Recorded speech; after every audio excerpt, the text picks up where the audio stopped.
A confirmed tornado located near Jacksonville, moving to the northeast at 50 miles per hour. So you're looking at it here, and that storm right there, north and west of Jacksonville, is where we're seeing that rotation on this and the confirmed tornado tag that they have said that they're seeing. And so it is kind of embedded in there, but we're seeing right here. You can see where the this box is. I'm just kind of show you.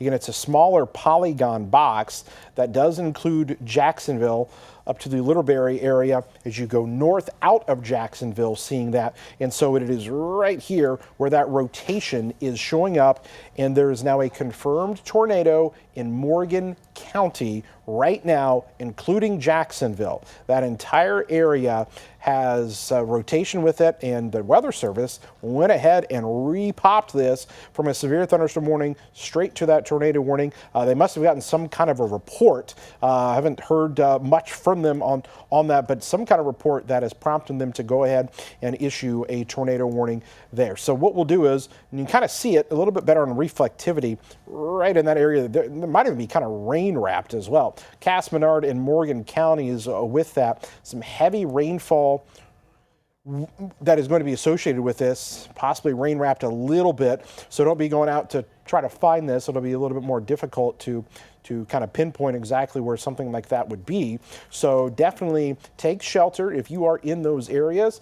With this moving at 50 miles per hour, here's what I'm going to do. We're going to do a little bit of a path on this thing, racing off here to the north and to the east. And so you can see some of those places that may eventually be impacted by this as they race to the north and east at 50 miles per hour. Very strong thunderstorm. This is the first of what we anticipate to be several tornado warnings that could occur. And right there on the northwest side of town, right there, just crossed over 67. But as I kind of keep saying, right there's your rotation. So here is where it is on the northwest side of Jacksonville, where they're seeing that and kind of coming into town right now. You definitely need to be taking shelter immediately with this storm, as that rotation has been increasing on this. And there's kind of multiple areas where there might even be some of that rotation that we're watching. And that's the thing with this storm here. When we look at it on the velocity scope, you're seeing a lot going on here, but there's a little bit going on right here, and maybe something kind of back here along Highway 67 and 104 that comes into town. You just need to be in your tornado safe spot immediately if you are in Morgan County, Jacksonville, and up to the north and east of town towards Sinclair, down the line Ashland and Pleasant Plains. There you get into the northwest portions of Sangamon County, and you find yourself in West Plains.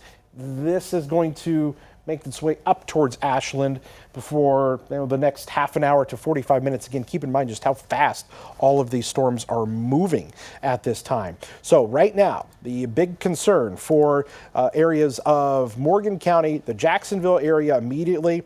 Let's see. Tornado warning is continuing.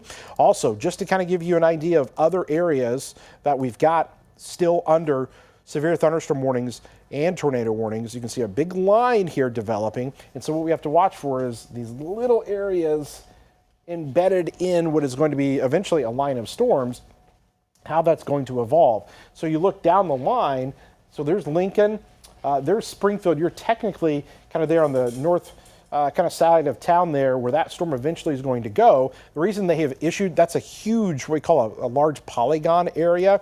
It's pretty long because they're moving so fast that they have to issue these out so far in advance in order to be able to warn, because they're moving at that 50 to 60 mile an hour clip, and they're actually going to get faster in their forward progression and their speed as we go throughout the course of this evening. That storm literally is right over Jacksonville right now, where some of that rotation is showing up.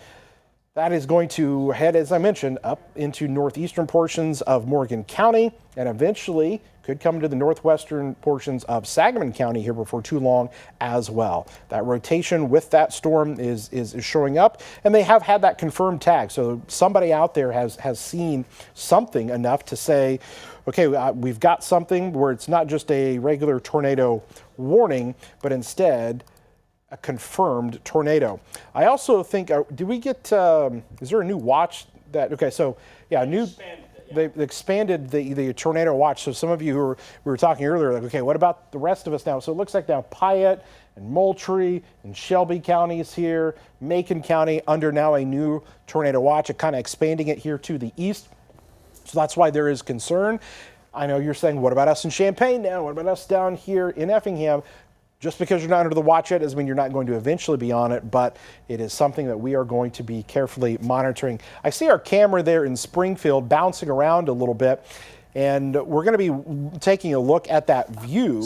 I know you guys have it up in preview if you want to go ahead and show us that camera there from Springfield. We're going to be watching that storm as it basically makes its way into the northwestern portions of the county. We'll have a good view there looking out to the west as that begins to move in. But that thing has got a lot of heavy rainfall, and it's got a lot of lightning with it as well.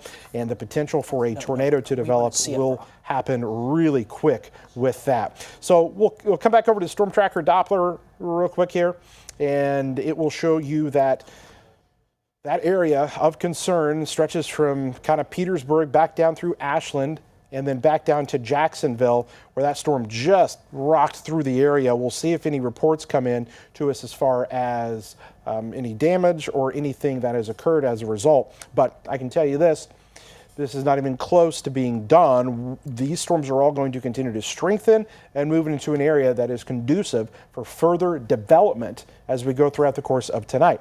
I hope you can stay home this evening. I hate to tell you to cancel your plans on a Friday night, but maybe you want to do that just to stay safe. If not, you better have a plan of action of where you're going to go, what you're going to do, because our storms here are going to get worse as we go throughout tonight.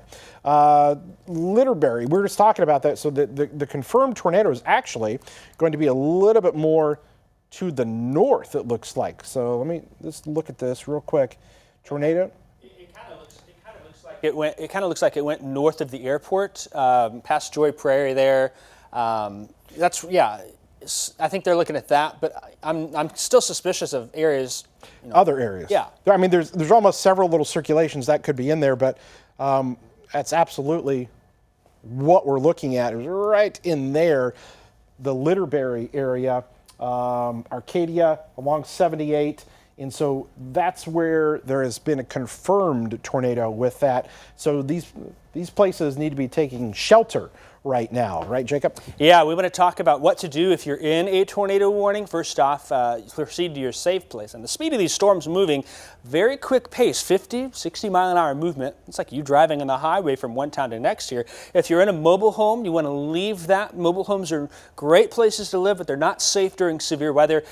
Cars as well, not a great place to be here. Remember the 3 words, we teach this in schools, in, down, up. Get inside, most interior room, away from windows, getting down as low as you can. Basement, cellar, crawl space, down as low as you can on the first floor if you don't have those, and covering up with blankets, pillows.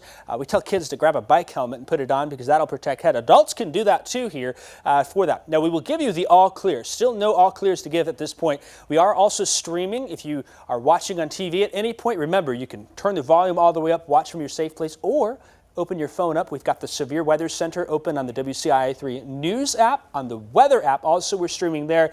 Those are places that you can stay connected. Folks that are in the tornado watch, remember, we're keeping an eye to the sky. You can start planning ahead for things if they get a little worse as we move forth. A watch means it's possible. A warning means it's happening, and some of our friends are seeing that. Reliable alerts are a great thing to have, at least 2 different ways, Kevin. TV, live stream, your mobile device, whether it's our app or your wireless emergency alerts. I want to mention, if you're outside, those outdoor warning sirens work great. If you're inside, you can't hear the outdoor warning siren always, and they aren't necessarily the most reliable.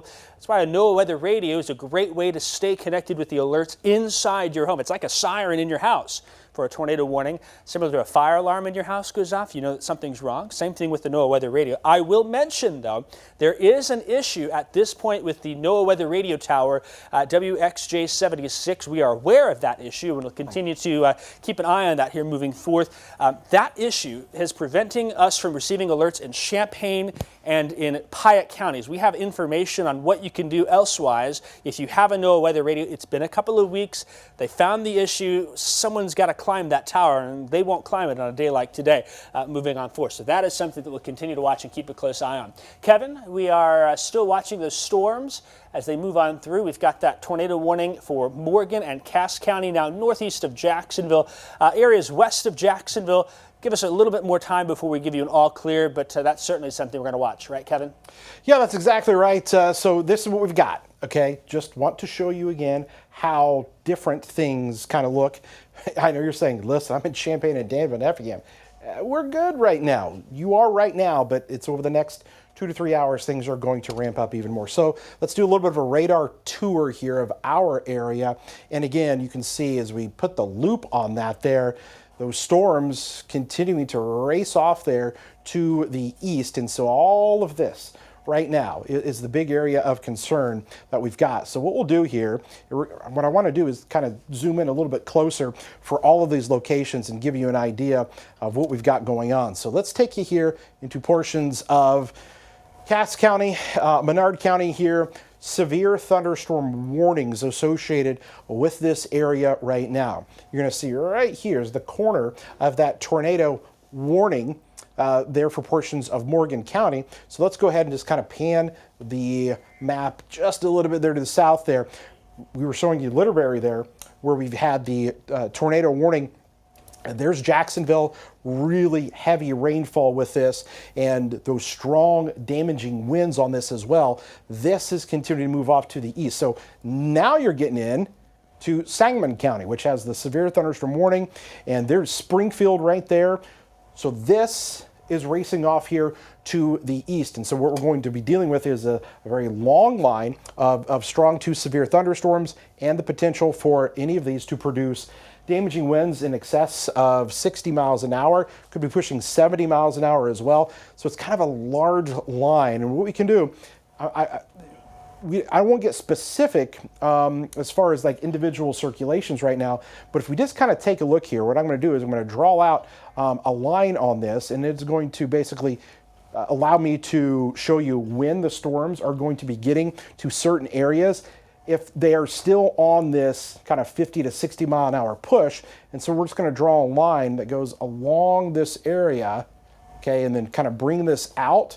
And let's say they're going, we'll just gauge kind of around 54 miles an hour or so. So down the line, so you have an idea, you're not looking at places like Macon County for another 45 minutes in some instances there, but Niantic and Lincoln here in the next 20 minutes or so, this line is going to be there. So the question is where along our line are there going to be little circulations that cause issues from a tornadic standpoint? But that just gives you kind of an idea of the timing of some of these storms. And so what we'll do is we'll bring things back to that home view for you. We'll go ahead and put a loop on this once again and just kind of show you that larger view of this. Calm right now, but things are really starting to ramp up with that entire line. And we've got to look out for these cells all the way down here in St. Louis. These guys here are going to lift to the north and east as well. Those could eventually impact some of our other counties, Montgomery, Macoupin, Christian County there, because this stuff right here, okay, this stuff is going to go right along through here. What you're going to want to watch for places like Champaign, back here into Moultrie County is what's down here. This is going to go up here to the north and to the east. And so that's kind of a look at what we've got out there right now. Jacob, with our storms, and you can still see that's a pretty good storm, but maybe a lot of wind damage threat. and looking for some of that circulation in a few of those spots. Yeah, that's something that we'll keep a very close eye on, Kevin. First off, I want to mention I've been talking with Seth and Adam, and they are out in northern Sangamon County ahead of this storm, keeping an eye on it, so we will watch for them. They're going to watch this storm from a safe distance and try and stay ahead of it here. It looks like right here, it's a blob of reds and spilt paint and things of that sort. We're not getting a good signal from them. They're in some rural areas, and we hope at some point that we'll be able to talk to them. But just wanted to let you know I have checked with them and with them. This right here, here's Ashland. You got Springfield right here. Jacksonville sits right here. If you live west of Jacksonville, from downtown Jacksonville to the west, I'll give you an all clear. I want to hold off though for the rest of the area. That's because something catches my eye in here. I almost feel like there's some sort of inflow maybe kind of in here. I mean, here's a core of a storm and something hanging down. You got a mass of thunderstorms here that oftentimes it's hard to pick out on reflectivity. When I flip over to the velocity here, nothing stands out to me as imminent or some of the tornadoes they've had in other parts of the country here today, Arkansas, Iowa. I don't see anything quite like that, but I still think that with the reports we've had, there at least is something in this area, and we're going to watch that closely. But there's a lot of wind as well out around with these storms. Those bright blues, an indication of strong winds as it continues to move off to the north and east. Even this part here, this is west of Mason City. That should stay mainly out of our area, but if it does come back in, Logan, McLean County downstream, there's some strong winds with that. That severe thunderstorm warning continues all the way up from Peoria down to the Springfield area here. You can see that yellow box here is that severe thunderstorm warning for strong winds and even a threat for some hail with that. And then we have that embedded tornado warning that's located here. So we're going to watch this closely as it moves off to the east. Big picture view here. Again, this stands out to me, this feature right here northwest of Springfield. I think that stays to the north and west of Springfield. If we want to pull our Springfield camera up, I don't know if you guys have that or not, we can take a peek at that. First off, look at the wind blowing that camera around, that camera looking off to the west. As we look at that, one issue we have is that we turn the camera any further to the right, there's a pole in the way, and so we're not able to get the best view. Two, it's still a ways away, and I think the tornadic part of this storm stays northwest of Springfield. That's good news for us. We will have to watch further down the line, though, some of these individual spots. And while the tornadic threat for Springfield should at this point stay northwest, I can't rule out something else. But I also think, Kevin, that the damaging wind threat is really going to ramp up here as we could see some winds of 70 mile per hour plus with this as it moves on through. So certainly, Kevin, as we watch the storms, we want to see where they're heading next and keep folks updated well ahead of the storm, right, Kevin? So we're showing you the live radar, and I'm going to show you what is the simulated radar, or what the models are trying to show us with this. Okay, so we've been kind of watching these couple different areas here. The million-dollar question is essentially this. Do these stay a little bit more by themselves? And the reason that is an important kind of factor in what goes into what's going to happen tonight is if they kind of stay a little bit more what we call discrete on their own, they have a little better chance to tap into the environment that is more conducive for tornadoes. If it congeals into one kind of long line, that goes back to what Jacob was saying with the wind damage threat. So I take this into the future, and we step it here just to around 7 o'clock tonight. And notice we've still got some little segments here that we're watching from Bloomington down east of Springfield, coming into Decatur and the Taylorville area. Watch what happens as this line gets a little bit more close to I-57. Then we're getting kind of a longer line, what we call more of a squall line with these, and that would pose more of a wind damage threat. I really think that it's over the next 90 minutes, to 2 hours, that we've got a fairly decent tornado threat that is going to occur. But look at that line as it gets to like Paris. That's a long line of wind with that. Maybe not as much of a tornadic threat, but more wind damage associated with that. And that's at 9:15 tonight. How about that? By 10:30, it's got the thing racing off into Indiana. So the good part of this is it's a short window that you really need to stay weather aware. Bad news is there's a huge chance for still tornadoes and damaging winds to occur. So that is the radar view, the basically simulated view of what things are going to look like over the next couple of hours. What we are trying to determine is, okay, how many of these storms are actually going to be rotating and cause the potential or be the result of a possible tornado. Right now, all of our warnings our only severe thunderstorm warnings as of right now. So just for the purposes of what's going on with our news that's coming up here at 6 o'clock, what we're going to do is, as long as no other tornado warnings are issued, we'll actually go in and start doing some of our news here, and then come back to you if any other tornado warnings get issued. But right now, we're going to be kind of talking about just severe thunderstorm warnings that are in effect. But we're going to be watching that Springfield camera really close because, again, you can see that, is there still a tornado warning? They dropped that tornado warning there for Cass and Morgan County. I believe. It is still there. It is no longer confirmed, but I will say there was a report on Spotter Network about perhaps another brief touchdown southwest of Ashland. So we'll see. We're kind of at that point where the National Weather Service will make their decision and decide, hey, do we extend this into Sangamon and Menard County, or do we say severe thunderstorm warning, Kevin?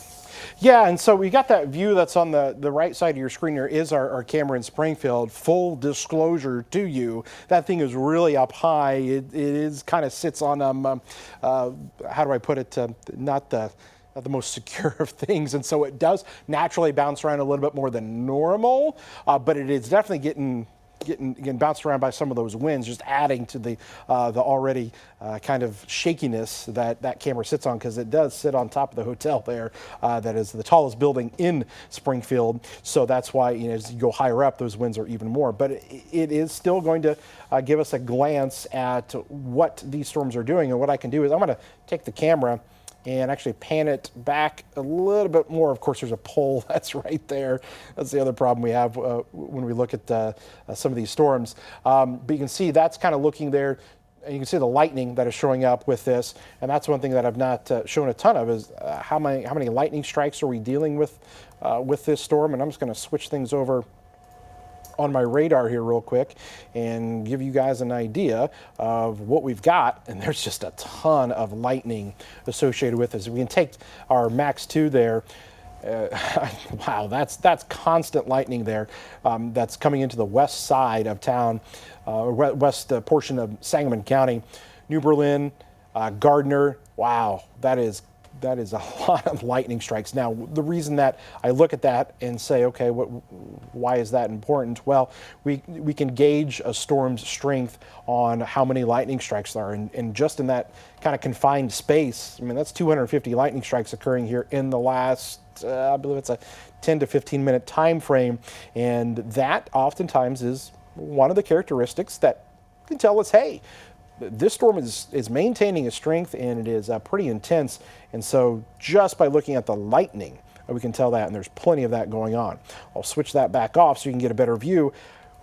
What is going to make this difficult for us tonight from a standpoint of kind of tracking is we're going to have this long line of storms. This is kind of turning into what we call this QLCS, but we have to look at these little individual areas that may eventually produce some rotation on them, and a tornado could form. It's not as clear as a discrete little supercell, and so it makes it harder to kind of see exactly what's going on. But our eyes are on the storms there. I can say this, there's going to be some strong winds. I want to see what's going on there. Yes, that kind of seems like it's bowing out a little bit. Yeah, they're going to let the tornado warning drop and keep the severe thunderstorm warning with 70-mile-per-hour winds. There could be some golf ball-sized hail in a spot, according to the National Weather Service. Yeah, so we've had some hail reports here tonight. That has definitely been the case with our storms. And so, man, there could be some strong winds there coming into the west portion of Sangamon County, because what we're seeing essentially is this maybe trying to bow out just a little bit, which would be an indicator of really strong winds. That's going to be right on I-72, okay? And so really strong winds right on that leading edge. And then I just want to watch this little area that's there near Claysville, where that kind of like pinches off a little bit. We'll have to watch for those little very minute areas that can sometimes be something on radar that allows us to think that there might be a tornado still possible in there. That severe thunderstorm warning does have what is known as the tornado possible tag associated with it. So what that is saying is yeah, even though we're concerned about winds and hail, there could still be a tornado with that. Pleasant Plains right now, you guys are getting rocked by that storm. So again, we're coming up here on 5:58. We'll right at 5:58. Since we don't have any of those tornado warnings in effect right now, we'll at least attempt to get to the start of our 6 o'clock newscast, but I got a feeling that they're going to be coming back to us with additional warnings here. But we will send it back to our regular programming here at 5:58. We'll try to kick off the newscast there at 6 o'clock and continue to keep you updated on what is going on. Some of our largest cities still to be impacted by this. We've also got Adam and Seth in the Storm Tracker. We'll check in with them coming up here as well. So for now, back to our regular programming. We'll try to kick off the 6 o'clock newscast here after a small little break.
This is your WCIA3 Forecast First, sponsored by CIBM Bank. Well, here watching us in Springfield right now, batten down the hatches. Storm heading in your direction. You can see on our camera, looking to the north and west there, dark skies, flashes of lightning. There is a ton of lightning on our storm coming into Sangamon County. The good news right now, no tornado warnings. The bad news, we have a lot of counties that have severe thunderstorm warnings associated with them. But a very intense storm. This is one of many that we are tracking here tonight. We're going to have much more with our severe weather coverage coming up. WCIA3 News starts right now. You're watching your local news leader. This is WCIA3 News at 6. This is the largest storm system that I've seen come through the Illinois area in the last 4 years. It's already started making its way through central Illinois. We've seen rain, hail, and strong winds. Good evening, I'm Brendan Morano. And I'm Jessica Coons. Jennifer's off tonight. Our weather team has been tracking this system for over a week now, and we have team coverage tonight with Chief Meteorologist Kevin Leidy in the tracking center. Meteorologist Adam Sherwinski and forecaster Seth Bonoff are in the storm tracker, and Theodora Coulivaris is live outside of the Illinois Emergency Management Agency. But first we go to Kevin. What should people know at this moment? Okay, brand new tornado warning. We've got a new tornado warning confirmed. Okay, this just came out 2 seconds ago, literally. All right, let's take a look at this here. Okay, new tornado warning confirmed. I'm just having to read up on this because this literally just got issued. Observed tornado right now into northern portions of Sangamon County, northwestern portions of Sangamon County, southwestern portions of Logan, southeastern Menard County. Confirmed tornado here. Okay, so we're looking at this. We're gonna get our updated. So that's what it is right there. Okay, near the Salisbury area. That is the rotation on the storm. That is going to be right there along Highway 97. We're going to be sticking with weather here now, right along 97, because we have a confirmed tornado. If you are in northwestern portions of Sangamon County, this is going to be north and west of Springfield. And the camera. Yeah, I was just pulling that up there. And so that's the camera. That's what we're looking at. And so I'll let you control that camera there just a little bit, Jacob, and kind of be painting around, because this is going to be the view that we want. You can see that rain-free base there of the storm. We're looking, we might be having to look through a lot of rain. That's the problem there, is there's a lot of heavy rainfall associated with this. So we're looking to that north and west where that storm is. So the camera is right there in the middle of Springfield, but we're looking off there to the north and west where that heavy rain and probably some hail coming down. But there has been a confirmed tornado somewhere in that. We think that that's where that confirmed tornado is, but we may not be able to see it because of the very large rain and hail shaft that is coming down, which is that darker area that we've got. But the Weather Service has confirmed, and they're saying that this is confirmed. So you need to be taking shelter there up into Menard County. Down the line, we're talking about Logan County as well. But that is a pretty ominous looking tower cam shot. Again, bouncing around because of the winds that we have. We're going to see if we get a little bit better structure that we can see anything, but definitely the lightning is showing up on this, and that storm is going to come already. It's kind of crossing into Cass and Logan County there. It's kind of right on the county lines. Sherman, you need to be taking shelter at this point. And Jacob's got a little bit of a radar update on there. We'll keep coming back to the tower cam here and even check in with our crew, Seth and Adam, who are actually in the storm tracker here in a little bit as well. So Jacob, show us what's going on radar. Yeah, so I want to talk a little bit about what we're seeing here. First off, Kevin, we may play a game where that Boeing segment on the south side keeps surging forward and causes something to spin. I think that circulation is right in here. There's New Berlin. Here's Springfield. Capital Airport is here. This is the county line between Menard and Sangamon County. You see this little triangle right here? I think that's where the storm wraps up right there. So that's going to be south and west of Athens. This will move in the northeast direction here. Springfield proper, not in the tornado warning. They are under a severe thunderstorm warning. If you're in Springfield, severe thunderstorm warning. If you live immediately north, there's the new frame here, and we'll show you the velocity in a second. Sherman, I think the time is now to shelter. We'll give an all clear for Cass and Morgan counties from this storm. This is now Menard and Sangamon counties. Athens, Sherman off to the north and east, Williamsville, Elkhart. Upstream is Lincoln there to the east. This is 72 east. This will pass north of Springfield towards Sherman. Will probably stay close to Highway 54. That comes out from the State Fair in Springfield to the northeast side of town off towards Mount Pulaski and Clinton. When we look at the velocity product here, first off, what stands out to me is this feature right there. That's the surging winds to the south. We've got a bright blob of bluish greens and whites here. That is where our confirmed tornado is here. It will be due east of Ashland. On the north side, if I remember right, that's 121 from Ashland to Springfield, the state highway there. Just to the north of there, about halfway through, and it will be carrying very close to the Athens community, very close to Sherman, and points to the north. Williamsville also in line to see this here. This is not a Petersburg problem anymore. This is not an Ashland problem anymore. This is not, at this point, a Springfield problem for the tornado threat, but Springfield, some strong winds are coming in from that particular storm. And we'll keep looking to the south. There's signs of that leading edge of wind now coming into the west side. Let's go to the... Yeah. So let's take our storm tracker there. I believe our fellows are actually literally driving by the National Weather Service. I saw the Doppler radar there for a second. I think they're there in Lincoln. I think you're right. Yeah, they were kind of in Lincoln, trying to get a little more south and east ahead of this. They're going to drop more south and east and kind of go towards the Mount Pulaski, Decatur area to stay ahead of this storm. I think you're going to see the National Weather Service Doppler radar pop up here in a second. I think they're on Highway 10 right now, and so I saw the dome there. It looked like, guys, are you hearing? Yeah, there it is right there. I knew that was going to pop up. There it is. Are you guys hearing sirens there? You said. Sirens as we were exiting, Kevin, going into. As we were going towards east of town, getting out of town, we heard them right as we turned off of Keokuk, going towards the National Weather Service. First thing I said to Seth was, those are tornado sirens. And now we're moving out towards the east. We're trying to get ahead of this storm before we can get it. And I think we just got a new tornado warning, it looks like. Yeah, all right. Let's go ahead and come back to us here. You guys keep tracking things out there. And let's kill their audio, please. And you can see here, we have got some really strong winds with this. And I'm looking at our Springfield camera once again because, wow, the heavy rain and hail here. And we're going to be watching that carefully. That is a view as that storm moves into portions of Sangamon County right now. Wow. Confirmed tornado on this still. If you are in Williamsville, you need to be taking shelter there. Even Sherman. That is a very intense storm. Springfield itself, you've just got some really heavy rain that's getting ready to come in there to the downtown area. But the biggest threat is going to be just to our north, just to the north and west of Springfield. The tornado warning here in effect, Logan, Mason, and Tazewell counties. Let's go ahead and I'm going to click it back over to the radar now and kind of show you what we've got because several counties here under these various warnings. So here's the newest one that just got issued. This is going to be north and west of Lincoln. And again, it makes it sometimes difficult to kind of see where some of that rotation is when you get into these line segments. But looks like we got a little something right there near Mason City.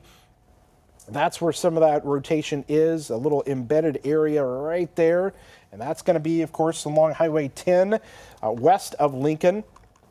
And you can see that's where the Doppler radar is in Lincoln that they just drove by, that Seth and Adam in the storm tracker are located. And so we're seeing some areas of rotation in that storm. And we just got the updated kind of radar scan there. And so we're looking at that right there north of New Holland and the Prairie Creek area and along Highway 155. That is a large area of concern that we've got with this. And then the confirmed tornado, I mean, just a ton of lightning, heavy rainfall, and probably some hail associated. Look at that Jacob has pulled up there, coming right into Springfield. He's going to have the radar pulled up, but I want to show you just one more time our camera view. Yeah, I was about to have the folks in the back have Whoa! That's look at this. Watch it. Wind and hail. Take that full. Take that full. Take the camera full if you can. There, we're just getting ready to literally. Wow. That's going to be some very strong winds here, Kevin, and likely some hail in this. There could be some quarter to golf ball size hail with that storm. The tornado threat just north of town, but this is a big wind bag coming into the city of Springfield right now. That leading edge now, Jerome, it's coming towards Southern View. This will be southwest side. Our camera just got shoved. You're looking at the sky now. Yeah. I'm not surprised by that. So and the camera, we just lost it there, in fact. Okay, so That's what we've got there. That's just coming into Springfield, and that's right here. Okay, that's that really strong wind that is coming through the area right now, and that heavy rain and probably some of that hail there as well. The rotating part of that storm is going to be north of that, and look at that, just a lot of wind in there as well. Kind of difficult to see where some of that rotation is, but we've got that, and then that newest warning. This one looks a little bit better in terms of the velocity on it. We're looking at that little area right there, those reds and greens kind of coming close to one another. It's going to be there near Prairie Creek, Emden. If you're up in the Emden area, you want to be taking shelter. That rotating part of the storm could be moving right there to the north and to the east. And so I don't know. If we've got their audio issues cleared up there with Adam and Seth, let me know. I was hearing a lot of feedback when we were kind of talking to them, so we'll send it back to those guys. If you guys are hearing us, tell us where you're at and what you're seeing. So, Kevin, right now we're in between Lincoln and Clinton. We are not seeing much other than rain at the moment. We've got the camera turned behind us, looking west, kind of looking at that tornado warned one that we have north of Springfield. We're thinking once we get out here towards Clinton, we're probably going to see where things are at from there and possibly turn a little bit south before then, so that way we can stay on that side of things. We were out ahead of this for a while, just wanted to stay out of the intense rain region, so that way we could kind of keep better track of both where we're at and where where kind of the flow of traffic and stuff was. Adam, are you seeing anything out your direction? No, I keep looking there, Seth. I'm not seeing too much right now. Right now, I'm trying to stay on the road. One thing, too, that we've had issues even coming out this way. The winds outside of thunderstorms have been pretty strong and been blowing the storm tracker back and forth a little bit here. So we're going to keep an eye on that. We're kind of squished between two separate storms here, two tornado warnings. We're kind of just to the east of where the Doppler radar is there in Lincoln. So we're outside of Lincoln now, moving east towards Clinton, and we'll go from there. Both storms look pretty impressive here. Both have tornado warnings, so we're going to keep an eye on both as we keep pushing towards the east. This might be one of the times where we get chased kind of back a little bit closer towards Champaign, so we're going to keep an eye on these storms and go back and forth and from there. But so far, rain hasn't been too hard. It's been the wind trying to stay on the roads that's been pushing us back and forth. Back to you. All right, thanks a lot, guys. Appreciate it. Boy, things are rocking there still in Springfield. We did get the camera view back to us, but you can still see those sheets of rain coming through right now.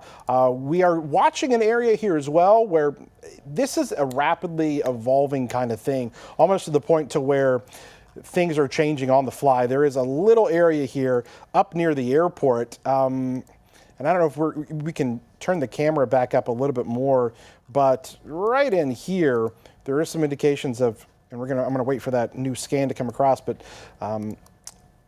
maybe some rotation up here between the airport and Sherman that we're going to want to be watching out for. There's definitely some rotation there. Right southwest of Sherman, when this new radar scan comes through, you're going to see a little area right about here where some of the greens and blues are going to be close to one another, which would be indicative of that rotating part of that thunderstorm and the concern for a tornado to occur. So if you're in Sherman right now, and they just dropped a new tornado warning for that right there. There it is. And so that's why, is that kind of pointed towards the airport there? I think it is. I think so. Yeah, we can't see anything, so it does make it difficult. Do we have some video to show us here? Okay, so some live video coming into us here. Our photographer, Chris from Springfield, I mean, if you want to pull it up, you can show it to us there. Is that live or is that kind of taped there? That's live because that's a live look in Springfield as the storm is just kind of rolled through there. The heavy rain, we were seeing it from our tower cam view, but that's obviously a better view from the ground level showing us what to expect. Jessica and Brandon are still here with us on the anchor desk. And Jessica, what do you got over there? So we have our reporters calling around to these areas. They just got off the phone with the county market there in Sherman. You were just talking about that area. They say about 3 customers are in the store, and they are planning to head to the back of the store as soon as they hear sirens. So they have a plan in place and are keeping an eye on things. We also have Theodora Coulivaris, who is with the Illinois Emergency Management Agency in Springfield right now. She's been with them as they've been tracking this storm. She says they look concerned right now as they're tracking. She says it's raining very hard, and we are going to go back to Kevin right now. Okay, we got a confirmed tornado here, absolutely showing up on radar. I'm actually going to come over here to the chroma key. If you pull up the chroma key for me here, guys, I want to walk over there and be on screen because... You want me to drive, Kevin? Let me see if I can... I'm going to go ahead and first off, Sherman, confirmed tornado right while now. Kevin's getting set. Confirmed tornado in Sherman at this time. Sherman, this is going to be a damaging, significant tornado for Sherman, points to the north and east. If you guys can let news know, they'll want to head towards Sherman. Significant tornado in Sherman. Kevin? Yeah, just give me a second here, okay. Jacob. Go ahead and zoom down in on that for me. Go ahead and put that back into play mode if you can. It is in play mode. Okay, gotcha. So right now in Sherman, we have a confirmed tornado. Absolutely, according to what we have seen on radar, there is some really, really intense radar signatures that are showing us kind of showing up here, guys. So definitely we need to be on the lookout if you're there in Sherman right now. The radar signature was showing that we have debris that has been lofted into the air. And so that is the big concern that we have, because that storm just recently, and let me just clear some of this off because I want you to be able to kind of see everything here a little bit better. Yeah, damage reports already coming in. Damage from reports. Sherman. Okay. Police reporting power lines down and a tornado on the north side of Sherman. Power lines down from what they're saying there. Law enforcement confirming this tornado as well as what we're seeing. That's Kevin. Whew. That thing just went through Sherman. Sherman has taken a direct hit from a tornado. Sherman has taken a direct hit from a tornado. And you can see the drop in what we call the correlation coefficient on that, which is the indicator that that there has been a tornado. Still really intense rotation. That is lifting up to the north and east, and so it's going to be crossing over I-55 here as we speak. That area is definitely a huge area of concern that we've got there in Sherman right now, as that lifts off there to the north and to the east. And so what we've got essentially are a lot of areas being impacted by this tornado. And I'm going to jump back over again to our chroma key screen here and kind of show you what we've got. You need to be, and Jacob, make sure you pull up some of those tornado safety kind of tips and whatnot. Sure. Because I want to be talking about that, because look at this right here. We're going to zoom in and take you right over Sherman, where this confirmed tornado has been. Hey, Kevin, we've got another tornado developing on the west side, or the east side of Springfield there. See that right by Clear Lake? Right by Clear Lake, right? That's a new one that's developing very rapidly. I just wanted to point that out. Big debris drop out by Sherman. It looks like any moment. Riverton, Dawson. We got to talk about that from what I'm seeing. I think Riverton, you might have something there as well. I'm in Riverton. Let's stay on me over here on the chroma key, guys.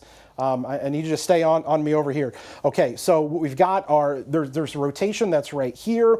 There's additional rotation and confirmed. We are confirming this based upon with the radars. And look at that. There it is. Finally, just kind of coming up here. I want to take you right down in on this, because the radar signature here is about as clear as you can get. Look at that. That came through Sherman. And yes. I got to tell you, because of the speed of these storms, the radar is going to be just a tad bit behind because they're moving so fast. All that data has got to get ingested here. But this is a confirmed tornado that has done damage. And we can see that when we look at one of the features here that is known as the correlation coefficient. And so what we're going to do is come back over here, take you back down in on this, and I'm going to show you where we have got the debris that the radar looks at and says, okay, wow, and this thing is ramping up here as well. So there are multiple areas that we are concerned about right now. Multiple areas that we have rotation, and absolutely, possibly, there could be 2 tornadoes that we've got ongoing here at this moment. And so look at all of these different warnings. I'm going to take you back down here again to our storm right over Sherman. We zoom in on that, and what I'm going to show you next is that correlation coefficient, or what we call our debris tracker, and it's going to show right there, now coming over there along I-55 and towards the Williams area. That right now is debris. Tornado came through Sherman, and that debris is being lofted into the air. And Kevin, that debris is 7,000 feet up at this point. Okay, so that debris, as you mentioned, there's 7,000 feet up, which gives an indication maybe of how strong of a tornado that has been. But this essentially is where the tornado could still be. But kind of just think of it as it being maybe a few more miles there to the north and east because of just how fast our storms are moving here. So we're looking at that tornado debris signature right there. But I'm also maybe starting to see something there near Riverton. This right now, it is imperative for you. This is the tornado warning that goes into northeastern portions of Sangamon County. That is a huge area of concern that we've got. And just kind of back things out here a little bit more right there, just give you an idea. Mount Pulaski, here's Logan County, the Sangamon County, northeastern portion there is Williamsville. But there are multiple areas that I'm starting to get a little bit concerned about. We've obviously got that dropout in the correlation coefficient there, but possibly something there near Riverton. What we'll do is I'm going to switch things back over to what's known as the velocity scan to allow us to see, and still we've got that there, but that right there has me concerned as well. Near Riverton, along I-72, there could be two tornadoes 15 miles or so apart, one that just moved through Sherman, heading up there, crossing over I-55. I wouldn't be surprised if there is traffic that is slowed down there. Obviously, highly traveled road there along I-55. You guys can check some of the traffic reports for us. But our storm that is right down here in Riverton also showing that between Spalding and Riverton, but that's probably going to be, again, a little bit more to the north and to the east at this point.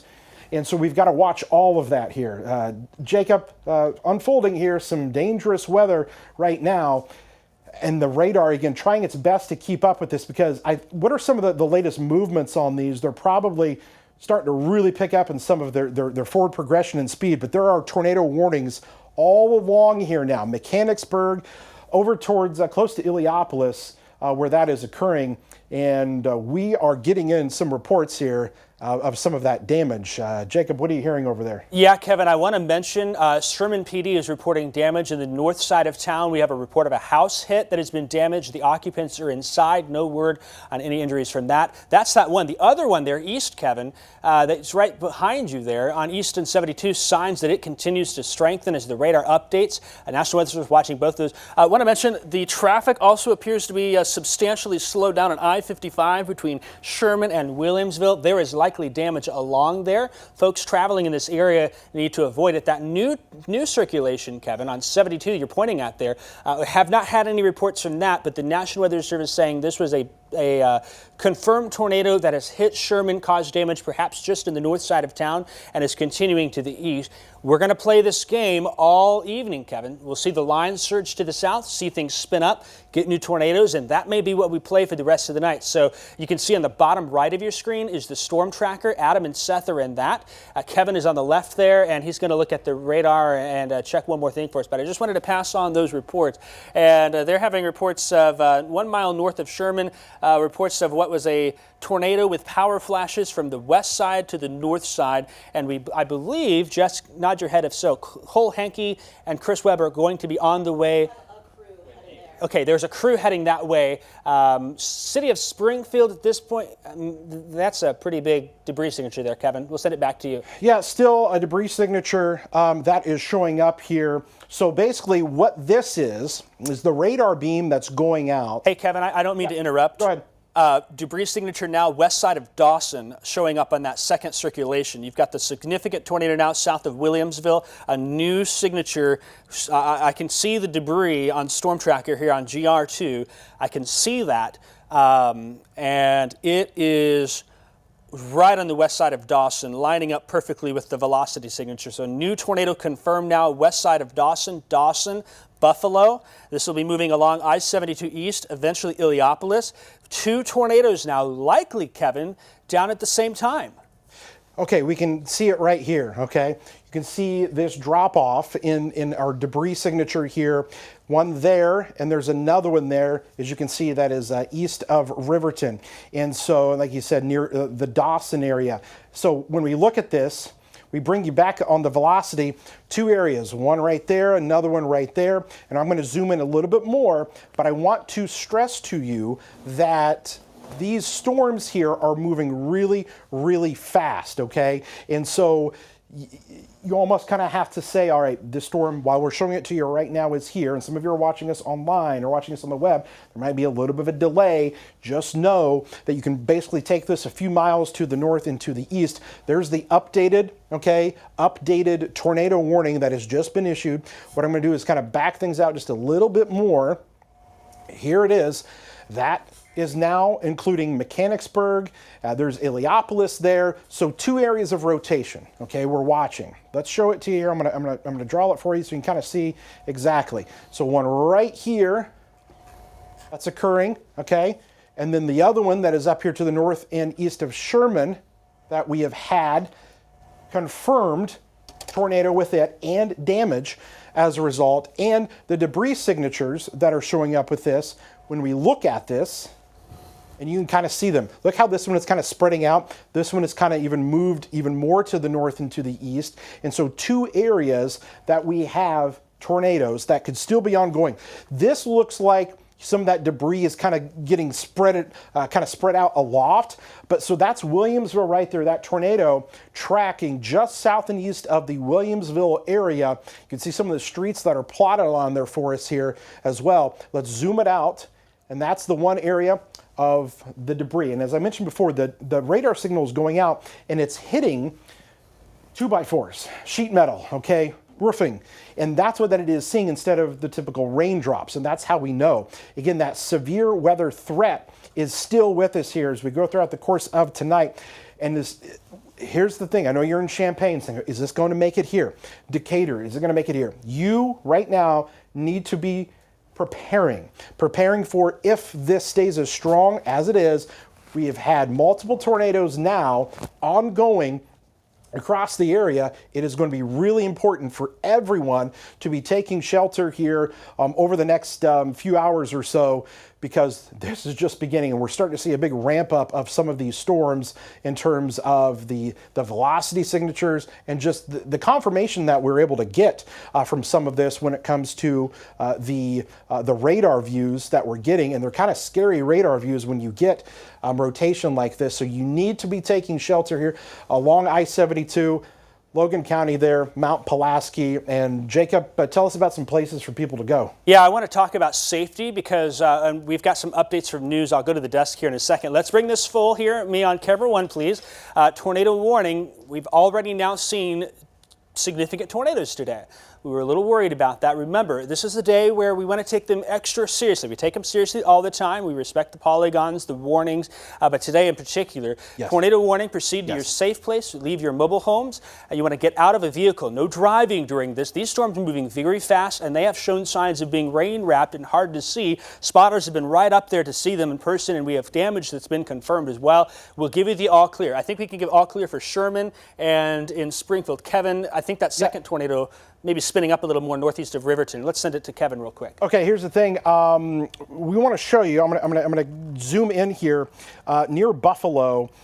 We have a picture from our friend Jeff Frame. If we can have that, can we take that picture full? Wow. There it is right there. Jeff Frame, professor of the University of Illinois. That was actually near Buffalo at 6:20 p.m. Near Buffalo at 6:20 p.m. And you can see there that tornado with the rain kind of bands wrapping around it. And so that is definitely something right there. And that's the confirmation that we've got that we have a tornado. It's probably ongoing as we speak. Two areas that we're watching of that rotation. And we'll come back over here to the radar. As we mentioned, south and east in Williamsville. The other one there is going to be well now kind of east of Riverton. But Jacob, people, again, need to be taking shelter right now. This is the real deal because we have tornadoes confirmed and multiple of them, and they have done damage tonight. Yeah, the National Weather Service has suggested some of these aren't just, tornadoes like we had in February and January, weak tornadoes. These are in the more substantial variety type of things here. Now, let's talk about where you should shelter real quick. The worst place to be, cars, mobile homes, or under a highway overpass. Don't stop there. What you do want to do is head to the nearest building that's a sturdy structure, and a restaurant, a gas station, something like that would be a great place to go if you're out. Remember, large open rooms or near outside walls or manufactured housing also bad. I know it's Friday. Some folks maybe want to go shopping, get their groceries through the weekend. I would avoid that here as these storms move on through. The great thing to do here, interior room or a basement of a well-built building. If you don't have one, the lowest part of your home, an interior closet or a bathroom, great places to go. Grab some pillows, grab some mattresses, grab your bike helmets too, and bring the kids with you and have a little pillow fort if you're in the path of this tornado warning here. And even better, tornado shelter or safe room. Some people do have those. Now, when it comes to being in the path downstream, we need to start thinking Macon County and Logan County, southern Logan County, perhaps east of the Springfield warning towards Macon County. If you're in the path, you've got time in a mobile home or not a sturdy structure to do, get to the next safe spot you can here. Make sure your phone's charged, you got your safe place, your plan ready to go, you're staying up to date with the weather. Again, you can do that on the app or on the Severe Weather Center online. That's something important that's happening here. This is ahead of the storms. Now, we do want to toss it to the news desk here real fast. I know they have some information for us. If we can point camera 2 to the news desk real fast here and give them, they've got some updates for us. Jess and Brandon, I saw you've been making calls. What can you tell us more about what's going on? Yeah, Jacob, we just got an email from the Sangamon County Sheriff about Sherman, saying confirmed tornado touchdown northeast of Sherman, house damage on Sudeth Road, no injuries, power substation damage on Britton Road, and multiple trees down in that area. And we do have a crew headed there as well to check all of this out. I mentioned earlier we have a crew with the Illinois Emergency Management Agency at their building in Springfield. They are still sheltering there as all of this moves through. And Jessica, I called Ed to Mount Pulaski, and they said they heard tornado sirens going off, a lot of high wind there. A lot of rain is what they're seeing right now in the Mount Pulaski area. Now, I'm no meteorologist, but it's right in the path there from where that Sherman tornado was, right, Jacob? Yeah. Mount Pulaski is next here. This is that supercell storm. It's going to be between Mount Pulaski and Decatur. Warrensburg, Latham sit here. I think I said 121 was there. 121, I'm pretty sure, is the one that runs from Mount Pulaski down. It'll be south of Highway 54, southeastern Logan, northeastern Sangamon. Next in line is going to be northwestern Macon County here. This is going to be Warrensburg, Latham, Forsyth, Maroa. Kevin, it's kind of heading towards a familiar area that we've been in before, and it is looking more supercellular, able to stay out by itself here. And so, Kevin, you're kind of controlling things there. We expect there to be further warnings downstream. Real quick while you're getting set, Kevin, just checking further down, there is still heavy rain and storms in Springfield. I don't see anything further down the line until Carlinville, where we'll watch that a little bit. No warning for that, but it seems like southern half of Sangamon County, okay, the issue's now confined with this, still probably a tornado down, south of Lake Fort, east of Buffalo Heart on the Logan-Sangamon County line. Here's your surge around. You've got winds pulling in. The combination here, the red and the greens, that's a velocity couplets where the storm shows that we've got rotation very tight. That'll be now south of Lake Fork, moving towards Latham, maybe Warrensburg, Mount Pulaski, very close for you. Let's go ahead and shelter there. Even though we're talking about this, there's a lot of wind on that line too, Kevin. You've got that also zoomed in a little closer. Tell us more on what you're seeing. Yeah, so our storm here, there's that Lake Fork area, and man, you can really see some of that rotation that is showing up on this. So you want to be taking shelter there if you're near Latham. So what we want to do is we can look at some of the other factors here. Are we seeing any debris associated with this? They did just extend that tornado warning, by the way, into DeWitt and Logan counties. So it looks like DeWitt and Logan counties, and I think Macon, is it just, so it's DeWitt and Logan County based on that new polygon there. So I don't know if you can zoom out or you want me to. Yeah, I can zoom it out here. So what's interesting, these things are moving really fast. What's the latest movement on these? Because these have to be just racing now. Northeast at 50 miles per hour, Logan County, south of Mount Pulaski. We're looking at that circulation there. It's interesting to me that Macon County is not included, Kevin. I wonder if they're going to create a new polygon for that southern spot maybe, but I still think we've got to watch northwest Macon County. Wouldn't you agree? Yeah, so that's going to be right here. We're going to be watching this area, especially because of this right here, which is where we've got that rotation on the storm that we can see when we switch over to our velocity. And you're going to get this kind of updated scan that's going to come across here, showing us where exactly we have these storms. And I got to tell you that there is still a large concern here for tornadoes as we go throughout the next few hours, and in places that have not had a whole lot just yet. But Macon County, DeWitt County here down the line, you're going to want to be watching these storms very carefully.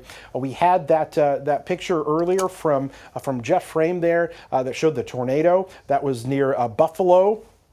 North of Mechanicsburg there at around 6:20 p.m., which is why we have the confirmed tornado tag. And you can just see how we've got these polygons that extend all the way up here into DeWitt County there as well. I'm just waiting for this this new scan. It's literally kind of coming across here as we speak. Hey, Kevin, real quick, while we're waiting on that scan, let's go ahead and show you on Max 1 real quick. This is damage from Sherman, Kevin. You're going to see this.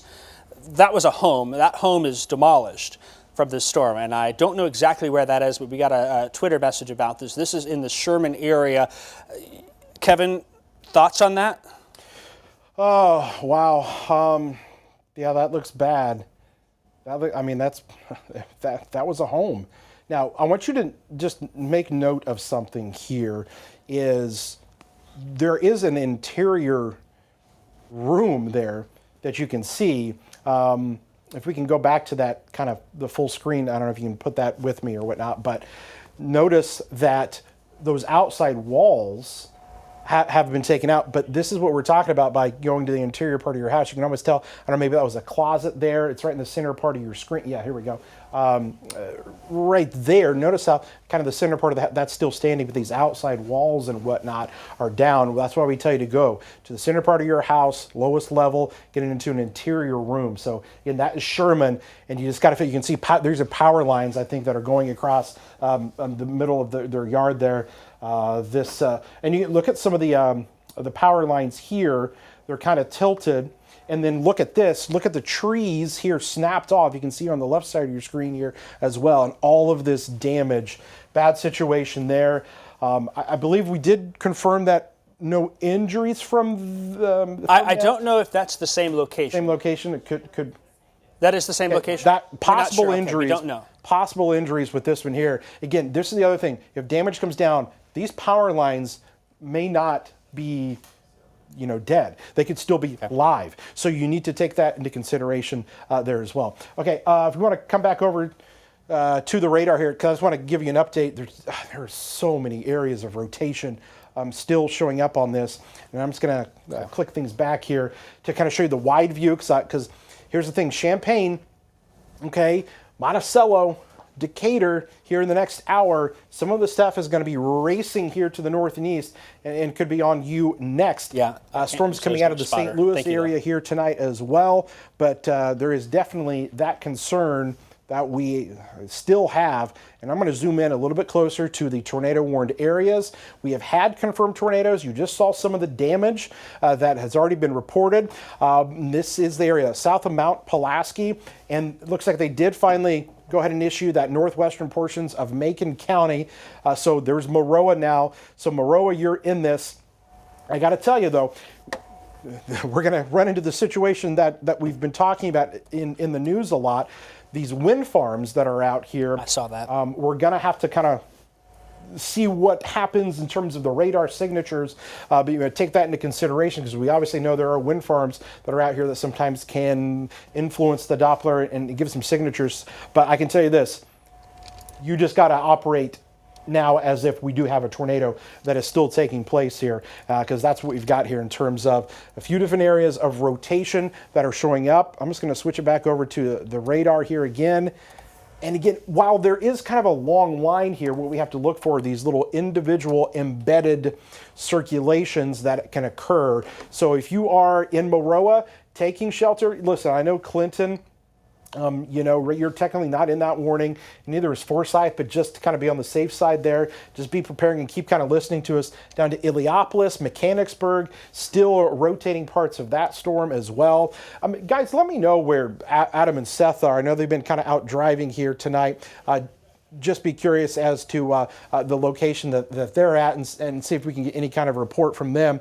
But let me see here. I'm going to kick it back over to Velocity. Yeah, Kevin, they're in Clinton right now, actually. Okay, so they're in Clinton, so they're kind of staying ahead of it. Still seeing some of that. I mean, it's kind of messy, all these polygons here. I know all these lines kind of coming next to one another because there's been a rapid intensification of these storms where they had to have some of that. I believe we got some more pictures coming into us.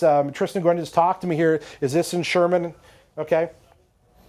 And Kevin, I've been seeing some reports that there are people. Road and Gracie Lane, I'm being told there. You can see some of the tree. Look at that. That was a really large tree there. Kevin, there's been some reports that they're doing some search and rescue right now. Okay. We can't really confirm anything else about that, but we're seeing pictures of that damage, and this isn't our normal spring summer tornado. These are a bit stronger than we'd like, and still, Kevin, they're on the ground right now, from what we can tell. Still potentially on the ground here, north of Illiopolis. Need to be taking shelter. We'll pull up some more pictures here that we've got again from Sherman. When these storms came through, Jacob said maybe doing some of that search and rescue here. You can see some of the trees that are down on this home here. Some of the debris that obviously has been thrown. Looks like a low-hanging power line. From this house right here, I'm being told that they did pull an elderly woman and their dog out of this. This was in Sherman. So an elderly woman and their dog pulled out of there. But you can see some of the damage from those trees down. This did happen pretty quick. And again, more power lines that stretch down and across. We showed you this house earlier. It looks like a few different houses here impacted by this. You don't even have the roof here, okay, from this home. You can see a lot of the outside walls blown in. Can't quite tell exactly there, but wow, so a lot of damage in Sherman. Oh, look at this right here. Okay, you can see the power pole that is horizontal there, and that's where those lines are. So coming across. Again, Ameren and all the power companies urge you, do not approach these down power lines. You have to treat them as if they are still active. That could very well be the case. But those are some of the pictures that we are getting in here tonight. Hey, Kevin, real quick. Yeah, I just want to come in. I'm getting concerned for Latham right now, where the circulation is. The city of Latham, this just came in a minute ago. There's our rotation right here. It's embedded in the rain. It is rain wrapped at this point, and it's something we're watching very closely. It's coming right for town, perhaps toward Warrensburg. The other thing I'm noticing is if you see here, all of these greens, there are some strong winds that are picking up here, and I'm a little concerned that while the warning looks like it's heading towards Maroa and off in northwest Macon County, I am suspicious about Forsyth and maybe the north side of Decatur. If you're in that area, no tornado warning at this point, but I'm just... You draw a line from Sherman, and it's almost due east here. So we talk a lot about Maroa. Forsyth, you might think about heading to your tornado shelters here shortly as we continue to watch. But seeing this here, it's going to allow for more things to continue spinning up as it moves on in. Now, put your eyes right here where that dot is, and when I switch to the reflectivity, you'll see it's almost wrapped up in the rain in there with that surging inflow winds ahead of the storms. I don't think this is going to stop spinning, and it may take more of an eastward jog. Let's stay in shelter DeWitt County, let's stay in shelter Maroa, but I want to give a heads up for Forsyth and Warrensburg, and particularly right now, I'm concerned the most for the city of Latham. Yeah. Sangamon County, just double checking, at this point, I have no concern for Sangamon County. This seems to be out of Sangamon County. It is southeastern Logan and now Macon and DeWitt counties here. And we'll give you the all clear from this. I will mention, we'll keep an eye. There's been some signs of some development. I don't think it's going to materialize, though. So Cass, Morgan, Menard, I think we're going to be okay from this point forth. Sangamon County, at this point, nothing concerns me. That line of storms, though, is there from northeastern Sangamon County down from the Buffalo area, the Illiopolis area to the southwest towards Pawnee, but I don't see any circulation.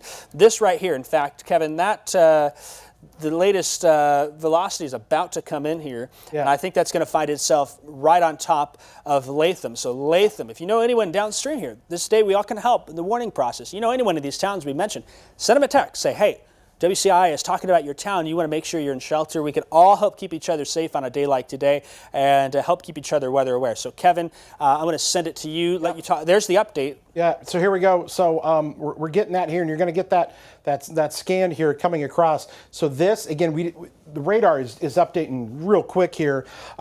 There's circulation coming right into Latham. What I'm going to watch for is if we get a drop in the correlation coefficient or debris tracker on this, and if that occurs, then we definitely have a tornado. But that thing looks pretty intense. That rotation that's showing up, these reds and greens, the couplet, winds that blowing away and towards the radar is what we're able to actually see with this.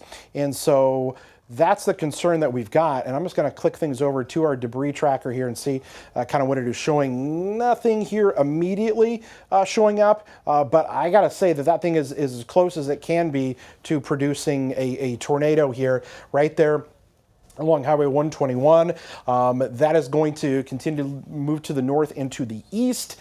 So it's going to be west of Warrensburg. So you can just see on the far right part of your screen, there's Warrensburg. But this rotation coming right through Latham right now. We've already had several reports of damage from this system as previous tornadoes have occurred. But that is still looking pretty intense here as it moves off here to the north and east. Well, just kind of back things out once again to kind of show you what we've got. This long line of storms. Christian County kind of, next you're going to start to see some of this. I'm going to, start to get a little bit concerned for some of our other counties here because these storms are still really coming in. But right now, tornado warning, northwestern Macon County, southern portions of DeWitt County. There you're seeing that storm kind of come in. But right here, and we talked about Latham, where there is kind of that wrapping in motion here. And I'm going to switch things over to that velocity scope to show us exactly.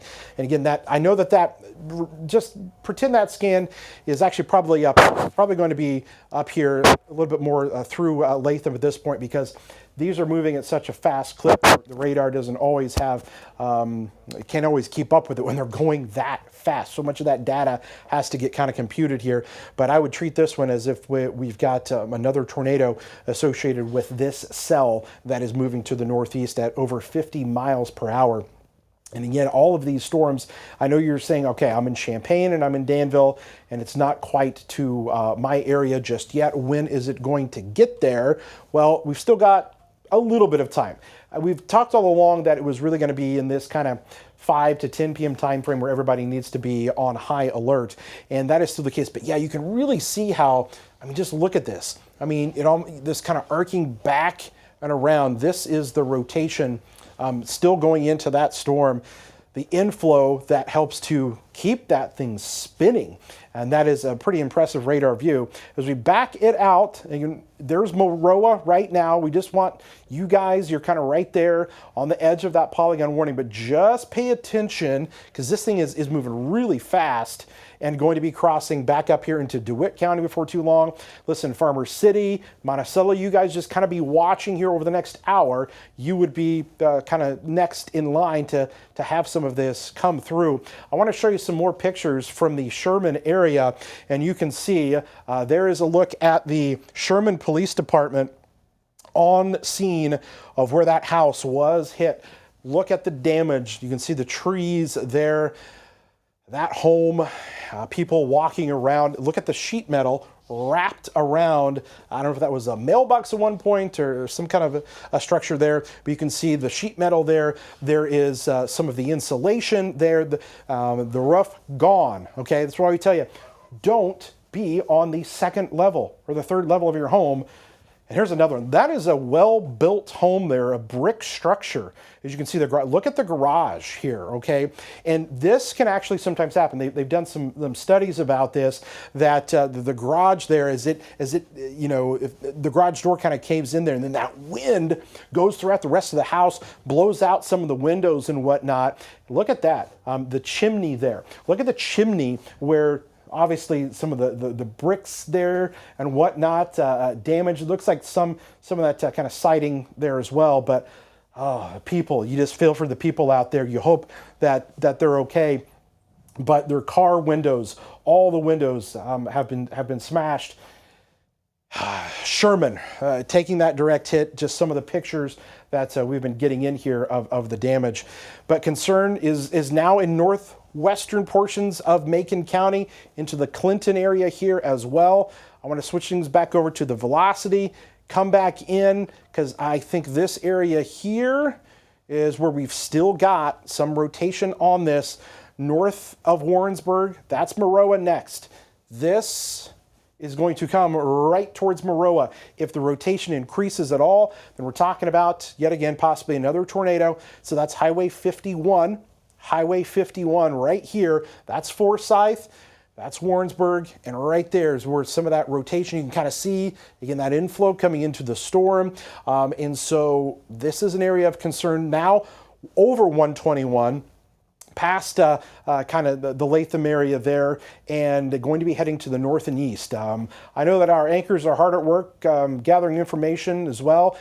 Brandon and Jessica, what have you been hearing so far? Yeah, Kevin, we have a crew I've been in touch with. They're going to be in Sherman in just 5 minutes or so, so we're going to have more videos and pictures from the devastation there. We also have a reporter who just got off the phone with the Latham Fire Department.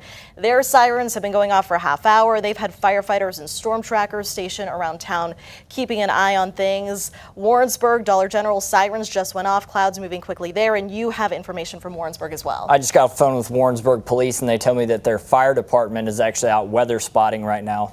Heard those sirens, and so it sounds like they're bracing for impact in Warrensburg. If you are in that area, like you said, Kevin, Jacob, take shelter. A lot of people taking shelter. We've heard in Clinton, Illiopolis, all along this track. We're going to send things over to Jacob right now. Yeah, I just want to mention, we're talking about where these storms are. They're moving very quick here, first off. The storm now passed. For the circulation now near and past Warrensburg. It's moving into Maroa very closely. I want to talk about something that I'm noticing on radar, though, here. It does not look as tight of a circulation. It seems more broad. See this S shape right here? That's something that tells me that we're seeing more surging winds here. And I think between Maroa and Forsyth, eventually towards Argenta, Cisco, southeastern DeWitt County, we may have to watch those areas for another developing tornado. Early heads up, Argenta, Cisco, southeastern DeWitt County. Eventually that would carry into Piatt County and eventually into Champaign County. Now, something to note, Piatt and Champaign County right now has no access to the NOAA weather radio. It's been an issue with the tower. The cable got damaged by wind. That's one way folks may rely on warnings. So if it comes downstream, you may someone in Piatt or Champaign County, you might just text and say, hey, check in with WCIA right now. We will walk you through these storms, but I think we're not quite done yet with this particular circulation as it moves off to these. This point seems a little more broad. Really quick, Kevin, before I send it to you, I'm going to talk about some other areas that I'm watching. First off, let's talk Christian County really fast. The tail end of this line, there's a storm south and west of Taylorville. It's just crossed I-55 in Montgomery County. Will be moving in the general direction. There is some weak rotation evident. Christian County, we will watch very closely. And any one of these gaps in here may have the chance to get a little mischief with them. So we will watch all of those. Christian County, we're keeping an eye on you. Let's go a little further to the north. Severe thunderstorm warning from McLean County. That storm over Bloomington has strong winds moving to the north and east. We'll keep an eye for Livingston and Ford County. Obviously, at this point, the main focus is on our storm now located in northwestern Macon County here. And Kevin, I'm sure you're seeing a very similar picture to what I'm seeing here is with the circulation. While we've had damage at this point, maybe it's not as strong, but I would not let the guard down.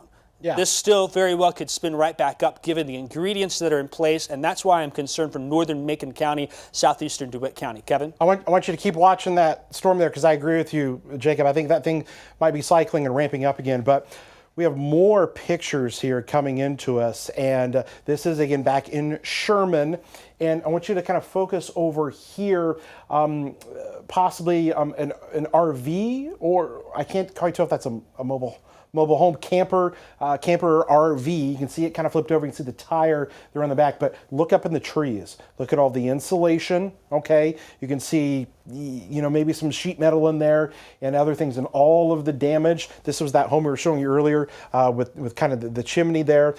Looks like just so much debris from Sherman, and this kind of came in. And Jacob, I think you were talking about that storm there. Might be trying to ramp up again. Jacob, I'll let you go ahead and talk about what you're seeing on radar. Yeah, so the new scan just came in. I am very concerned for Maroa. I know Maroa took a hit January 3rd, just missed town. We've got another situation where I think this circulation is developing here.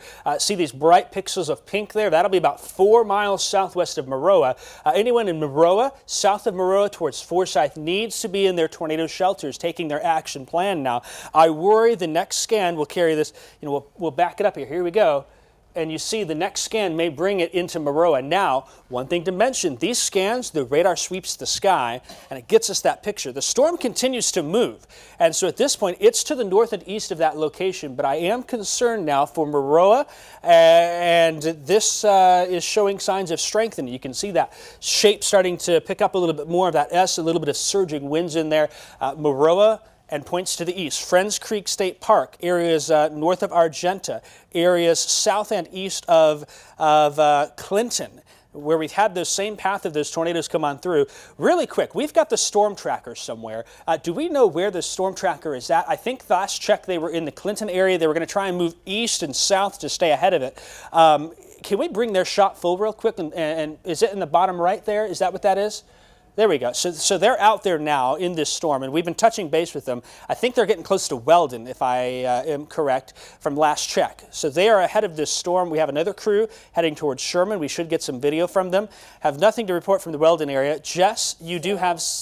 Crew that was headed to Sherman, they're blocked right now at the I-55 exit because of a car accident and down power line. I think that car accident was a tornado hit the vehicle at this point, seeing where the path went. So I think that's going to be the damage that they are. It seems like the damage is on the north side of Sherman. The exit there is likely where that tornado went through. Yeah, it's very close to that subdivision. Yeah. Yes. Okay, so Maroa is what next in line here. We need to start thinking ahead real quick with northeastern Macon, southeastern DeWitt, and now Piatt County. I want to start thinking here. Monticello and points to the north. We may need to keep an eye on this. The next scan going to come through. Checking further to the south and west, and I want to switch radars. I'll send it to you here in a second. Brandon, I'm going to switch radars and just get an idea of what we're seeing. It's not all that impressive to me, but I think by Morrisonville, there may be an area of weak rotation. It's on the right spot here. Notice how it's off in the southern edge. We're going to watch very closely Taylorville. I know Taylorville is very sensitive to this subject after 5 years ago. No warning, some weak rotation, but certainly something we'll keep a close eye on with all of these storms. You can see across the state here. Look at all those polygons. There's tornado warnings from northwest Illinois by Galena through central Illinois, and there's been tornadoes all down towards Memphis and Arkansas as well, so quite a bit of a robust event here.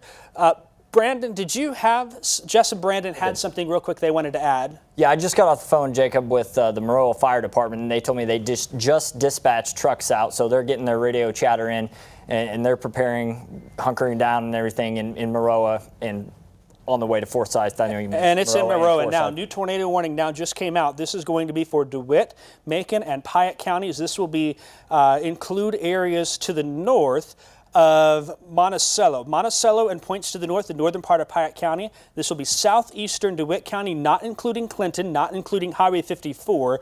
And Kevin, you're looking at that new warning now. The new tornado warning will include Cisco. It will be north of Argenta. It will include D-Land. It will include Mansfield. And it will include Farmer City and Weldon, kind of in those areas on that. Kevin, talk more about what you're seeing. Yeah, here it is, that new tornado warning. We were just kind of showing it to you there.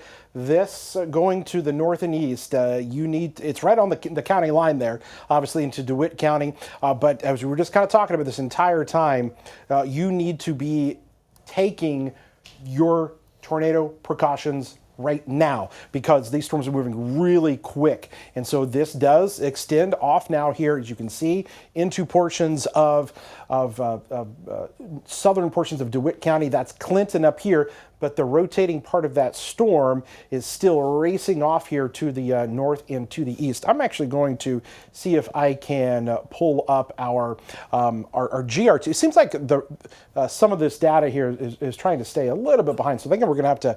Yeah, Kevin, I've been using GR, and it seems like maybe it's just a little bit ahead here. If you want, I can kind of help you out with that on the computer real fast. Yeah, if you can... yeah, I'll just take over here and pull up the that. GR there. It's in Moreau right now, if not just now moving through and to the east. So that's certainly what we will be watching very closely. What's the source name that you have that for, Kevin? GR2 there. Oh, that's data set. Okay, here we go. So that storm there that's coming into Maroa right now is kind of the biggest issue there that we've got. And so here we go. I think you've got it pulled up there. So I want to keep stressing this, guys, is the fact... Say Kevin in the key, please. Yeah. I want to keep stressing this to you that the radar here is doing everything it can to keep up with all the data that's coming in, because the radar even goes out and does a scan, not just kind of here at ground level, but higher up as well. But we're seeing this rotation, and there it is right there on that newest scan. That's 51. It's cross 51. It's on the kind of east side there. We're seeing some of those areas of rotation, some really strong pockets of winds here as well.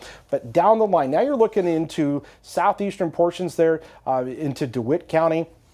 You can see there is Piatt County there. There's Cisco over here, Weldon. But right now, I mean, there's also some really strong winds here. Okay, look at these here. And you got to watch all of these areas, because if it can tap into some of that rotation there and get a little bit of inflow in it, then you're talking about maybe several little spots that could be seeing something. But I'm kind of looking at this right here near Maroa on the kind of east side of town. We switch over to the debris tracker. See, that's the rotation that's Who is it? right there that we've got east of Maroa now. This is racing to the north and east, and so this is going to be crossing into DeWitt County as it has moved kind of the rotating part of that storm east there. But there are some really strong winds, a few pockets of strong winds that are along this cell here. Again, just kind of to get your bearing straight of where you are. These lines right here are the counting lines for DeWitt and Macon County.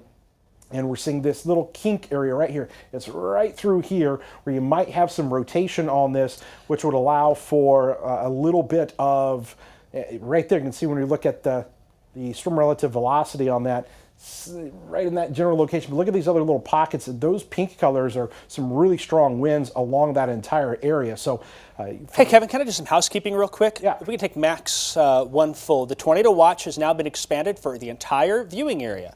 Some folks are saying, where's the tornado watch? This must be missing us. We are extending it to the east. The National Weather Service has made that decision, and it goes into Indiana as well, all the way into central Indiana. This new watch is going to go, I believe it's until, let me double check on that. It's going to go until 2 a.m. actually. Now, the good news here is it's to 2 a.m. because how far east it goes. We will clear it out by 9, 10 o'clock, if not later than that, with this new tornado watch that has been expanded. The other thing I want to say real fast here is with the tornado warning now in Piatt County and southeastern DeWitt and Macon County, a reminder next in line is going to be Champaign County, and we're going to watch the city of Champaign, Rantoul, Mahomet, an early heads up. Not only if, maybe the tornado doesn't come, there's going to be strong winds with this as it moves off to the east as we continue to watch here. So that's some housekeeping I wanted to mention with that particular storm as it's moving on through. It's kind of, if we bring me back on here or whatnot, in fact, I need to switch my source real fast, actually. It's kind of a bit of a, let's see what's going on here. There we go. It's kind of almost in the line, but notice to the south and east, there's nothing here to disturb it. So it's able to pull in plenty of warm and stable air, which means that there's nothing stopping it from producing another tornado as it moves off to the north and east. All right, so just seeing near Morrisville, there's been a report of a funnel cloud. Morrisville, a report of a funnel cloud now, that coming from Chaser. There is no tornado warning at this point, but you can see here, there is some rotation there now north of Palmer. And I think at this point, Taylorville, Palmer, areas southeast of Kincaid. I think we need to start thinking about what we need to do if there's a tornado warning, and why not just take the step based on what we're seeing and just kind of checking that. There's been video confirmation of that about 5 minutes ago of a funnel cloud near the Morrisonville area. So it is a severe thunderstorm warning down here in Christian County with a tornado possible tag. We may see a red box pop up, a tornado warning be issued, and that would include the city of Taylorville on its path. It would also move off to the north and east, probably would include areas towards Moweaqua, Assumption, up the road towards Stonington. So that's something that we need to watch closely. Now, Brandon, you have something that you want to say to this as well real quick. I know you're very familiar with Christian County. Right, yeah, I just talked to family members there, and they told me a few minutes ago, you're talking about how fast this storm is moving, that my uncle told me he was out in his hot tub in his garage, and then the rain started coming, and then the winds. So, to double your point, this is moving very fast. Yeah. Okay, real quick, I think we've got a new tornado now east of Maroa. Based on what I'm seeing here on the circulation. Kevin, you'll be on the key there. It's right behind you. Where this little blip is here, it lines up with base reflectivity. It lines up with the velocity, where the next scan, this may carry it towards Weldon, Cisco. Very concerned about that as it moves off to the north and east. So in the Seth and Adam are between Weldon and Farmers City, trying to move towards 74 so they can get ahead and south. So I think we're going to see a debris signature on the Macon-DeWitt County line in the next scan. Remember, that now is moving pretty quickly. Weldon, Cisco, D-Land. The call to action is now here based on what we're seeing and keeping an eye on things here. So Tristan, go ahead and say that one more time. Riverton, we have an update from Riverton as well. Okay, we'll talk to Brandon for that. Okay, real quick. Yeah, we do. We have structure damage reported in Dawson Parks Place Child Care Center at Decatur Road in Riverton. There was a roof collapse there. They're going house to house along Old Decatur Road in Riverton. So that's what we have right now from Riverton. Okay, so we know there's lots of damage. Kevin, I'm going to let you take over for a little bit. And do you still want to use GR on the wall there? I tell you, we can give it back to Max too. I'm going to give that a shot. If you can I'll switch bring me back over, and what we'll do is we'll take that. But again, that was the area, and just give us a second here to let that update for just a moment. Confirmed tornado now, Christian County. That just came across, by the way. There it is. There it is. So confirmed there for Christian County. And as long as that is in play mode. It is in play mode. Then we can launch that up here. All right, so let's just take you down in here into this brand new tornado warning. They were talking about that confirmation there of that. So now you're talking Taylorville. Okay, Taylorville, you need to be in your tornado safe spot here right now. So let's see if we can try to find this when we look at the velocity. Okay, there's been some confirmations of this, and so we've got some rotation here. Bear Creek, Clarksville, that is right there along 48. 48 goes southwest, northeast there, right into Taylorville, and then keeps on going. So right now, rotation with this storm. Tornado confirmed with this. They have had confirmation that indeed a tornado. 5 years ago, Taylorville hit back in December, and so we are obviously concerned here. I know that a lot of people are taking shelter right now. We want you to get to the lowest level of your home, center part of your house. If you're in anywhere between Kincaid and Taylorville, and I'm going to say the radar here kind of updating, we're seeing that rotation associated with this. If you're anywhere in Taylorville to Kincaid, down to Clarksville, and then kind of just north of the Locust area. All right, let's take this, and I want to zoom it out because we're going to take you back up to our other area of concern, and that's going to be up here into portions of Macon County, heading into DeWitt County in the Weldon and Cisco area. And so as we zoom into that area of concern, here we go. See these reds and greens kind of coming next to one another. Some really strong winds, some concerns here with some of that rotation. What we're going to do is see if we're seeing anything from the debris tracker on this. Kind of tough to tell, but it is definitely something we're watching. What we're going to be looking for are more of those kind of blues and whatnot, which would be indicative of possibly some debris with this. And so we've been watching that cell that was there east of Maroa, but we're definitely getting some really strong winds, if nothing else, as that kind of comes across DeWitt to the Weldon areas right now. If you're in northwestern portions of Piatt County, you definitely need to be on the lookout here, because this storm means business.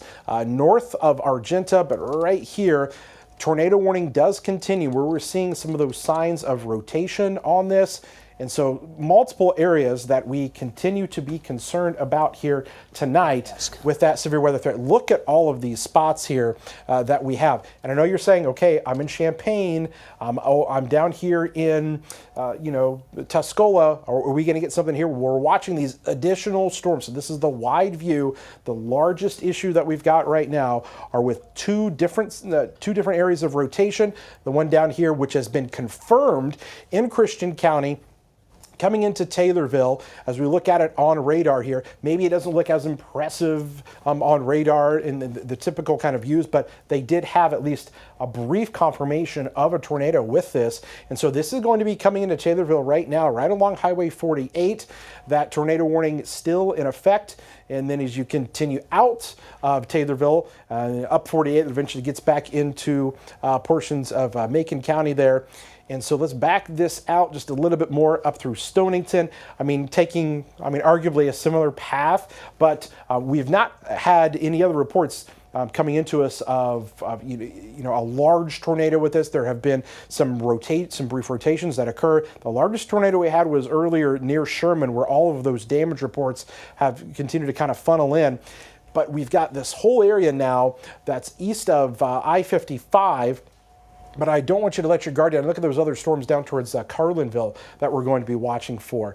Switch things back over to the velocity, which allows us to see the rotation in these storms. And then we'll take you back into portions of DeWitt County there, right on the DeWitt and Piatt County line. And here we go, where we've got that near Weldon. You want to be in your tornado safe spot. They're near DeWitt, right there along Highway 48. Coming out of town there, boy, that is showing some pretty strong wind signatures. And you get some of those brighter reds and greens and those pinks right there, indicating winds that could be upwards of 60 to 70 miles per hour. Again, we're not done here by any stretch of the imagination.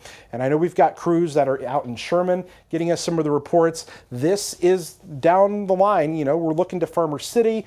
And I'm just going to step out of the way. If you're in kind of Mahomet there, northwestern Champaign County, this all is eventually heading in your direction. So you need to be just kind of hanging by. If you're watching us tonight, maybe you stayed home, you canceled plans here, and that's unfortunate, I know, but we need to tell you guys what's going on with these storms, as the severe weather threat is going to continue over the next few hours. And Jess, there are more damage pictures that are coming into us here tonight. Yeah, these pictures we have pulled up here in just a second. These are from Cole Hankey, a reporter on the scene in Sherman. He just got there. They're around the corner from that subdivision where all those damaged homes are. Sudeth Road blocked at both sides. This is as close as he is allowed to get at this point. You can see those power poles down. Lines blocking the road. He said a car accident in that area, police confirmed with him, was caused by the tornado. I think we have a couple more pictures here. Again, those poles. And of course, Ameren has warned not to go anywhere near any power lines you see down, because you should be treating those lines as live. So we will continue to keep you updated. He is actually calling me right now, so I'm going to get another update from Cole here in just a second. But for now, I'm going to send things over to Jacob. All right, thanks so much. I want to mention here, again, some reminders. These are fast-moving storms. We've got parts of Piatt, DeWitt, Macon, Christian counties under tornado warnings. Also northern Shelby County. What you do in a tornado here, remember, proceed to your safe place, leave your mobile home, get out of your car, no driving. That report from I-55 in Sherman proves that being in a car, not a great idea here. In, down, up. Remember those three words. Have your kids say it really fast. Make a game out of it here. I'm going to get inside, most interior room as we can, lowest floor of your home, getting down as low as you can, whether that's a basement, a crawl space, a bathroom that's interior something like that, and then covering up with blankets, pillows, mattresses. You can listen to our live coverage on the WCIA3 weather and news apps, also on Facebook. Any of our meteorologist pages, you can do that, and we'll give you the all clear. I need to give some all clears at this point. Areas from Maroa to the west and Illiopolis, Mount Auburn to the west, Sangamon, Logan County is all clear. I want to hold off on any Macon County calls. I want to hold off, we'll give an all clear to Clinton, Wapella, places to the west. This, though, now crossing the Piatt-DeWitt County line near D-Land. And real quick here, then, let's talk about tornado safety. Remember, if you don't want to read this, I won't read this graphic a lot, but you don't know what to do. Our Severe Weather Center has this graphic and other great resources on the news app and on WCIA.com that will help you know where to go, what to do. The live streaming coverage is there as well. We've tried to make it as easy as possible for you to stay connected with us during events like this in Central Illinois, and so that's something that we're going to keep a close eye on here. I want to mention real fast then, let's talk about in the path. This is going to apply for Champaign County. It could apply for Decatur and Southern Piatt counties. Downstream from these warnings here, if you're in a mobile home and watching in Champaign County, you've got some time. I'm particularly concerned Fisher, Rantoul, Thomasboro, Mahomet, perhaps near or north of Champaign-Urbana, probably the northern part of the county with this here. That's going to be the biggest concern. Be prepared to seek shelter and maybe think about heading there a little early. Oh. Your phone charge, arrange your safe place, find your flashlight, and check the WCIA3 weather app for more information. This here is a look. I'm very concerned about that circulation near D-Land.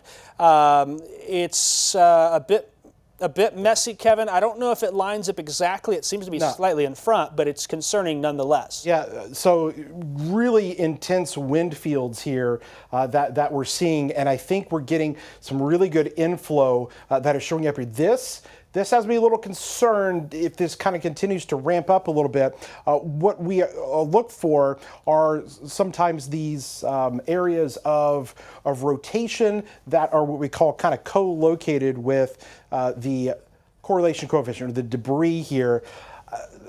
It's kind of hard to tell, but there's something going on with this storm. If you're in Mansfield right now, I technically don't think you're in that warning yet, but that could change.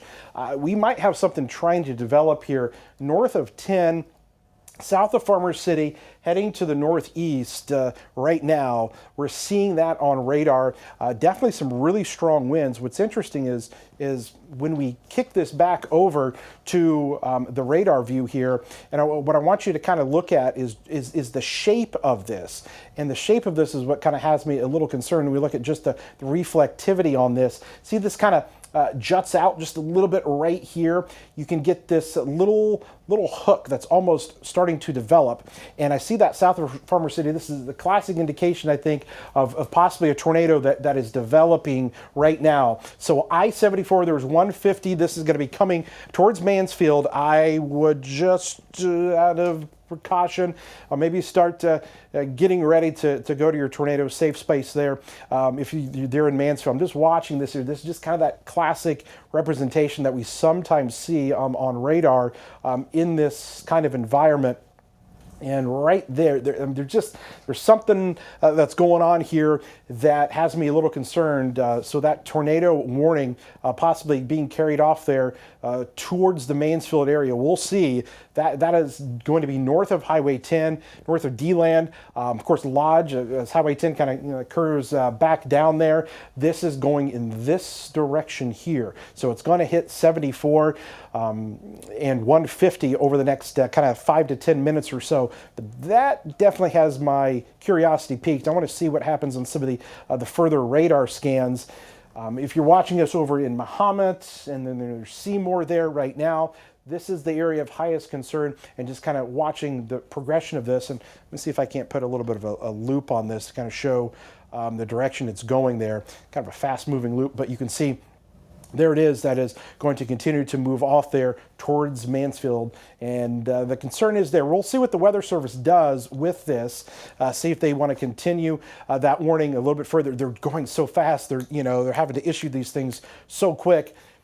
Will Mahomet get in there? Will Mansfield be in there next? There's the updated radar scan that's right in there. probably some really strong winds in this, but there's a little appendage right here that's trying to form pretty strong inflow here, rear inflow jet that might be kind of coming into this, and it all helps to kind of create some of that rotation there. We're going to see what they decide to do with this, but just by looking at it, from what I'm seeing here on some of the radar signatures, it definitely has my curiosity peaked with that. We'll watch the debris signature, see if it kind of starts to show anything, but I think more than anything, there could be 70-mile-an-hour winds maybe with this. I would agree with that, and that's Kevin. and that could be what the radar's seeing. Yeah, and my scan just updated here on this where it's showing more signs of surging out. Look at the colors here on the screen here for you. See these bright pinks? This is going to be a big-time wind event. Mansfield, Mahomet, Fisher. We've got the storm tracker going south from Fisher right now. They will get to Mahomet and go southeast into Champaign-Urbana, and they are moving to get ahead of this here. At this point, Kevin, I don't see as much of a rotation signature. I see the surging of the winds, but we have seen before the surge of winds drops of circulation, and we might have to watch that north side of this one. New tornado warning there includes there Mahomet. It is. New tornado warning now. It will be for Fisher, Mahomet, Thomasboro, Rantoul, Ludlow. It does not include the city of Champaign-Urbana. This will be north of town. Now, if you know someone in any of those towns, Fisher, Mahomet, Thomasboro, Rantoul, Ludlow, up towards Dewey, out to the east, over towards, looks like it's not going to quite be in Gifford, Lake of the Woods, places like that. Send them a text. They probably know, but still send them a text. We could use your help on a day like today with the NOAA weather radio being down in the county, and that's going to be that new polygon. There also is talk about significant wind with this storm. They're saying tornado and maybe $half size hail moving to the east. Still have an inflow notch right here over Mansfield. In fact, I've got the cameras in the back turned to the west and north. So if we want to check either the studio or the stadium camera, I think that's going to be a good option for us. And we might want to start double or triple boxing the storm tracker or the storm tracker and I know they're in that area, or the camera for either the studio or stadium in that triple box. That'd be really good. We got a good camera to get some visuals from that. Do you want to update really quickly here on Taylorville? Taylorville city limits all clear. Interesting little spot near Stonington and points to the east. Still worried about Stonington, Moweaqua, Blue Mound, Macon. I have not seen any reports of additional tornadoes from that, but that little batch there is starting to show some signs of rotation. And then further off to the south, there are still more storms developing south of Springfield and towards the Effingham area, but nothing concerning at this point. They are, though, in an environment that would be maybe a little more supportive for some rotation here and there and whatnot, so we're going to watch all of that closely. As this continues to extend, Mansfield. Time is up. In fact, it's in Mansfield, moving to the north and east. This will be very close to Mahomet, Lake of the Woods on 47 North. There's a lot of houses there that are in that area, and so we're concerned about them. We, really that area. All people in that polygon need to be seeking shelter here. The sirens, I'm sure, are going off in parts of Champaign County now. Thomasboro, Rantoul, Fisher, Ludlow, as that storm continues. Let's just play this scenario. If there is a brief or weaker tornado with this, that'd be a great scenario here. But the problem is while yes, the tornado is an issue, wind. This is going to be a windy storm moving in. Suggestions are that maybe we've got some 60 to 70 mile per hour winds coming in the northern part of Champaign County. And something we need to think about as well on the news side is if we can, perhaps we can look at power outage, get some numbers in that too, and find some information out. So Kevin, you are there at the wall. Tell us more about what you're seeing as this storm now continues. One now into Champaign County, another south of Decatur. Kevin? Yeah, really intense winds that are showing up along this area, coming into to Mansfield and into the Mahomet area here. You talked about, texting. I just texted my wife and the kid there and the dog taking shelter in Mahomet. You should be doing the same if you live in Mahomet or Mansfield there as well, because these are going to be some really strong winds that are coming through right now. And so that's what we're looking at. See this kind of pink color? It stretches all the way back to the D-land area. That's your really strong winds, and it is about to get really windy out there in parts of Piatt County there and into northwestern portions of Champaign County and the Mahomet area all along there on I-74, and we're watching that area, and it's not going to be long. I'm talking a few minutes, and this thing is going to be right on top of you. I think we got a pretty good view. I was watching some of the lightning there from our storm tracker with Adam and Seth that have been out there. That lightning is just lighting the skies up. That is for sure here tonight in those areas. So you need to be in your tornado safe spot. If you are in Mahomet, you can see there on the right side, if you look at that lightning there from our camera that is located here at the studio, but also Adam and Seth that are out there into the storm tracker. These are the strong winds that are going to come right into Mansfield and Mahomet, and those are going to ramp up really quick. And yeah, Kevin, I'm seeing some signs on radar here. There's a surge of energy, a surge of wind on the south side there, and that concerns me that Mansfield circulation is going to spin up. Lake of the Woods, Mahomet, very concerned, especially Mansfield, Mahomet to the north there, up towards where that natural gas peaker plant is on 47. Fisher, you're going to get a lot of wind and rain and hail from this too, but you know, it just looks more and more ominous the further this moves along. I don't like the signature at all. There could be a tornado. This is a classic signature right here on a QLCS.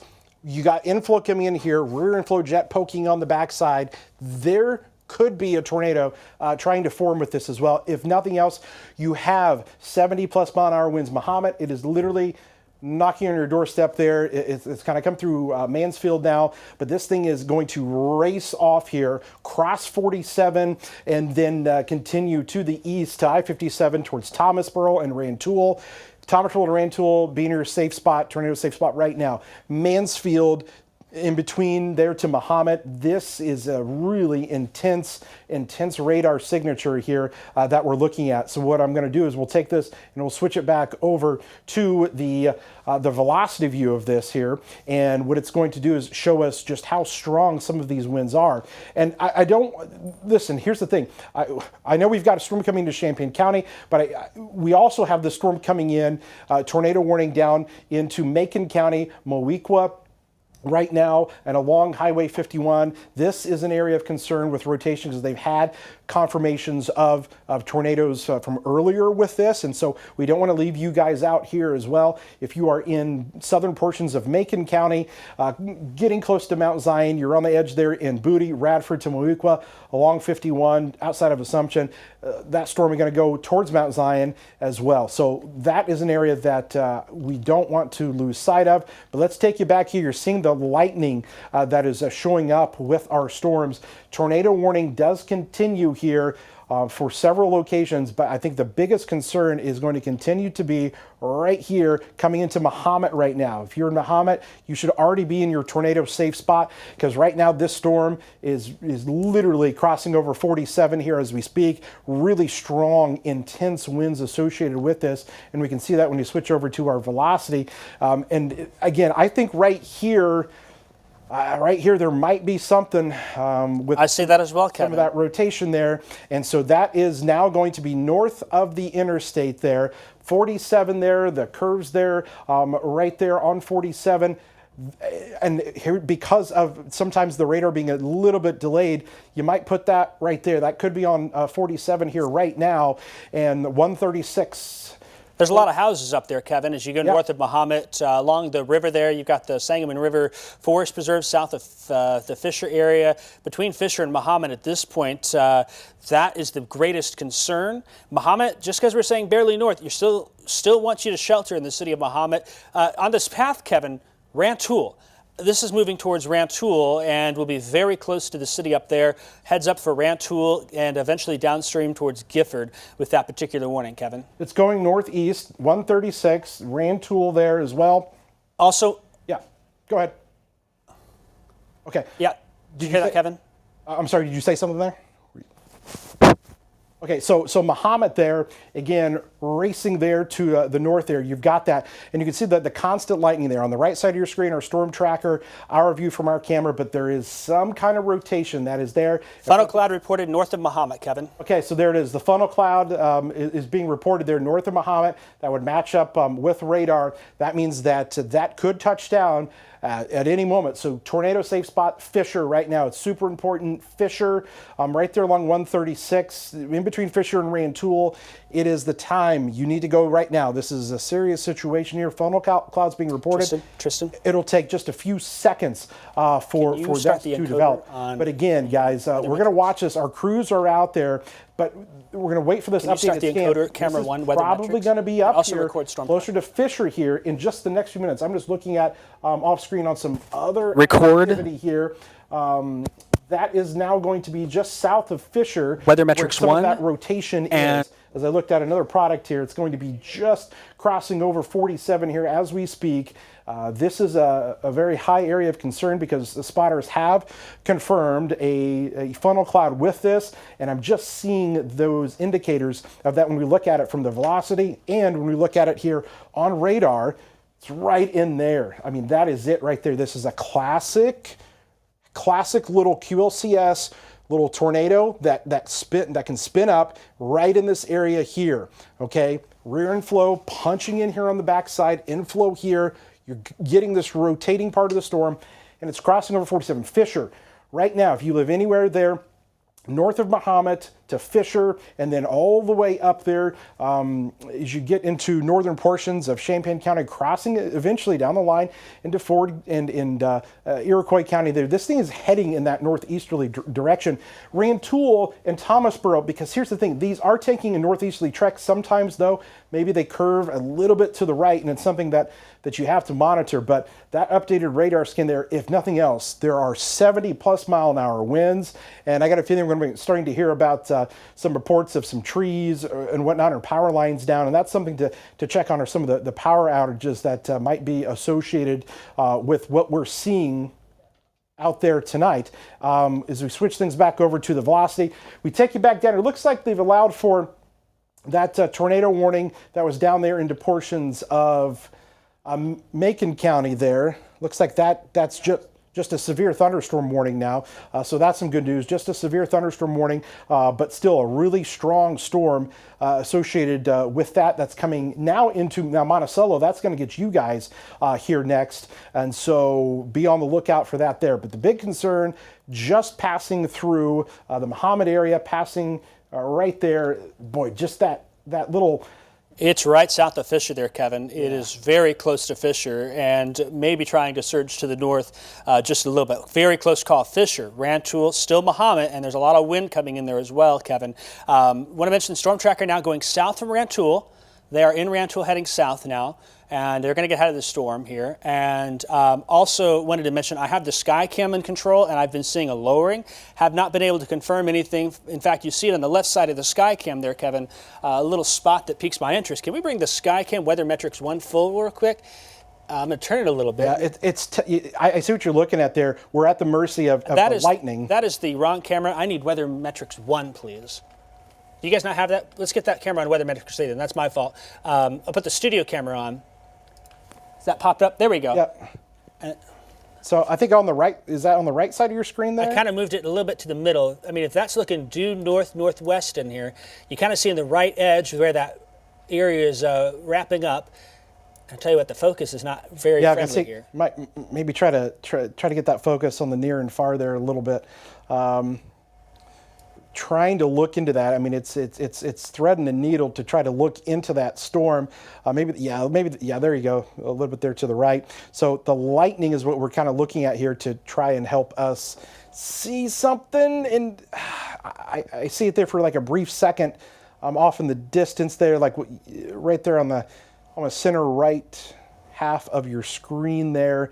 That could be heavy rainfall, but boy, you can definitely see something trying to show up in that area. Yep, that's where it would be. It's going to be wrapped up in there. We may not get a good vantage point from where we are here, Kevin. So we're going to we're going to just watch this very closely. It's going to be Dewey, the small town of Dewey. If you know Dewey Fisher Road, you drive south from Elliott or you head north on Mattis, eventually that takes you to Dewey. That's where the Dewey State Bank is. This is coming towards there. This will be coming towards Rantoul, the west side of Rantoul shortly. And it's very concerning to see this. There is probably some very strong wind in Mahomet now, Kevin, on the south side of this. But at this point, I do want to give it all clear to DeWitt County and McLean County, all clear. We still have severe thunderstorm warnings to the south, Kevin, in Macon, Shelby, Moultrie, and Christian counties. In fact, the new line now, Western Christian County. We can go ahead and bring me full real fast here. That new line, Western Christian County, now severe thunderstorm warning. Severe thunderstorm warnings from Decatur. This line continues, but obviously the storm of the day is this one. There's your inflow right here. This is moving northeast. Dewey sits there. There's Rantoul. This is coming in your direction. If you live in Footsland, all clear. Bellflower, all clear. Mansfield, Farmers City, all clear. Let's hang tight, Mahomet. We really want to hang tight, Fisher. Wow. Rantoul, really want to hang tight. And that, Kevin, continues to surge forth a little bit with that rotation there. I really think it's strong increasing. winds. Really strong. Look at that orange color over Mahomet. Those are some really strong winds there, right over Mahomet there. The radar indicating some 70+ mile-an-hour winds with that little orange area there. Those are some strong winds there, and that stretches now towards Thomasboro. I think that whole area there, I mean, look at some of those oranges. You know, bring mine full real quick here yellows. again, Kevin. The latest scan just came in, and it's now just southeast of Fisher. You can see here those oranges there, and Kevin, if you want to take the GR behind you, I can switch that for you. Sure. Okay, so we're going to switch to Kevin and the wall here really fast. Rantoul and Fisher, even if it's not a tornado, it is strong winds, 70, maybe higher than that. We are seeing surging winds here, Kevin, southeast of Fisher, which to me indicates the rotation strengthening as this moves east from Fisher over Dewey now, and by this point, moving quickly towards Rantoul and Ludlow. Literally right now, this is right on the doorstep of Thomasboro and Rantoul. Super strong winds. And so you normally you hear us talking about the reds or the blues or the greens. We're seeing these yellows and oranges on the velocity, which are really strong winds here that are, I mean, just racing into this inflow of this storm here. And so what's happening is you can almost kind of see how this kind of bows out a little bit. And this stretches back to Mahomet. Mahomet's right there. It's not quite showing up on the map there, but that's Mahomet that you guys are probably getting really strong winds now, but also Thomasboro and Rantoul, it is picking up. Down the line, Ludlow and Gifford right there. If you're anywhere along 136, you definitely want to be taking shelter. Gifford, you are not in that, you're barely not in that warning, but if any indication as to what we've had here, the history of this, you will be soon as they carry this on. I mean, they're just trying to keep up with these warnings because they're happening so fast. But Thomasboro now, as you can see, these are your winds, really strong, coming into that storm there. And still, there is the potential. I'm still seeing some signs of rotation on this here, just when we switch back to the reflectivity, if you can switch the reflectivity on that, on the GR, I don't know if Jacob's there to switch to our reflectivity, but I can tell you there. Sorry, Kevin, I was switching something. No, you're good. I want to mention real quick, Kevin, there's been a report of a tornado near Stonington. I don't know if that's delayed, but Macon County is aware of that. Okay. We'll see if there's a tornado warning there. I think that was, so they had that tornado warning they issued earlier down there from Stonington, and that's one that was in Macon County earlier. I think that was from that early report. There's still some little guys there, but man, there's definitely still some really strong winds. Jacob, keep checking that.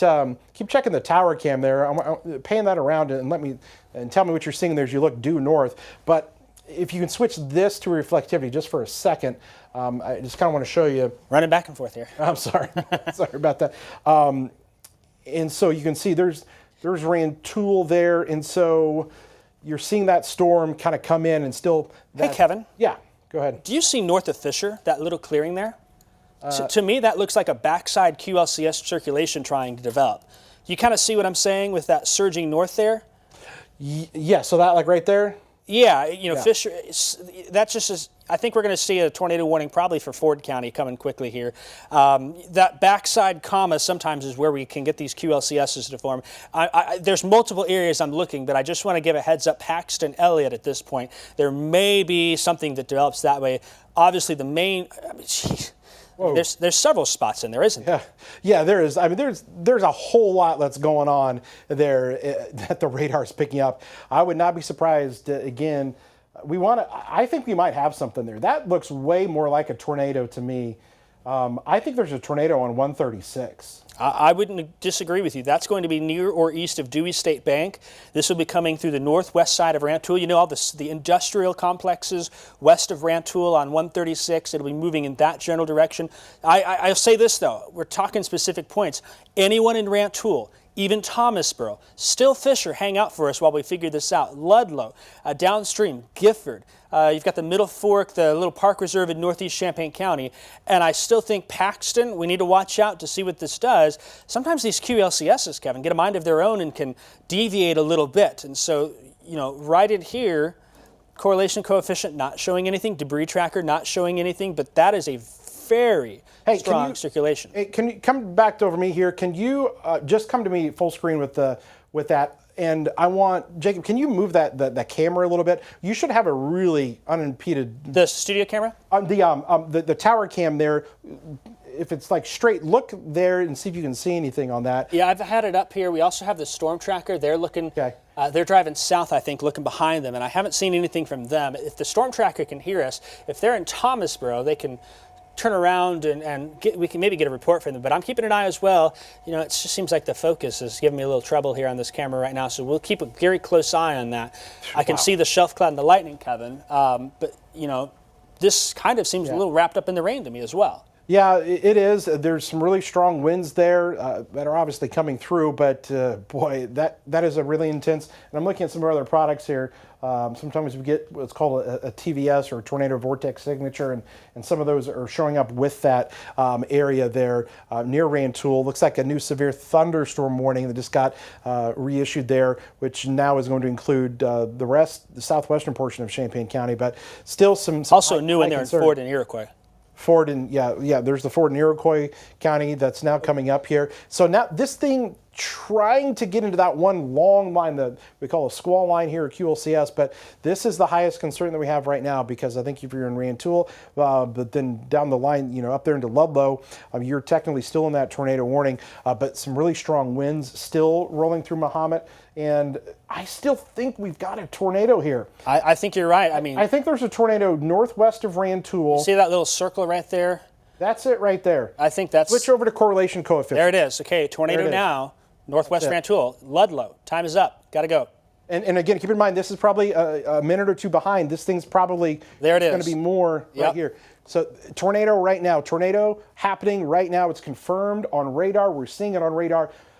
Jacob just said it. Ludlow, you got to go right now. Go right now. Go right now. Take shelter. Rantoul, northwest side of town. It's going to be right there on 57. It's going to cross 57 here in the next minute or so. If you are in Ludlow, you need to take shelter right now. That is as clear as it's gotten, and we've gotten that correlation coefficient, which shows us the debris. Okay, the debris is being lofted into the air. Power flashes reported near Dewey.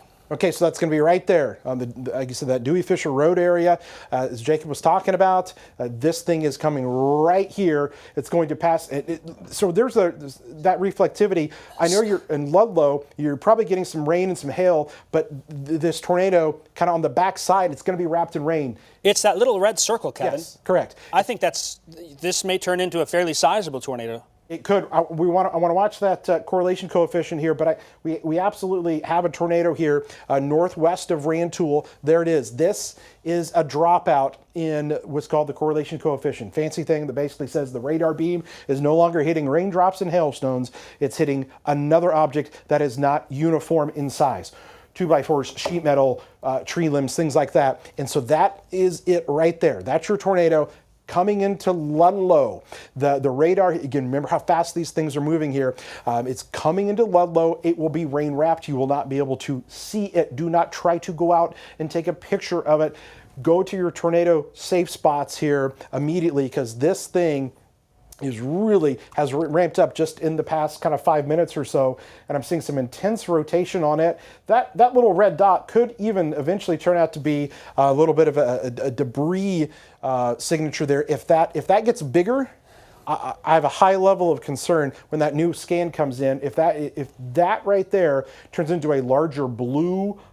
Okay, Kevin, just so you know, the storm tracker now is facing north on 45 south of Rantoul, and the storm tracker, we can go see if they have a report. The other thing is Brook Hill Golf Course. It's moving in that direction north of Rantoul. Still, the entire city of Rantoul needs a shelter. New tornado warning also out for Ford and Iroquois counties. This will include Paxton, Cissna Park, Wellington, Milford. It does not include Gilman, Onarga, or Watseka. It's for this. Now, Kevin, we've got the storm tracker. Do we want to toss it out to them real quick? Yeah, go ahead. Seth, you're in the storm tracker now looking north. A lot of lightning. Tell us more what you're seeing. Jacob, 1 second. Okay, there we go. My microphone fell off, excuse me. We are looking straight north. We are right now a little bit south of Thomasboro, looking straight up to the north towards Rantoul. I can see on my radar scope it is straight north of us. I'm trying to get the camera aligned where we can maybe see a little bit of that lowering to see if we can get it from this distance. We are pretty far south. We're even south of Thomasboro, but we're trying to inch our way a little closer to it now to see if we can get any kind of signature through the lightning. Obviously, it's almost pitch black out here now, so the lightning is the only way that we're going to see a whole lot here. Real quick. Sorry. Yep. Real quick, we now have a confirmed large and extremely dangerous tornado north of Rantoul. It's behind the rain for you guys. This is on the north side of Rantoul. The National Weather Service saying this is a particularly dangerous situation. Ludlow, Rantoul, Gifford, northeast Champaign County. This also now for southeastern Ford, southern Iroquois County, a large and extremely dangerous tornado in progress now just north of Rantoul, and this is going to be wrapped in rain. The circulation, there it is. It's tightening up. Now moving to the north and east. Rossville, Hoopeston, Potomac, Rankin, East Lynn. We've got areas ahead of this moving in that direction. You got time in Milford, Hoopeston to take shelter. Rantoul, Ludlow, your time is up. Paxton, your time is up. Large and extremely dangerous tornado now reported there. And this is moving north and east. Seth and Adam are in a safe spot. They are south of the storm. The storm is north of them. They'll probably come back into town here. And Kevin, we may send them to the north to investigate once the storms pass on through. So Kevin, tell us more what you're seeing. Because the radar signature is that's it right there, okay? And look at the dropout. There's a dropout on the velocity. Basically, what that's telling us is the color table that we use to display the winds, they're so strong, it's dropped out here. Super high concern here. I think we have a large tornado here. We're going to see some damage. A report's going to be coming in. Ludlow, I'm telling you right now, seconds here. Crossing over 45 and I-57 right now. You cannot see this. You cannot, it's rain wrapped. That right there is, okay, some of that I think the debris, possibly some debris ball that can develop when you get the higher reflectivity. This thing coming right here south of Ludlow. I was looking at some of the traffic maps there, and traffic is really slowed down on I-57 for good reason. Let's see. Okay, so there is the velocity.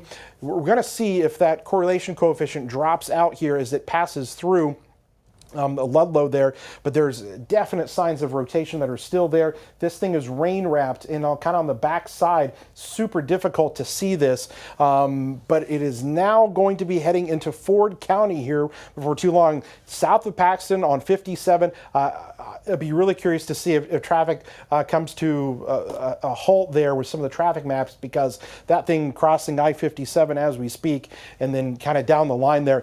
I want to see that velocity there, because I got a new scan that just came in, and it looks like, so there it is. It's now south of Ludlow. Just south of Ludlow. You're that's talking Brook Hill Golf Course. A mile there. Yep, the golf course that's over there.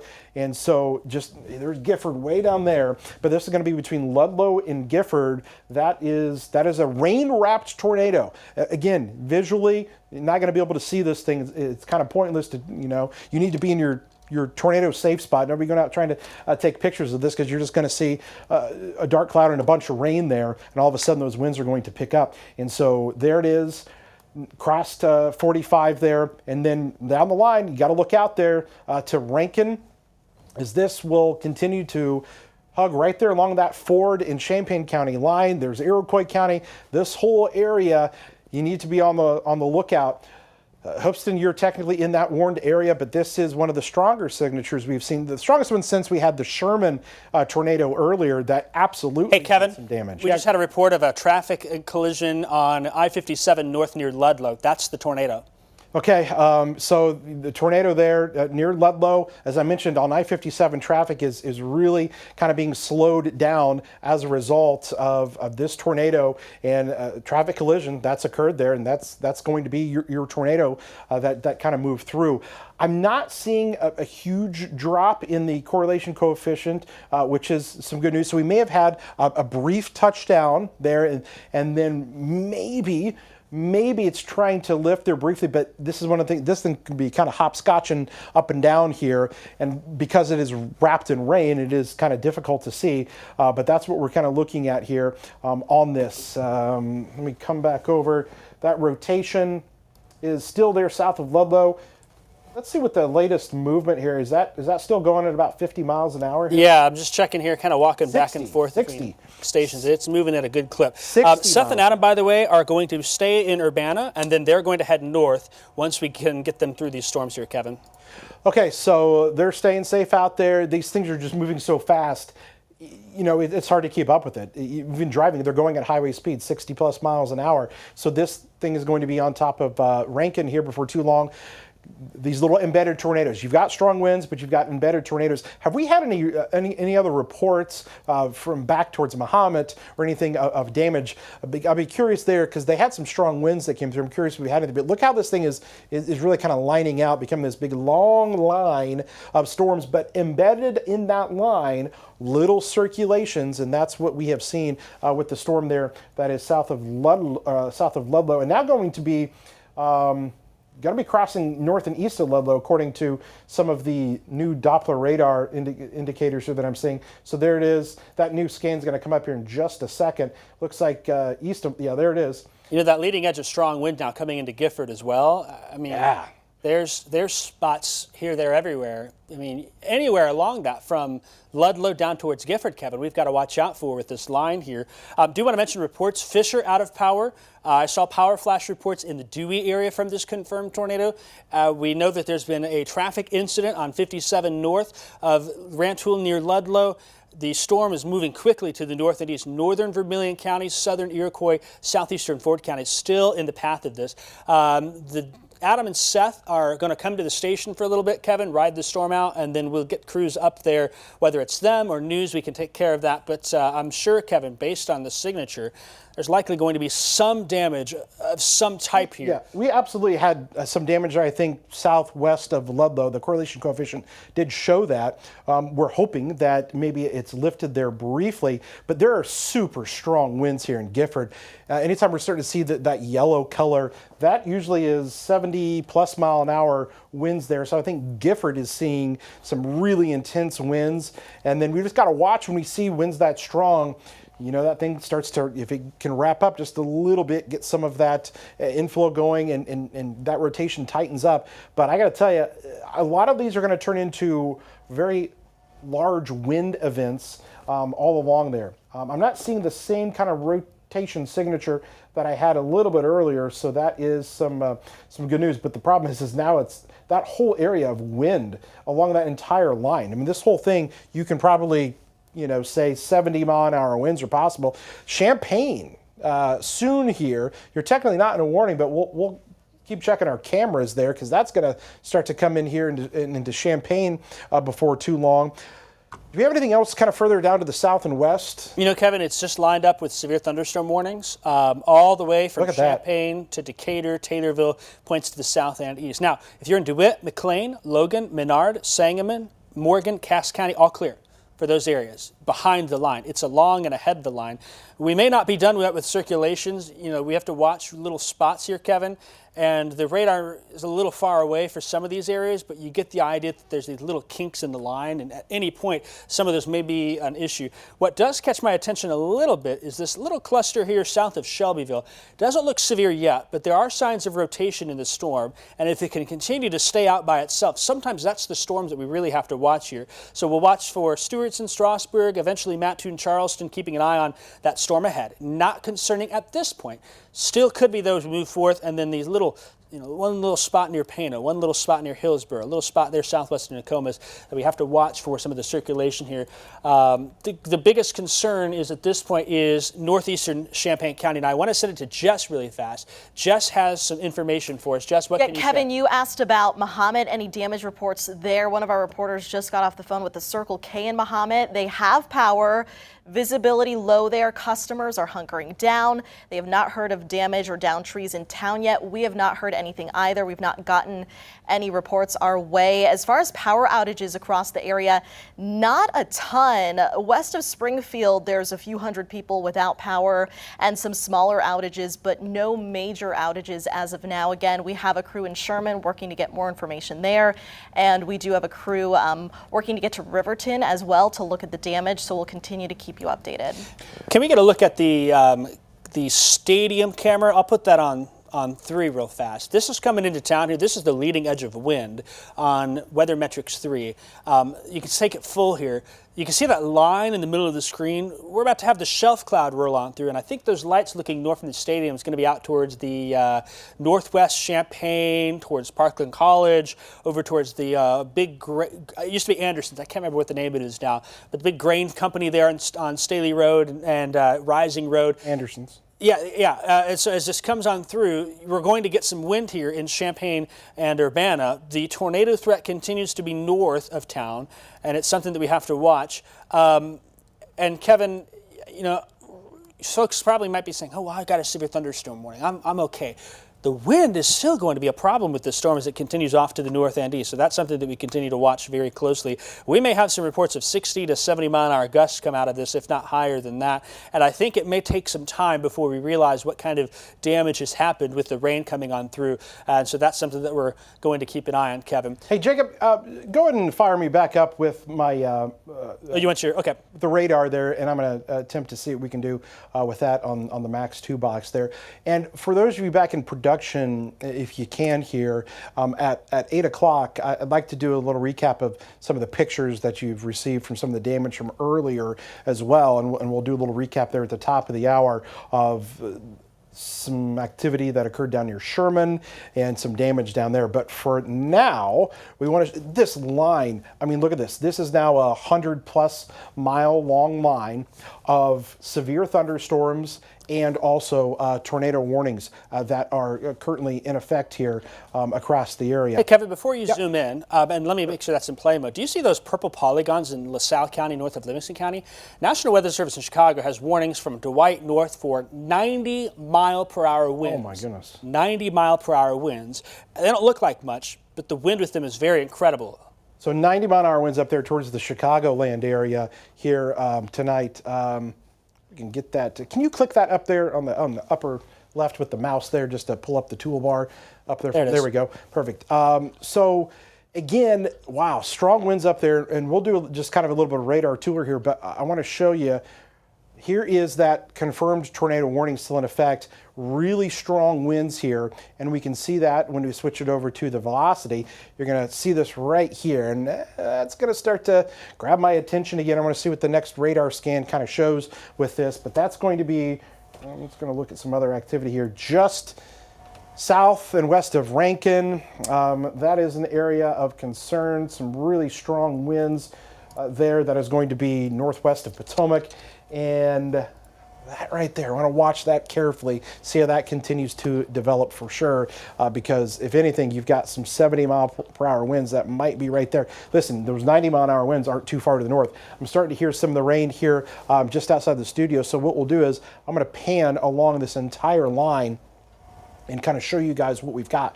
Really intense winds, Rantoul to Penfield on 136, northern portions of Champaign County, not quite to St. Joe yet, you'll be next. Back towards Mahomet and Seymour, just kind of some of that heavy rain coming to an end in Mahomet here before too long. Monticello, you're actually seeing a little bit of a break from those storms, but it's coming down pretty good. Bumet down to Cerro Gordo and Mount Zion, the southeastern portions of Macon County there. Coming into Dalton City before too long. Moultrie County, you're next. Lovington, you're going to get hit by some really strong winds there. Back down into southeastern portions of Christian County, there's Assumption, down to Pana, strong storms there, all of this. Basically, if it is storming right now where you are probably under a severe thunderstorm warning. And you can see that goes all the way down here into Montgomery, Macoupin counties down here. And so you may be saying, okay, we got some other activity out here towards Shelbyville and Windsor. That's not quite severe. There's some other storms that are developed, but you can see right now severe thunderstorm warnings continue through Macon County. They continue all the way through portions of southern Piatt County.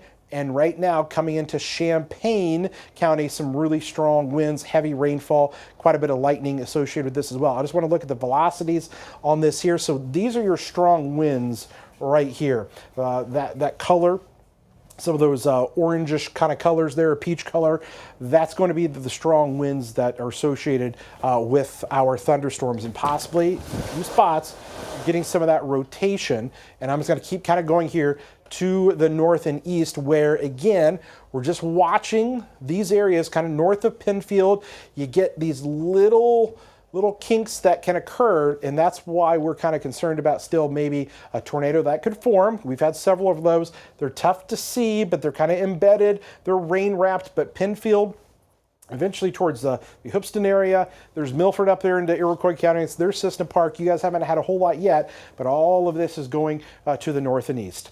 Well, it is 8 p.m. Straight up top of the hour, and we have been in severe weather coverage over the last several hours, and as a result of tornadoes that have moved through parts of central Illinois, we want to show you some pictures that we have received from earlier. This is first going to be in Sherman. You can see here, I believe Landon sent some of these pictures in to us, and look at the power lines here. Power pole at a 45-degree angle, all of the trees that are down here. Hey, Kevin. Snapped off here as well. Yeah. News is working to confirm that there are multiple vehicles involved on I-57 North, and some of the reports are a little concerning on I-57 north of Rantoul. I want folks to know, if you're coming from Chicago south, or just stay home here at this point. Okay. News is working. We've got Brandon going with the storm. He's going to take the storm tracker up north and head that way here shortly. So some concerning reports coming from northern Champaign County. Hoopeston, Rankin, those areas need to be in shelter and stay in shelter. Cicita Park, Milford, Wellington, places like that. That's the storm tracker. They're going to come back actually and pick them up. They're not quite here yet, but he'll be heading that way. I have seen a report that we might be off the air. I'm not sure if that means we're out of power, but again, we are streaming on our digital platforms. It looks like they're calling in extra mutual aid from surrounding departments for up by Ludlow, Kevin. Okay, so we're going to keep checking on that. We're going to continue our recap here of what we've been seeing here. We've got more pictures and whatnot that we want to show you. Again, this is back towards the Sherman area, and you can see, again, more of those power lines down, more of those trees that snapped there. That was a very large tree. Look at that. There it is, the top half of that tree and the power lines going through it. Additional pictures here, more power lines, homes here that were damaged. Again, this was near Sherman. So that is obviously concerning.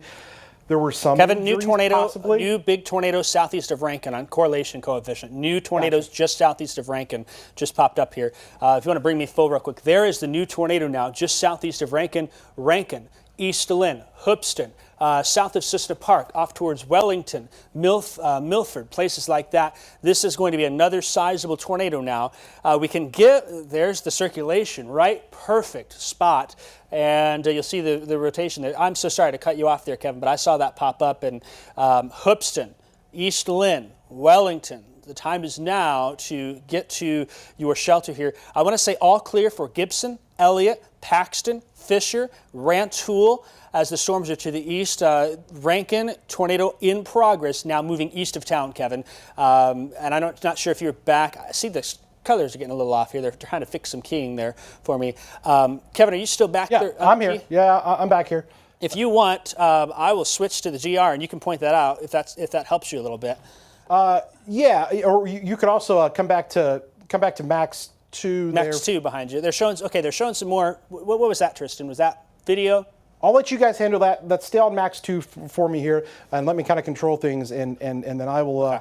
Then you guys let me know if you got some video or something you want to show here. But let's kind of show what we've got going on once again with this rotating part of this storm. It is a concern, as you mentioned, the correlation coefficient basically is a product, a radar product that we use that shows essentially debris. It's going to be southeast of 9 and 49, right between the two icons there. There it is. Okay, so you're going to be right there, and so that's going to be the tornado debris signature that is present with this. So this means that the tornado is probably going to be already up here and east of Rankin, because the radar comes up with this, sends the data back, they're moving quick. This is now east of Rankin. It is crossed, probably crossing 9. There it is, a nice little update there from that. Basically, the radar is seeing rotation with this storm and confirmed tornado because this is debris. It's hit something. It's hit something other than, it's not a raindrop, it's not a hailstone. Some kind of structure here that has been hit. Yeah, so, Kevin, another report from Fisher, large anhydrous ammonia leak at Illini FS on US 136 east of Fisher.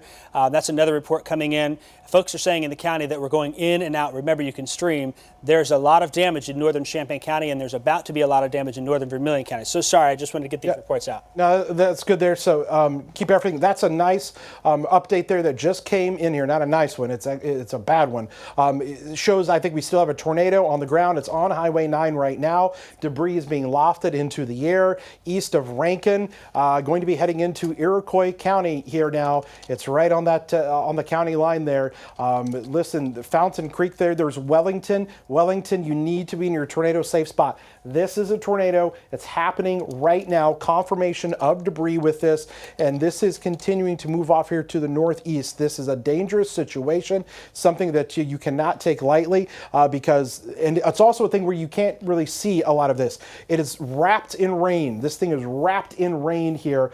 It's almost kind of, on the back side, we're seeing some of that here of this. So this is not your classic, funnel that you're going to be able to see if you go out there. Very difficult to see anything. But we have confirmation when we just look at our correlation coefficient here that we have confirmed a tornado, and this is going to go up here. Here's Milford, East Lynn, Wellington, and East Lynn. That's right. They're East Lynn. And we'll zoom in. We can go in. What we can actually do is we can go in here. We'll turn on a bunch of your streets and whatnot, and we're going to just kind of plan on this being for probably almost through East Lynn by now, by the time the radar scan comes through. And so that's Wellington there. That's going to come really close to you guys there. And Route 1, you need to be in your tornado safe spot. There's Goodwine there, kind of south there. This is going to track right here to the north and east. Wellington, really important for you guys to be taking shelter. The video that you have from Mahomet, is that, do you have some, I heard you had some damage video or something there from Mahomet. If you have that, if you have any of that, you can let me know about it. If you get any damage video or anything like that, you can let me know. We can show you some of that video there. That was in Mahomet, real quick there. You can see kind of a little bit of a lowering that was coming down there. Probably those strong gusty winds took all of that lightning in one of the subdivisions there in Mahomet. So, and that's what you're looking at. But right now, a big concern there is going to be East Lynn to Wellington, right there into southern portions of Iroquois County. Really strong signature there west of Hoopeston. So much so that the velocity signature on this is dropping out again. There is your rotating part of the storm. This is the tornado. Wellington's right here along Route 1. This is going to be racing off to the north and to the east between Hoopeston and Wellington. Be in your tornado safe spots here right now. There is a debris signature that is showing up. That is the confirmation that we have that this, in fact, is the real deal. This isn't just your regular tornado warning. This is one that we have confirmation based upon what the radar is showing us. There's no ifs, ands, or buts about it, because whenever we see something like this, it is absolutely rock solid. A report that we get when the radar looks like this. So I'm going to zoom back in on this once again, take you into that spot right on the kind of Vermilion and Iroquois County line. Look at that right there as we zoom in. Here in just a little bit, here in just a second, I hear you guys in there. We're going to go to Chance, who is in Sherman, here in just a little bit. But I want to stay with this for right now because we do have a tornado that is on the ground right now. And now this tornado debris signature, you're going to see this kind of bluish area probably land somewhere over here in the next scan that comes up. And so that is a concerning thing whenever you see that right there. That is going to be crossing Highway 1 before too long. And then you get up towards Milford, Stockton, they're into Iroquois, southern portions of Iroquois County. Big concern for us as that confirmed tornado, based upon the radar signatures, is showing up with that storm. Yeah, So, Kevin, real quick. Yeah, go ahead. Real quick, 3 miles east of Rankin, spotters witnessed the tornado crossing Route 9. That's going to be about 1.5 miles west of East Lynn there. I also want to mention, we're keeping our eye on this one, but we got to watch all of these storms. The National Weather Service is saying this storm now over West Champaign is starting to show some early signs of broad rotation. There's not a tornado warning for Champaign-Urbana right now. Given how things are going, we are going to watch that storm very closely. Still severe thunderstorm warning, but I just wanted to get those tidbits in. Can we have Jess share the information that she has from Ludlow really quick, confirmed? Let's send it to Jess really fast. Jess, what can you tell us about the Ludlow area? Jacob, you were mentioning a possible accident on 57, and the village administrator in Rantoul confirmed multiple vehicle accident on 57. Power lines down in that area. Damage to a shed or sheds north of Rantoul. No damage in town yet that they've identified, but I'm sure that will change as things start to move out of the area. So East Lynn right now, where that rotation is, Kevin, we're going to watch all of those. I'm going to let you continue, Kevin, talking and taking the lead on the East Lynn storm. I will watch the rest of the storms here. Yeah. If you know anyone, Hoopeston, Wellington, text them. Please help us with getting the warning out here with this large and extremely dangerous tornado in progress in the East Lynn area. Super strong indicators of some rotation with this. This is a report that I'm getting in. I don't know if you guys have heard about this or not. It is in association with that accident there on I-57. They're saying that possibly a tour bus got hit by the tornado. That's what I've heard too, Kevin. Yeah, on 253 there. So Interstate 57 is closed at this time. Yeah, it is closed. So that is not what we want to hear. I will say this: that there's still a big concern here with our storm here south and west of Wellington. And you can see that debris signature that is still showing up on this. As we click this back over to our velocity, and you can see right there, still kind of there, probably just east of East Lynn is where we still have that rotating part of the storm, where it looks like on radar, and according to the correlation coefficient, still that debris tracker showing us Wellington. We told you here just a couple minutes ago, this thing is going to be right on top of you, moving really fast.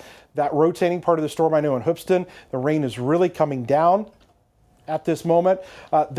The rotating part of this is going to be just north and west of Hoopeston, but if you are in the Wellington area, between Wellington and East Lynn, south there of Goodwine, that is the huge area of concern that we've got as this moves to the north and east. That is Milford, there's Stockton there, but that rotating part of that storm is really kind of ramped up here just within the past few scans, and that tornado debris signature is what we look at, and we're going to see this update and possibly see this again get placed a little bit more. If we still have a tornado on the ground, lofting debris, we may have some of that still taking place. This will be difficult to see because A, it's nighttime, B, a lot of these are wrapped in rain and you can't see them. But this is a very concerning radar signature that is telling us that people need to still be in their shelters here right now. What I'm going to do is I'm going to zoom things out just a little bit more, because I do want to, Jacob was mentioning the potential for the broadening of rotation maybe down here into Champaign County. So I'm just going to flip things over to the velocity and see if we can kind of see anything. We'll zoom back in here. The issue with the environment, the nighttime environment that we have here, the wind fields aloft are still really, really strong. And so it doesn't take much to get sometimes these little spin ups that will occur with tornadoes that can form really quick. We've seen that multiple times here tonight where it looks like, okay, maybe it's okay. Then all of a sudden, boom, something really rapidly develops. That storm now between Wellington and Hoopeston. Between Wellington and Hoopeston, still seeing some of that rotation. And so we're going to take you back up there because that is the largest concern that we actually have here right now with the storms. And so we'll take you back up here. There it is, the rotating part of that storm. And we can really see it here when we look at it on Doppler radar. There it is, just east of East Lynn, as we mentioned before, and heading right into Wellington as we speak. If you're not already in your return on a safe spot, you gotta run. And I'm saying run now. Lowest level of your home, in the interior part of your house, is where you want to be. We've had multiple tornadoes here tonight, and still ongoing. That is the signature there. This is going to cross Route 1 in the next minute or two. As that rotation is still showing up, I'm going to see what the debris signature is now. So that would be co-located, and you can see it right there still. We probably still have a tornado right now going through some rural areas here, but that's going right to Wellington. It's going into Wellington in the next few minutes.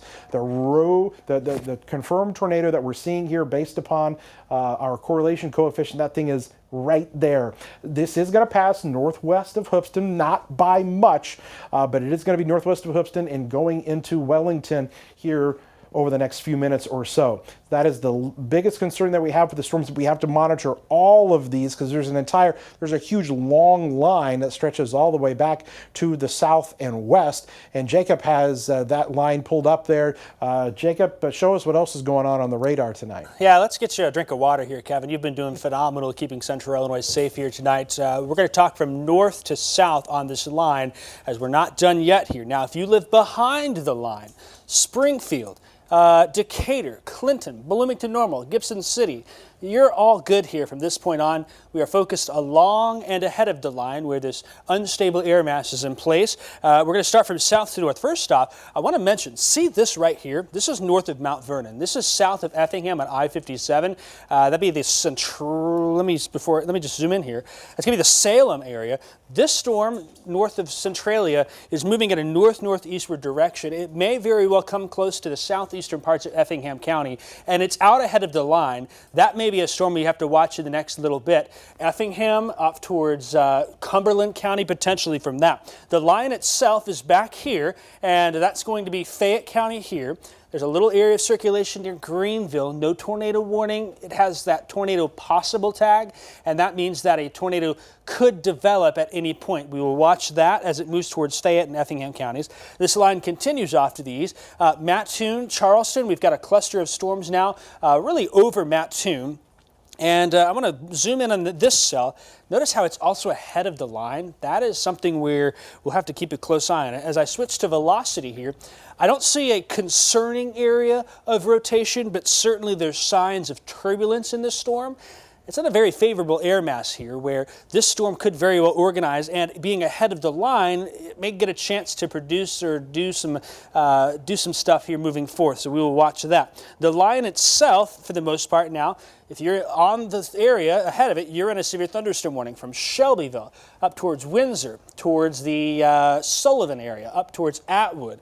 We keep going to the north here through Champaign-Urbana. It's clearing through here now, which is good news, and moving off to the east and northeast. We go further to the north, probably the most intense areas here, Potomac, Rossville, Hoopeston, and points to the north. If you see here, see this backward C shape? That is the circulation that has been producing tornadoes for us all night. This same storm here produced the Sherman tornado. It came from Jacksonville, got in the line. Sherman, downstream towards Maroa, towards Monticello, towards the Champaign County area here where we've had multiple tornadoes from that. I will say something that does catch my eye, right northwest of St. Joseph. We'll have to watch this particular area. There's a little area of weak rotation. If it can tap into some of that energy, then maybe we got to watch Royal. We'd have to watch north of St. Joe, north of Ogden, and that could be a spot where something tries to get a little out of hand here. We'll do our best to tamper it down, but I kind of see a little kink right there. And there's plenty of those kinks going down the line too, from Savoy off towards Atwood, where at this point there's no concerning tornadoes. There's going to be a lot of wind, though, with this storm as it continues to move off to the east, and so that is something that we'll continue to watch. At this point in our area, the only tornado warning we have is Iroquois County. I don't want to give all clears for places that still have storms to come through. And that's why, Vermilion County now, not under a tornado warning, but there's still severe storms in the county here. I'm going to switch radars, and I think we'll get a better view.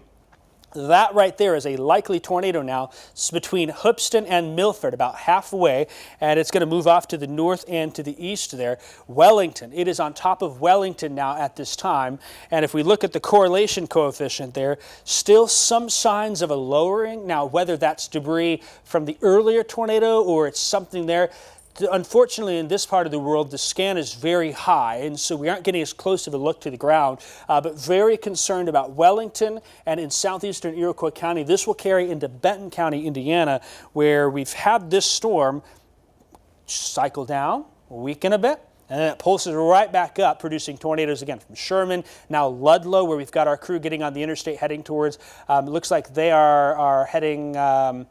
they're just chopping on the interstate and heading. They've got the storm tracker there.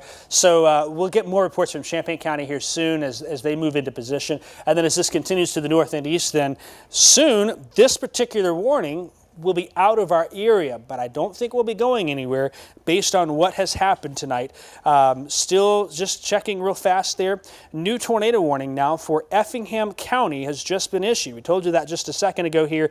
That is going to be for the southeastern portion of Effingham County. In fact, Adam's back in the building. If you can turn the Effingham camera to face southeast, we can get that camera online here. This will be south of Effingham, well south of Effingham, in fact. It'll even be south of Diederich. It's going to be in the far southeastern part of the county. We still have viewers down here that watch us, and so we're going to watch. But I tell you what, that storm there does concern me as it's moving to the north and east. We'll pass between Effingham and Louisville there on 45, and we'll continue to the northeast. This one might be an issue for Newton, downstream, south of Casey. Eventually, that's kind of heading towards Terre Haute. We'll see how it moves. It may also be a Robinson issue, which is we kind of share this territory with Terre Haute for television coverage, but we will still watch that very closely. So with that being said here, just checking things one last time down the line. It's a little, it's hard to see anything more organized here. We'll have some time, but I still say ahead of this line here, you'll get some damaging winds with it as it moves off to the east. So that line continuing, you've got tornado warning now for Iroquois County, Kevin, and the new tornado warning for far southeastern Effingham County. And Kevin, I think you're looking at that, you're still in Iroquois County now, is that? Yeah, got the Iroquois County okay. storm pulled up there, but as you mentioned, we want this to continue to go off here to the east and push into Indiana, and that's exactly what's happening. They're going so fast, but just look at all of that kind of broad rotation. If that would tighten up at all, that's not a great thing. But we're still seeing some of that rotation with that storm. We need to be watching that carefully. But here's what we want to do. This night kind of started off with damage that occurred over in Sangamon County, north of Springfield. The town of Sherman hit hard tonight. Our very own Chance Sticklin is live there. Chance, what have you seen out there tonight? See flashing lights behind you. Reports of a lot of damage in that area tonight. Kevin, we got to Sherman here about 20 minutes ago, and actually the first encounter I had was with police. They've got it barricaded off, but like you mentioned, over my right shoulder, and for everybody on TV, the left shoulder, you can see there's a down power line or what appears to be something like that off in the distance. And I'll step out of the way a little bit, but you can see crews got to there. They're assessing it right now. I can't really tell you much more on that, but what I can tell you is I got a little bit of information from the PIO for the Illinois Emergency Management Agency, and he did tell me at this time we have a report of a single house that has been damaged in Sherman. Now, we don't know if there are any more reports of any more houses. I am going to work to get more information as the night goes on. Also, they are working closely with local and county public safety partners to assess any other damages to the area. And one more thing to note, they are also working to confirm possible injuries from a vehicle tossed while on I-55. Again, that remains unconfirmed. They are working to confirm more information about that. But as we learn more information, of course, you guys got us with the weather team back in the studio. I will try to get you as much information from here on the ground in Sherman. But for now, reporting live in Sherman, I'm Chance Thicklin, WCIA3, your local news leader. Back to you guys. Thanks, Chance, for the update there. Again, we were showing some of the daylight pictures, and that's kind of the issue is, daylight will reveal even more with this. Just a little update here. It does look like, based upon the latest radar signatures, that the rotating part of our storm here into southeastern portions of Iroquois County have seemed to have pushed just out. It's just heading out, so that's some good news. Leaving Wellington and Hoopeston there behind. Still some strong storms there near Rossville, and we've got a whole lot of areas that are still under severe thunderstorm warnings, and you're saying, okay, are we going to get something here? Well, there's Bismarck to Potomac. You're still going to see some really strong storms. There's Ogden, and we're just going to, the problem is we have to watch basically this entire line and little kinks in that line that could occur. And I'm just going to investigate a little further in here. So crossing there on the east side of Urbana, heading towards St. Joe. We just got to watch these little guys and see if they try to tighten up a little bit. But Royal to St. Joe, Sidney, Philo, Homer, you guys have not seen a whole lot yet. That is about to change as more of these storms are going to be kind of coming through here. Sorry about that. Back to the Storm Tracker Doppler here real quick. And just look at this line. This whole area from Vermilion County all the way down to Shelby County, again to Fayette County there. And again, there's that other tornado warning that is down there near the Effingham area, which we'll kind of go back down to and see where we're seeing. What's interesting is that storm is kind of out on its own, and I want to start watching some of those storms up there into Coles County there. These are not along that line. These are a little bit more discreet, and so that could be a little bit more concerning. So we're watching these storms here. And what we'll do is we'll pan things back up to where we can see what is going on into portions of Effingham County. Just that sliver, Lucas, where that warning is in effect. But that storm is by itself. I want to look at these other guys here. We're just going to come back up to Mattoon and Charleston because some of you up there in Oakland that are watching us here, just got to keep an eye on these since they're kind of out there by themselves. Maybe we'll check in with our Charleston camera here in a little bit. But from Charleston to Oakland, eventually Ashmore into Edgar County, we're going to start to see those storms move in. What we want to show to you now is actually going to be some video from Rantoul as the storms kind of came through. Here's a view of that, and you can see the lightning there. It was just kind of almost constant lightning that was occurring as the storms came through there in Rantoul. And there south of Ludlow, between Rantoul and Ludlow, unfortunately, sounds like a very large accident that has occurred on I-57 that has it shut down. That occurred about 40 minutes ago. You can see there in the Rantoul area. Now the storms are still moving through, and you can see we'll come back over. There's Tuscola and Atwood to Arthur. Not a whole lot going on. Tolono, just some kind of heavy rainfall. We want to look on the leading edge of all of this. That's where the best chance for any severe weather is. St. Joe, I know you guys are going, wow, it is coming down in St. Joe right now. They're up towards Royal going to be coming in, but right on I-74, not a fun drive to be making because we've got so many of these storms that are still severe. Rossville, you're seeing that. So we want to watch along that leading edge. That's where that potential is going to be for a storm to rotate and still produce maybe a tornado, if nothing else. Hopefully transitioning into more of a wind damage threat.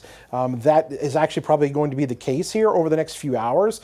We're going to be getting out of the window of severe weather.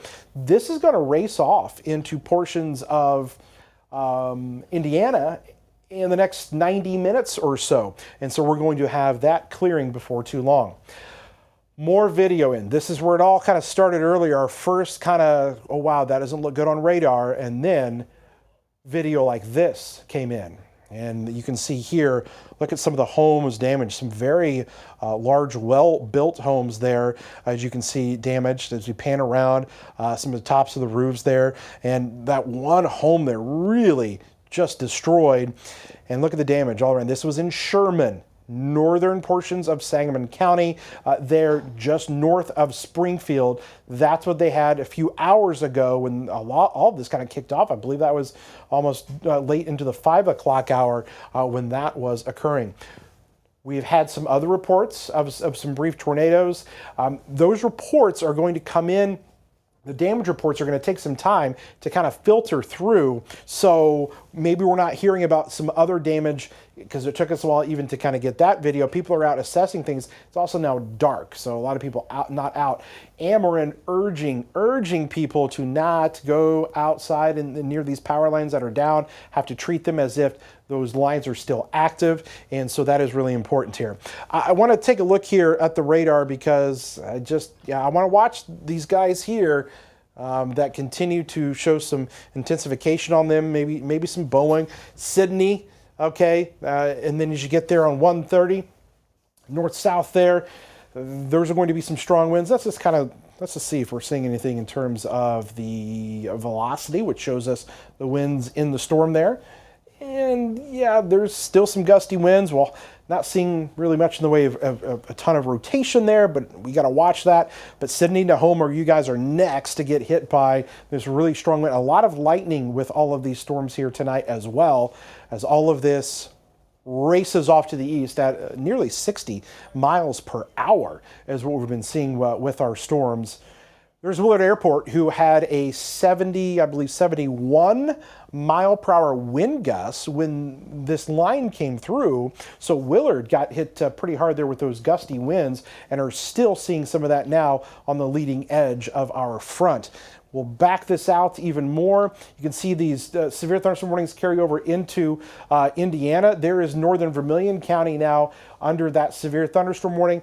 They just issued a new one here for portions of Coles and Edgar County, stretching into Douglas County. So essentially anywhere along these lines. Well, it looks like they just dropped the one there back towards Sullivan and Hammond and Tuscola. So now we've got kind of this one's kind of taken over, gotten quite a bit stronger from Charleston to Oakland.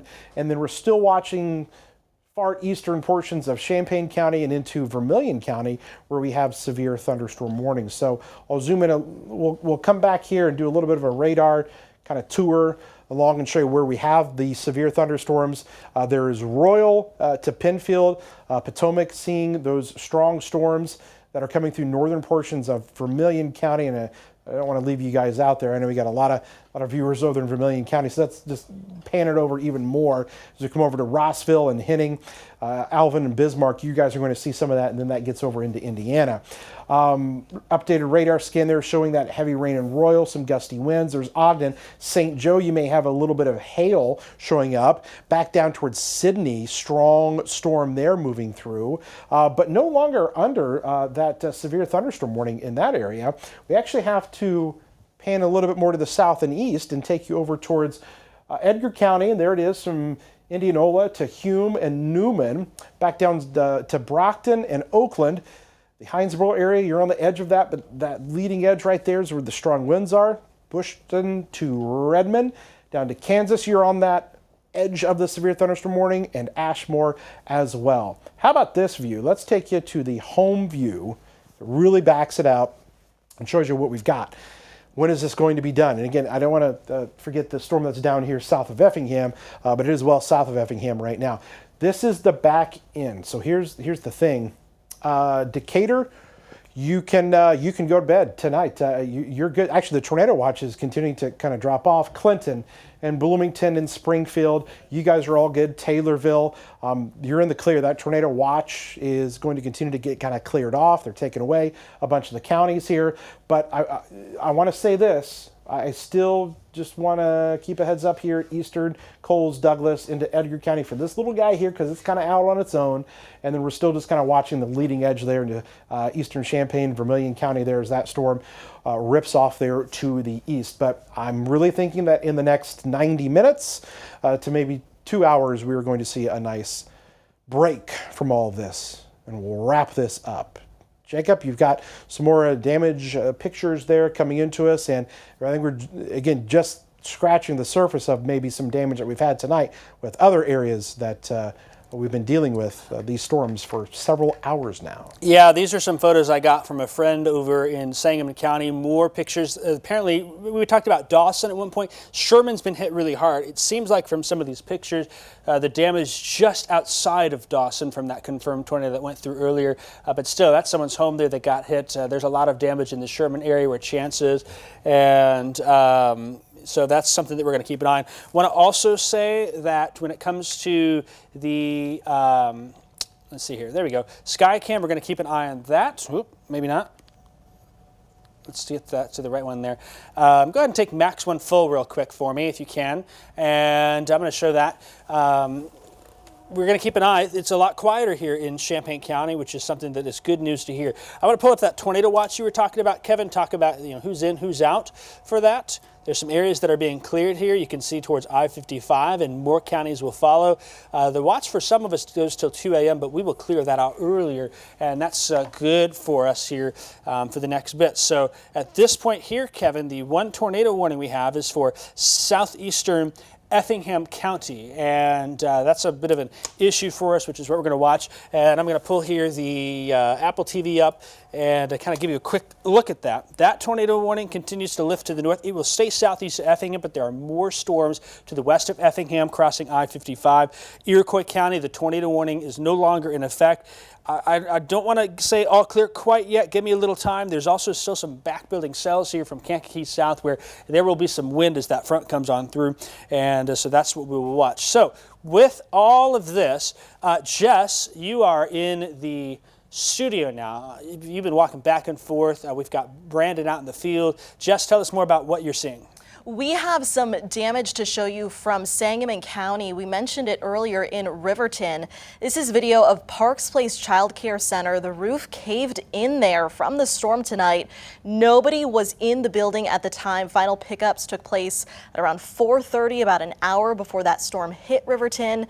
The owners say that Monday was their 5th anniversary at this child care center. Just to be clear again, no one was inside the building when the roof caved in. We do have a crew there. We'll work to get you some more video and pictures from that scene as we learn more. Jacob? Sounds good. I'm going to pull up the router real quick, and I'm going to put in, hopefully that shows up correctly.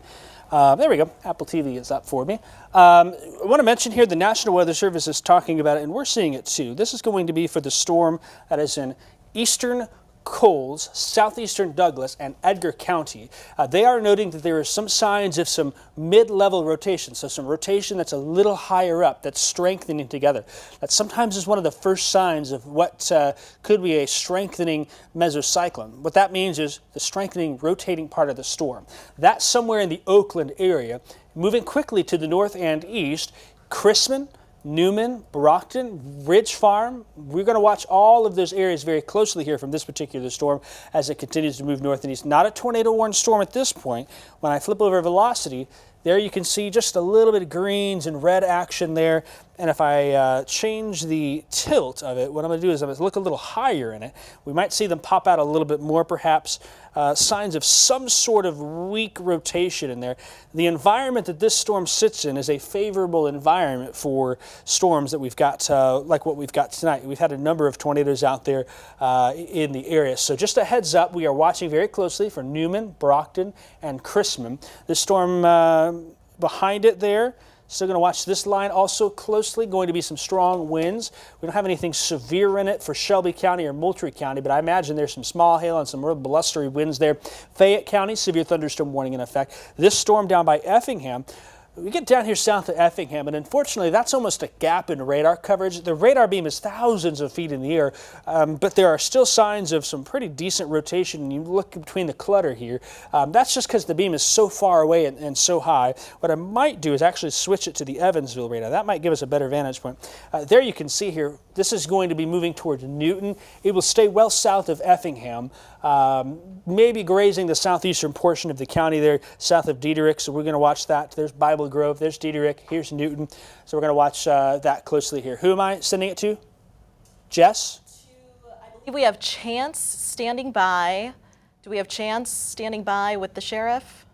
Okay, Chance, he is in Sherman following the damage there, and he has the Sangamon County Sheriff on standby. Chance? Jess, that is correct. We're again here in Sherman. I am pleased to be joined by Jack Campbell, the Sangamon County Sheriff. A lot going on. Of course, it's still early on and everything. What can you tell me so far about what you guys know? Well, so far, luckily, there's been no injuries. We estimate we have about 30 to 40 residences damaged in Sherman and out around the area, just north and east of Sherman, some in Dawson, some right outside Riverton. So again, with all the structural damage we have, no injuries, so that's good so far. So I know as of now, we know about the one house that's got significant damage just over our shoulders. Any other houses that you guys can tell us right now? Well, again, it's all in the very north edge of Sherman, and there's a couple subdivisions have been hit by this. One of the issues we're dealing with right now is there's a gas leak that we cannot find, so we have Ameren crews here trying to find that gas leak. We are going house to house to ensure that nobody's trapped in there, and so far, so good.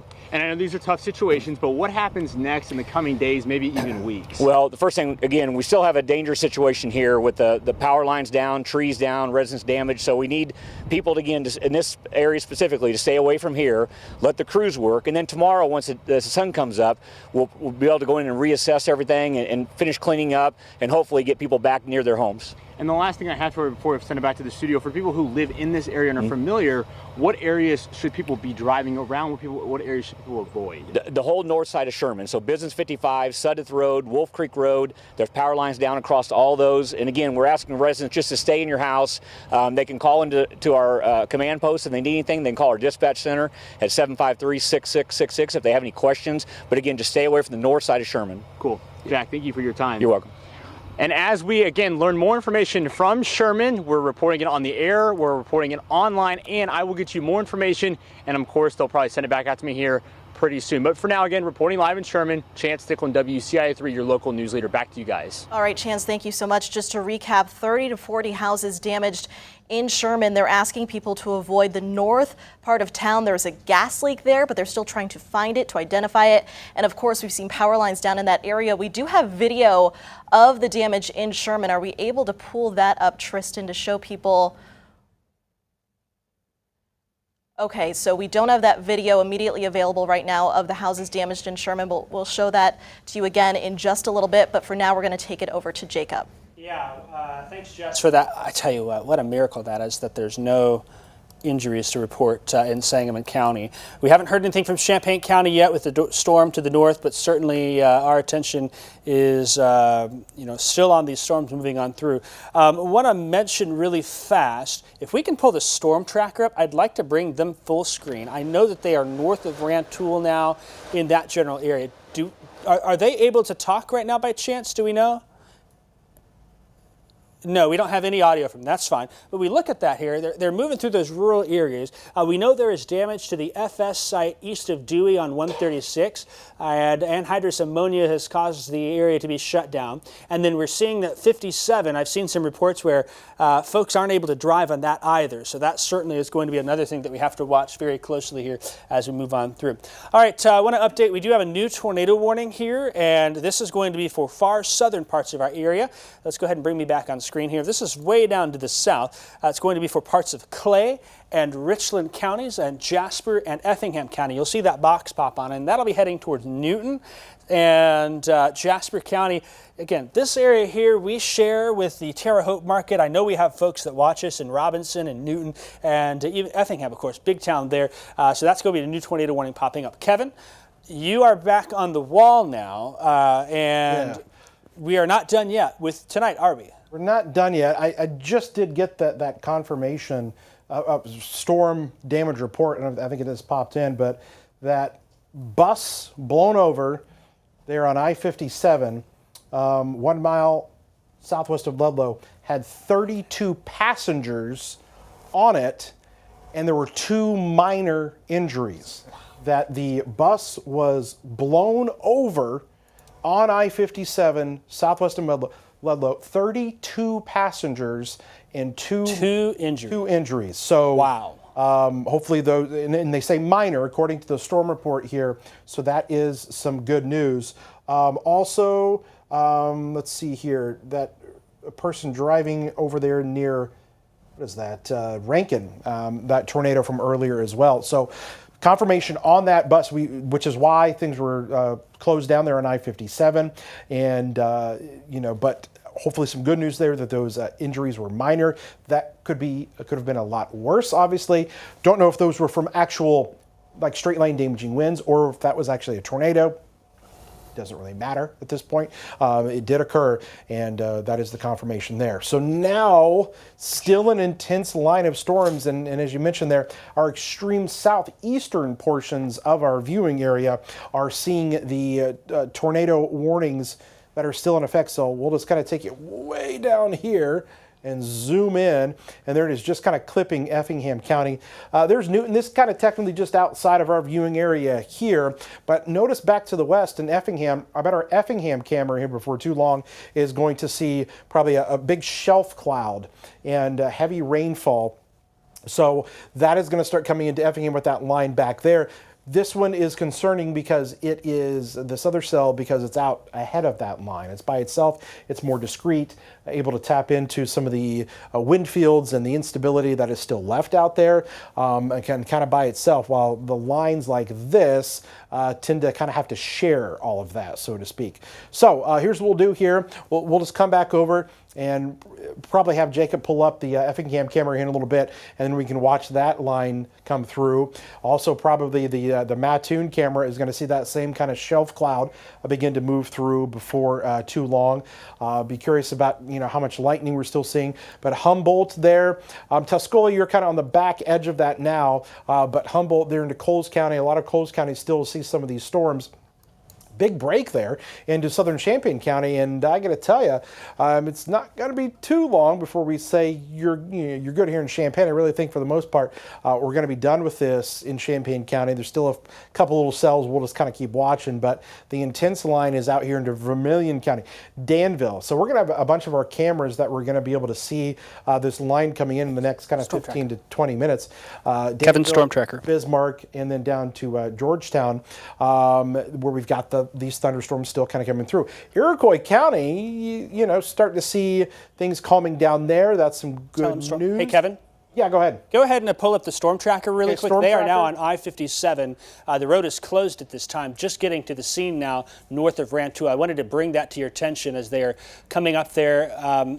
Adam just had a report from Seth as well, where Rantoul police are asking that everyone stay away from the area. I've heard from folks saying that they've called for extra help from the Paxton area down there. It is a mess there. Here's the report. Rantoul police said to stay away from 57 north of Rantoul. There are down power lines in the area. You have that report of the 2 minor injuries. We just saw them drive by there. I wanted to make sure we saw that before they got too far away, Kevin. Yep. So that is why that backup is there. And maybe if they want to turn back around, tell them in the storm tracker. Maybe I don't know. It looks like they are now. I think they're kind of at a little bridge or whatnot that they're going to. If they want, there's a sign down right in front of them. Yeah, I do see that sign. That's and power lines right there. Oh. Down there. Yes. So that looks like it's on the side there. I think they're all right, but so that's a side. That's a side road that they're on there along I-57 over one of the bridges there. I think that's just north of Rantoul, correct? I believe that's north of Rantoul. Yeah, they're north by Ludlow by about 2-3 miles or so. So they might get out and get us a report here on what they're seeing. Well, let's see here. Let's hear their audio. Let's see. Is this guy? Let's see. Who is this guy? And we have no audio. No audio. Okay. Well, we'll see what that gentleman's telling them there. Again, this is just on a side road there, probably a county road there, just off of I-57. Looks like they are going to continue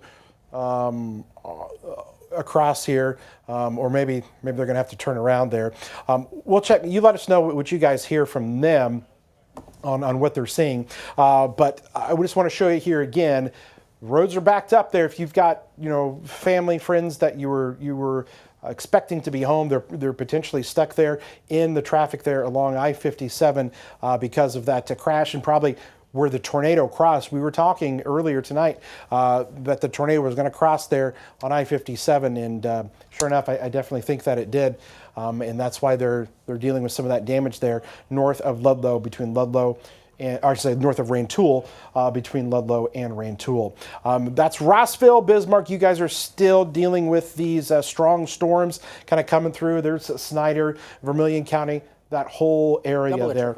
I see that we're efforting to get another shot up. There are traffic is backed up, and maybe you guys can pull up the traffic map from Google that will show like just the red, how much red is on the I-57 if you put in there, and we can maybe pull that up on the computer back there. But we're seeing there lots of semis. I'm just seeing on the corner of my eye the shot that they're trying to get up there on I-57. And let me just I'm going to bring this back over to where this was and try to get an idea of the exact location that our crew is out there in the storm tracker. So that's going to be here. So there's Rantoul. So on I-57, and we're told just maybe like a mile or so, maybe north there of Rantoul. So somewhere between Rantoul and Ludlow, this is a huge traffic backup right here because a tornado came across. It did hit a bus. Bus was blown over. Other power lines down, probably power lines down, or maybe even across the interstate. We know there when the storm tracker was just kind of getting out there, it looked like that they were coming across some signs that were down from an apparent tornado that did cross there earlier tonight. So that is why the traffic is backed up. We're still watching things carefully with our team that is out there tonight. And let us know if you get those guys back up. So, all right, let's show that traffic map here again. So here's what we're talking about, and we can see it. There you go. You can really see it there. So basically, what you want to do is you look for where those dark reds kind of intersect coming from both directions. And so that's going to be, looks like, what is that, county, what is that, 8? That's right there. So north, we talked about Brook Hill Golf Course. So we were probably driving over that bridge that's right there, north and west of Brook Hill Golf Course. And so that's the area south of Ludlow and north of Rantoul where traffic is backed up, where there was a tornado. I'm just going to tell you right now, according to what I saw on radar, there was a tornado that crossed there on I-57, and damage did occur probably south of the cemetery there, and right there where those two dark reds in each direction come together, that's where that is. Slowed down to a standstill, stopped traffic, and nobody moving. But notice how even the orange there, that orange color stretches all the way past Ludlow and even all the way past Rantoul as well as traffic comes along. So don't be surprised. Looks like even 45, people probably exiting off, trying to avoid that. 45 is going to start to get a little bit busier there as well. Our very own Jessica Coons has been keeping track of things here tonight, fielding reports. Jessica, you've got some more. Kevin, I've definitely seen a lot of power go out in the last 45 minutes or so. Power was on for a lot of people in central Illinois, and that changed quickly. 1,300 people out east of Decatur area, it looks like, Champaign area, and of course west of Springfield, a lot of power outages there as well. We do have a few updates from officials. The Thomasboro fire chief tells us a few tree limbs down, some normal street flooding. Looks like everyone there has power in Thomasboro. It looks like we do have that Ameren power outage map, if you could pull that up. We did speak with Ameren yesterday, and they said that they will work to get power back up as quickly as possible. Of course, they're working in these elements as well, and they're reminding people, if you see a line down, don't get anywhere near it. You should treat it like it is live, but they will work to get that power up as soon as possible. And another update from the Mahomet Village administrator there, no damage of note. Some small hail there. The worst part, heavy rain with standing water in Mahomet. So if your power is out, if you know of power out, that should be up as soon as crews can get to your area. Kevin? All right, yeah, you can see the little orange dot there, kind of west of Fisher. So that is kind of a general area there where you've got a lot of power out. And so there could be some areas that maybe, didn't lose power because the storm at their location, but because they're having to shut power off to fix other power lines to eventually get it restored for everybody. So kind of keep that in mind. Again, this is the slowed down part on I-57 where our crew has been, where there was damage from a tornado that came through earlier. Effingham, metrics 3, take it full, give me 3 full. That's the wind coming into Effingham right now. We've seen multiple power flashes. There you go. Okay, power. Oh, wow. You can see the power flashes there. Look at the power flashes. Now, this is straight line wind, not tornado, but Yep, these Adam ones, caught a view we of can that. Wow. Pull that behind me here so I can point out kind of what you're looking at. So if we can pull the Metrics 3 behind me, you're going to see flashes here that are occurring from most likely straight line winds, possibly 80-mile-per-hour winds that are occurring out there. There it is. So watch here. You're going to see a lot of these lights are going out now. So that see that right there? Power flash. Okay, that are the strong winds hitting power lines, transformers that are blowing as a result. And you're not going to, this is going to become dark here. There it is again, power flashes that are showing up here. I want to make sure that this is just from straight line winds, because I mean, those are a lot of power flashes there, more lightning there, but those power flashes, this is an Effingham, our Effingham camera. You're going to see a glow, sometimes orange color, sometimes it's green, and there it is. And you're going to see a lot of these lights probably continuing to go out as that storm comes in. And wow, look at that happening live right now. Another power flash there. Power is going out in Effingham. Extremely strong winds that are happening right now. You can see the heavy rainfall. And so I'm just kind of glancing over here because I just want to double check that these are from straight line wind. Those have to be, okay. The storm from Effingham to Watson to Englewood continues to move through right in the thick of that rain, Kevin. I do have it up in radar real quick if we want to either double box max 1 or 2 or keep that. I'd like to keep that camera up while we can. That is the line bringing the straight line winds. Pretty incredible to see those power flashes live on TV here. So that's moving off to the east. Real quick, Kevin, while we're talking about Effingham, I also want to mention this storm down by Newton is heading straight for Oblong and Robinson. Now that's, we've got some friends down there. It's very far out, but I'm very concerned, and the National Weather Service is as well, for this storm, particularly Oblong and Robinson, as there will be a new tornado warning coming for Crawford County soon with that. So just want to mention, that's the Effingham County image there. We saw those power flashes on the right side, and they're still having severe storms come on through, causing power outages, causing issues, lots of lightning, lots of wind. That line continues really from Charleston. Adam, if you can change on the Weather Metrics 3 for me, Adam. Go ahead and pull up the Charleston and Mattoon camera really fast. And then we'll kind of rotate back through just to see. Looks like there's some first responders down there that just driving by on the Effingham camera. Charleston and Mattoon probably getting some of the action as well. And so you'll see that on the right side as this line continues to push on through. And then let's go ahead and go to the Mattoon. There's, you can see the lightning north. Let's go to the Mattoon camera really fast and pull that up. And the rain coming in. And into town there. So certainly still having problems with this. Tornado-wise, concern for Robinson. Wind-wise, from Danville to Tuscola, Mattoon, Charleston, Effingham, over east to the Indiana state line. We're done in Champaign County here at this point with the severe storm threat. Everywhere behind, though, Springfield, Decatur are going to have gusty winds with us. So just want to mention that here as we look through. Go ahead and pull that Effingham camera back. And then, Jess, I'm going to toss to you because I know we have Brandon out in Ludlow on that. So Jess, kind of give us a rundown of the damage, and then we'll hear from Brandon as well. Sure, yeah, of course, we've been following the damage from west to east here, starting in Sangamon County in Sherman. We have a crew there. We'll hear from them in just a little bit. We had a crew in Riverton as well. We'll get to that in a minute. But first, we want to go to WCI3's Brandon Morano, who's standing by at that accident on 57. Brandon, what can you tell us? So, Jess, this is just north of I-57, just north of Rantoul. I just got off the phone with Rantoul Police Department, and they told me that this accident is not going to be cleared up anytime soon. I'm going to step out of the picture just so you can see what we're dealing with here. Traffic backed up just about as far as I can see, really farther than I can see. There's a tractor trailer, semi-truck flipped over along with a tour bus. Now, I haven't been down on the scene to get with first responders about any injuries or anything like that just yet, but I'll go down there here in a second and check in with them.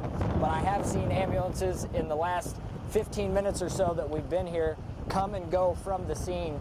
But traffic on Interstate 57 southbound backed up, Interstate 57 northbound backed up. So if you can stay away from this area in between Rantoul and Ludlow, you're going to want to stay away from that area. They're still trying to clear this scene. In fact, I see another semi-truck flipped over here. So 2 semis overturned along with that tour bus that you can see flashing right in the middle of these fire trucks and ambulances.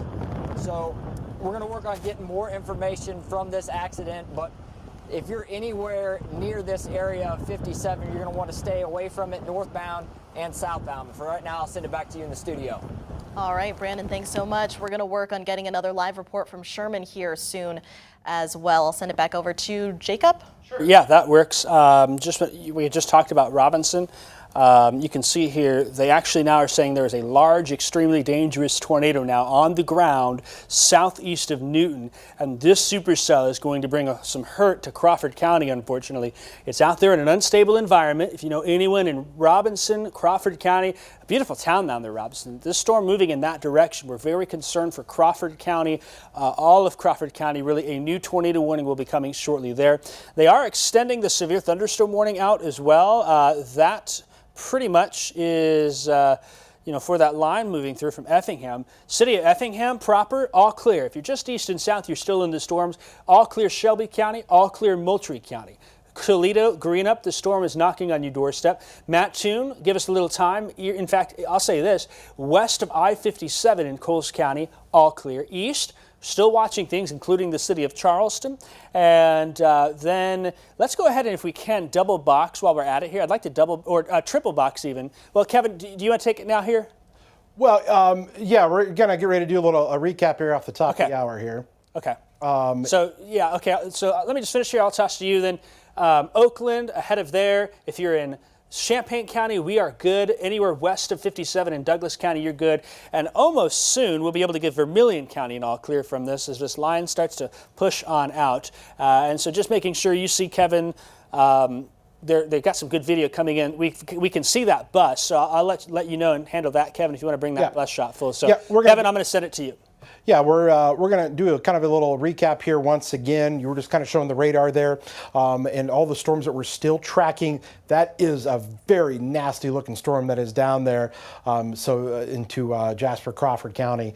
But here's the thing. We are coming up here in just a few seconds, the top of the hour. It is now 9 p.m. And we have been on the air here for about 4 hours now with severe thunderstorm and tornado coverage. Still tracking a huge long line of severe thunderstorms with what is known as a tornado possible tag. Any of these storms could still spin up and produce a tornado. And then the one down here to Crawford and Jasper County. That's why we're still on the air right now. That's why we're not in the news broadcast. That's why we have interrupted interrupted your normal coverage of television shows to bring you this coverage here. We've got crews out there across parts of central Illinois where we've had multiple tornadoes that have occurred tonight. And I know we're going to hopefully go to some of those shots and share with you some of those pictures and whatnot that we've had throughout the course of this evening. A lot of things started back to the west into Sangamon County, into the Sherman area when things really started to get going. Now, as Jacob was kind of mentioning, giving the all clear to a lot of those spots, that is the case for, I would say, 75% of us.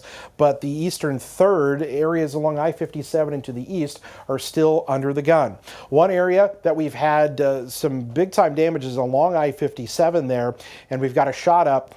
We saw from Brandon's report, if you were with us just a few minutes ago, of multiple vehicles that were turned over there. And if we can take his shot, we'll just go ahead and you can see it there. They're efforting getting some of that video. It looks like some heavy rain is coming down on them right now with another little cell that has popped up. But you can see that there's a semi there that is just kind of hanging there off the edge of the interstate. There's a tour bus that's right there. You can see the back window. They probably had to break out that back window to get out, is what I'm guessing, or unless there was some kind of debris that busted that. But traffic is at a standstill there. You can see the first responders on scene, heavy rain that is coming down with another cell that they're just having to deal with, just can't catch a break.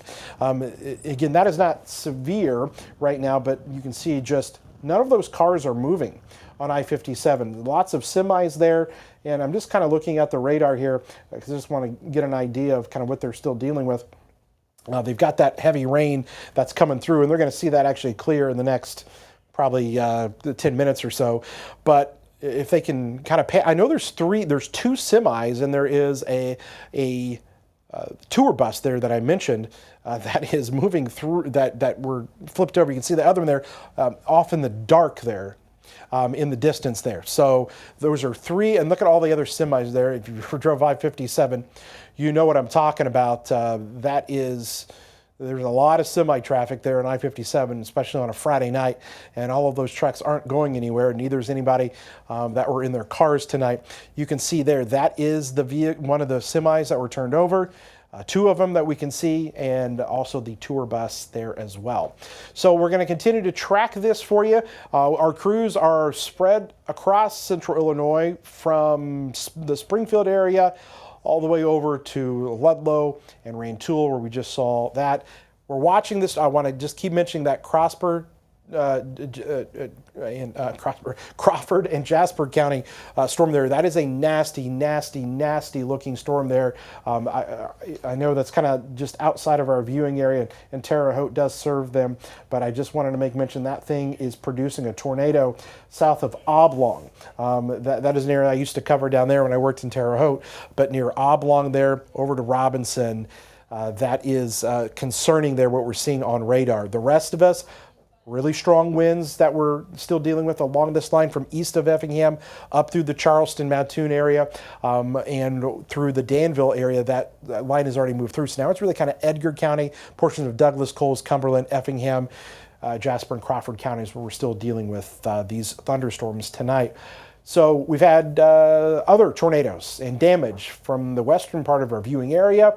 I believe we've got Jessica with us with a little bit more on what we have been dealing with. Yeah, Kevin, we're still getting more information from across the area. Bellflower's mayor just let us know no damage in the village there, just heavy rains. They lost power about an hour ago. We want to give you some more coverage from Sherman. Of course, that's where we saw the first tornado tonight, and we have WCI3's Chance Sticklin standing by with an update there. Chance, when we talked last, the sheriff told you there was a gas leak there. They were trying to identify it. What else have you learned? So as of now, at about the 9:04 time update, I just talked to police and the road will remain closed where we are. That is why we actually can't get to the area, which is actually just over my right shoulder, or for you guys on TV, the left shoulder. There's a tree line way off in the distance, and that is where the houses were destroyed. And we have video that we are showing you guys now from earlier that was sent in to us showing that damage. And of course, EMA is working with local agencies and just anybody in the area trying to get more updated information.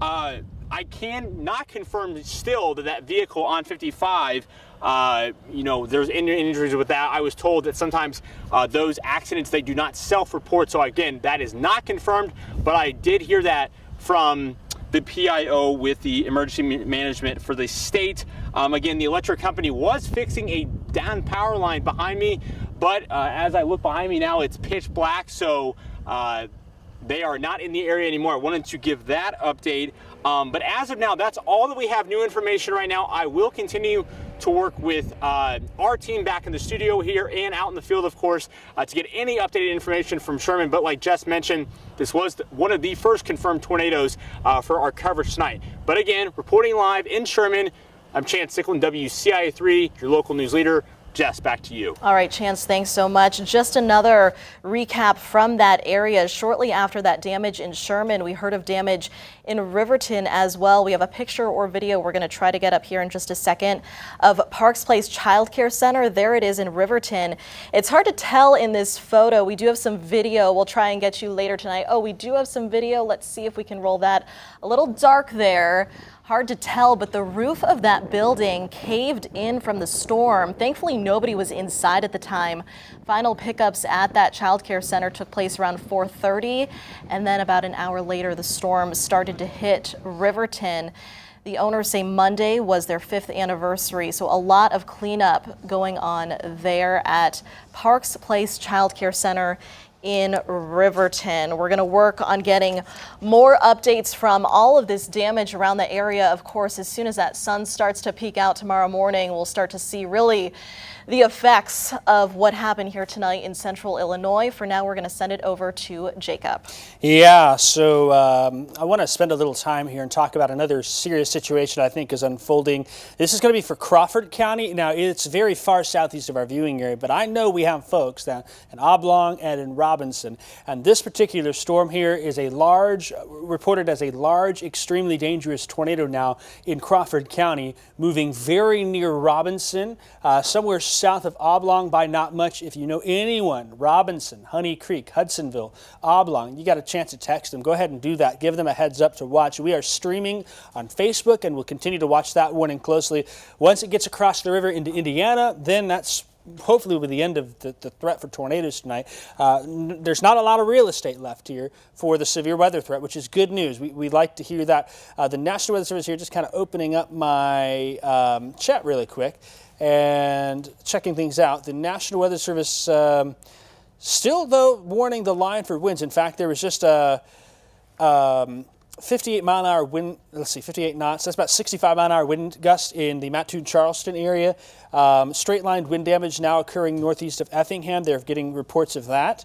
And they continue to say for that tornado warning in Crawford County, a large and extremely dangerous tornado. 67 mile per hour wind gust in Coles County, I should say. I think the highest I've seen is a 73 in Champaign County. These have been some windy storms here as expected, so we'll continue to watch that. They just extended that tornado warning into Indiana as well for that Robinson storm. Now, Kevin or Jess, who do I need to send it to here now? I'm going to send it to Kevin. Kevin, I'm going to send it to you. Go ahead and talk more of what we are looking at. I know Jess had something as well to share. So, Kevin, you're kind of watching that storm as well.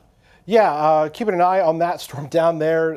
Some really high indications of extremely strong rotation with that. But listen, this line here is still really intense.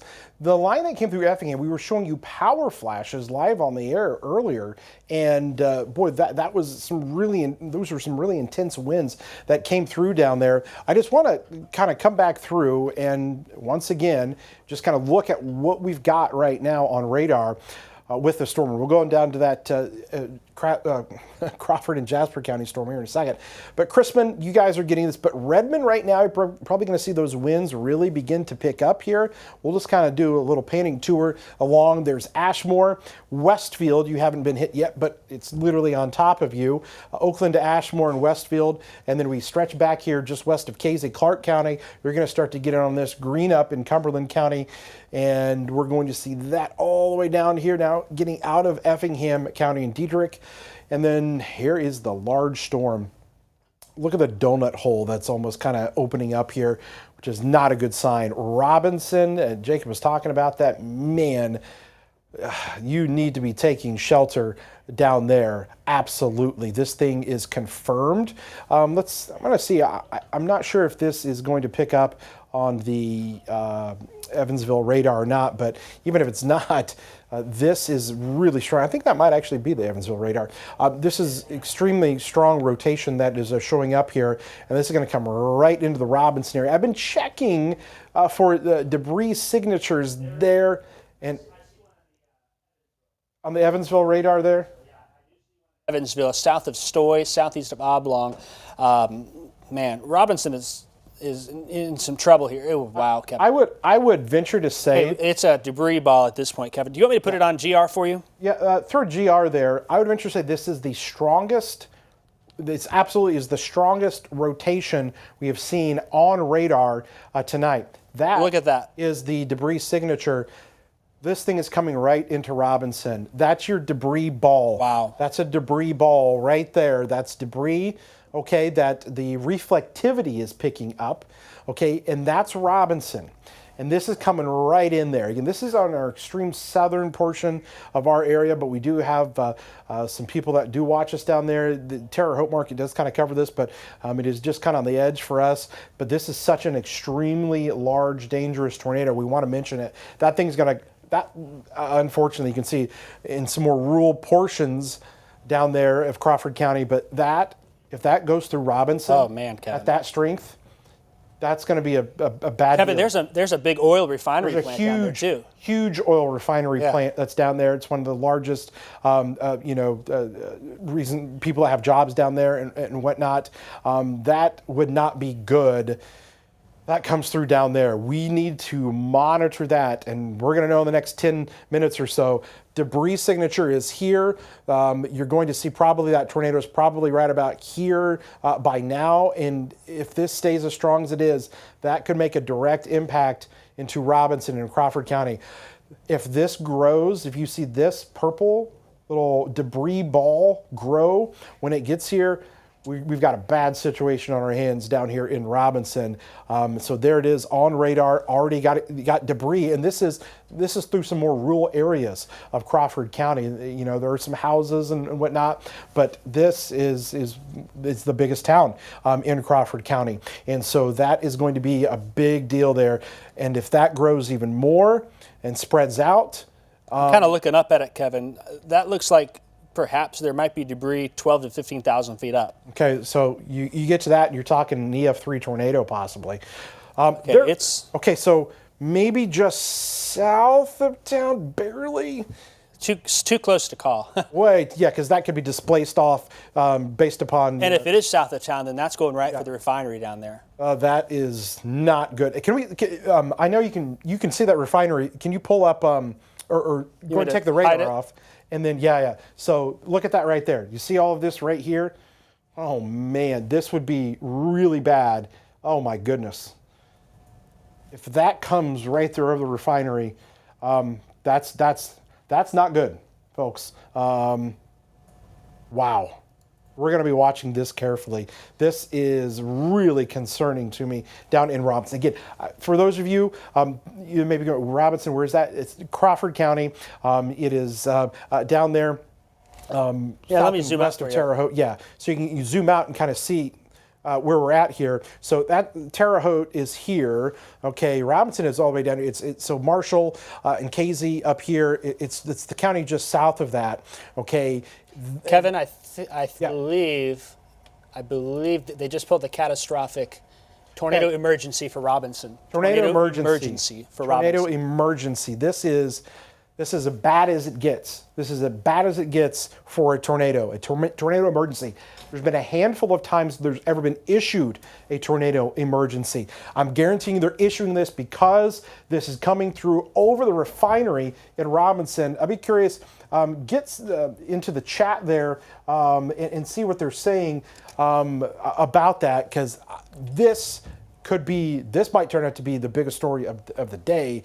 If a large tornado goes over Robinson on the southeast side there of town, over that oil refinery down there, that would be really bad, okay? Yeah, real quick, Kevin, can I talk quickly about the tornado emergency, what that means? Yeah. Go ahead. Boy, I made this graphic, and I hoped I never had to share it here. A strong to violent tornado with an emergency situation now for Crawford County, Robinson, Palestine, Trimble. If you know anyone down there, send them an alert here. This will be heading towards the intersection of Route 1 and State Route 33. That's on the east of Robinson. It's moving through the south side of Robinson now. A large flying debris, wind damage in areas nearby from that. We're seeing debris lofted several miles. This here is the most dangerous type of tornado with the tornado emergency in Robinson. And, this tornado is at a different tier than the tornado that we've had today in Sherman and in Ludlow. And those have been terrible tornadoes. But this supercell storm now, the next scan coming in. It moved directly over it. It did, didn't it? Yeah. It moved directly over that. I've got my new scan. Yeah, go ahead and take Kevin now on that. If you can, are you able to pull up the max? Yeah, just back button once. Okay, yeah, gotcha. Back button once here. That's max 1. You're on max 1 still. Click the max 2 button. Yeah, I've got max 2 there pulled up. It's not. There it is. Okay, there we go. And if you can click up on that toolbar there for me Sure thing. to launch that. That right there, that new scan, it went directly over the refinery down there. The debris signature from that. This is a bad situation down here. You can see already how it's already passed, but there it is. And I'm going to switch over to that debris signature. That's at 1 and 33 there, yeah. Yes, at 1 and 33, it's exactly right.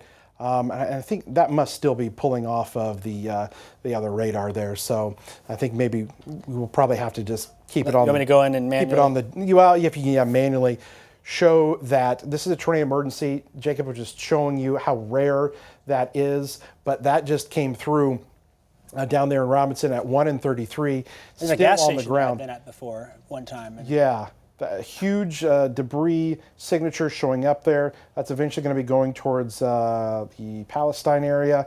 Man, bad news down there. Our crews should call down there here in a little bit. Hey, real quick, Kevin, we got a new tornado warning for Edgar County in our area to the north. New tornado warning for Edgar County. This is going to be for east of Kansas, going to include the city of Paris. It'll stay south of Christmas. Just wanted to bring that to your attention and give you a chance to zoom out on that. That tornado warning, a possible tornado in rural areas of Edgar County between Paris and Kansas, moving off to the north and east at 60 miles per hour. New tornado warning, Edgar County. We got to get this line out of here before anything else happens, Kevin. You got that up now. Go ahead and take it away. Yeah, so it's right there, a little rotation that is going to be south and west of Paris. If you're in Paris now, you got to take shelter, okay? We're doing this once again. The rotation is broadly defined right now, but we'll just kind of come in even more to show you this as the radar kind of updates here. But it's going to be there east of Kansas. 16 that comes right up and into the gut of Paris there. That's where this is. And so this is the newest tornado warning. If you are in Edgar County, if you are in Paris, let me get out of the way so you can kind of see Paris there and along 150 there, Route 1 there as well. This is concerning there, Highway 133. Oh man, I tell you, another rotating thunderstorm that we are dealing with here tonight. Sorry about that, hit the wrong button there. Back over to the radar here, and you can see what we've got. We're so close to being done. We're so close. Look at this here. We just got to get this pushed into Indiana. We're not done yet. Clark, look at that storm that's down there moving out of Robinson. It's already moving over there into Indiana, but still a high concern here. Coming into Paris, this thing is not done just yet. Still seeing some signs of rotation. East of Redmond, okay, it's not quite there just yet to Paris, but again, this whole night we've had to kind of take some of the radar views with a grain of salt, knowing that there's probably, it being a little bit offset, but there's something right there on 16. I got to tell you, it's coming into Paris. If you're in Paris right now, you've got a few minutes, take shelter, lowest level of your home. Basement's best. If not, closet, okay, stairs, interior room is the kind of the biggest thing. But we're seeing that rotating part of the thunderstorm once again spin up along this long squall line of thunderstorms. And this is going to go right into Paris, it looks like. Hopefully it can weaken, but we have to treat this as if it's not and is potentially strengthening here. So this storm racing off here to the east and going to be into Paris, because I think some of the latest movements on these were like 60 to 70 miles an hour, some of the movements. So it's not going to take long, and suddenly, boom, that thing's going to be right on top of you over in Paris. As we'll click things back over to the radar view, and there it is, coming across. And that's now that leading edge. Now you're going to get the strong winds with that. Looks like maybe even a little bit of hail in that purple color that is showing up. And then that's going to roll right across and probably be actually out of the state of Illinois or out of Edgar County, I'm guessing, in the next 20 minutes. That's how fast this is moving. In 20 minutes, this thing may make it to the state line. So fast moving storm, but may have some embedded circulations associated with it. But we need the back edge to get through. Just some general light to moderate rain, Vermilion County, Champaign. Here's the thing. I can basically tell you that, and I'm going to pull up my little tool here to draw, but anywhere that is down here and west of this line here is my thing, got a little thing on for me there. this thing doesn't always work the way we want it to. If you're west of 57, we'll put it that way. I don't need to draw and be fancy about it. If you're west of 57, you're in the clear here for tonight. The severe weather threat is done west of I-57, and even for areas here, probably, you know, getting into Douglas and Coles County, you're seeing the back edge to come through. Right now, I would say 4 counties we're watching: Edgar County, Clark County, still Crawford, Jasper County, as the storms kind of exit the area. That's about it. That's the last little bit of real estate that we have to worry about here from the WCIA market. Indiana, though, going to be dealing with these storms here all night tonight. That still is that concerning storm. Let us know if you guys are getting any reports of what happened down in Robinson. I got a feeling that they have damage down there. I don't know if you guys have heard anything. Jessica, what have you heard out there? So we've been trying to get some information. Our reporters are calling. Fire department picked up, said hello, and then said, we need to go now. They raced off of the phone. I think that's just as the tornado was passing through, and police numbers aren't working. So we are working to get information about what's happened in Robinson, but don't have anything just yet, Kevin. I don't think that they have power down there. I think that they've probably lost power. They probably the phone lines, power lines down. They may be, you know, trying to communicate via ham radio or the cell phone towers. We had a tornado come through there on the southeast side of town. So that's going to be concerning here. Let's see. Let's go back out to Brandon here right now. Brandon, you're at the scene of that I-57 accident. 2 semis, 2 bus rollover. Looks like you've got somebody there with you. Who do you got there? And let us know what you're finding out. Yeah, Kevin, so we were talking about that tour bus earlier. This is Pat McNeely. He's the father of one of the people who was on that bus. There was roughly 30 or so people on there, some of them taken to the sports complex. This is Pat McNeely. And Pat, tell me the conversation you had with your son and kind of what was going on as that tornado came through. He's headed back from Champaign to Kankakee with his girlfriend. He said the bus pulled over on the side of the highway, stop, wait for the storm to pass, and it seems like a tornado or a burst of wind from the tornado pushed the bus on its side as they were sitting stationary. And did he talk about any injuries that He said it didn't seem like anyone was hurt. He thought maybe one woman had a separated shoulder, but he wasn't clear on that, so I'm not 100% there. And how's your son doing tonight? He's fine, just probably a little shaken, ready to go home. As I imagine everyone else is on that that was on that bus, and those 2 semis right there. Yeah, what a terrible evening. Yep. That's about it. Yeah. Well, hopefully he gets up here safely. This semi right here actually is overturned on a power line. Now I'm going to run down some information for you from Illinois State Police as well. They just wanted to reiterate that Interstate 57 is closed between Paxton and Rantoul due to that weather-related incident. Now, you can take 45 south to Route 136 and back on southbound 57 or Route 9 westbound to 47 southbound to I-74. So this closure is going to last several hours. These cars are not going anywhere. First responders still on the scene here. A few ambulances coming in and out pretty steadily. So we'll make sure to keep you updated on this situation as it develops. And Pat, thank you so much for talking with us, and we're so glad your son is safe. Thank you very much, you guys. Have a good evening. All right. We'll send it back to you all in the studio. All right, thanks, Brandon. Appreciate it out there, I-57 there, south of Ludlow. All right, just back to the weather here real quick. Tornado warning does continue for Edgar County, Paris. That storm on top of you. It is coming down, pouring in Paris. And we got a lot of viewers that watch us down there in Edgar County. We appreciate you guys. Hope you guys are staying safe, but you should still be in your shelter right now. We are not given the clear yet. And even east of Paris there in eastern Edgar County, still dealing with this, still a very intense line of storms, a lot of lightning, very strong winds. We saw some power flashes earlier with a similar line that came through down in Effingham County. And Jacob, I know that Jacob has some other reports coming into us here of some damage and some other things that have occurred. Jacob, this came through, you know, some of our other counties here to the west just in the past half an hour, and they've had some other damage tonight. What have you heard? Let's get my mic. There we go. just kind of checking through some of the reports. First off, National Weather Service saying they can't read their automated weather site in Robinson. They think that the circulation passed very near where it was. A lot of reports starting to come in. We've got power lines down on Catlin Indianola Road west of Georgetown.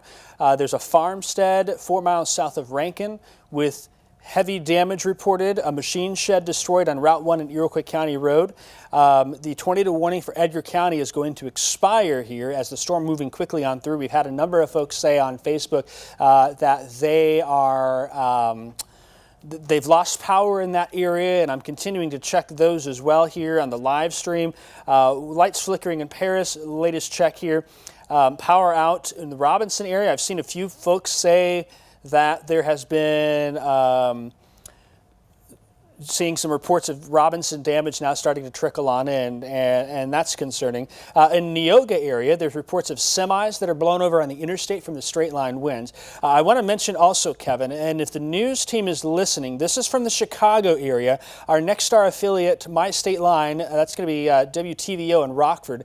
They are reporting that a theater in Belvedere, that is the northwest Chicago suburbs, it's on the road, the Interstate 90 that takes you up towards Rockford. They are reporting that a roof collapsed on concert goers as high winds swept through the area. There was a band scheduled to perform.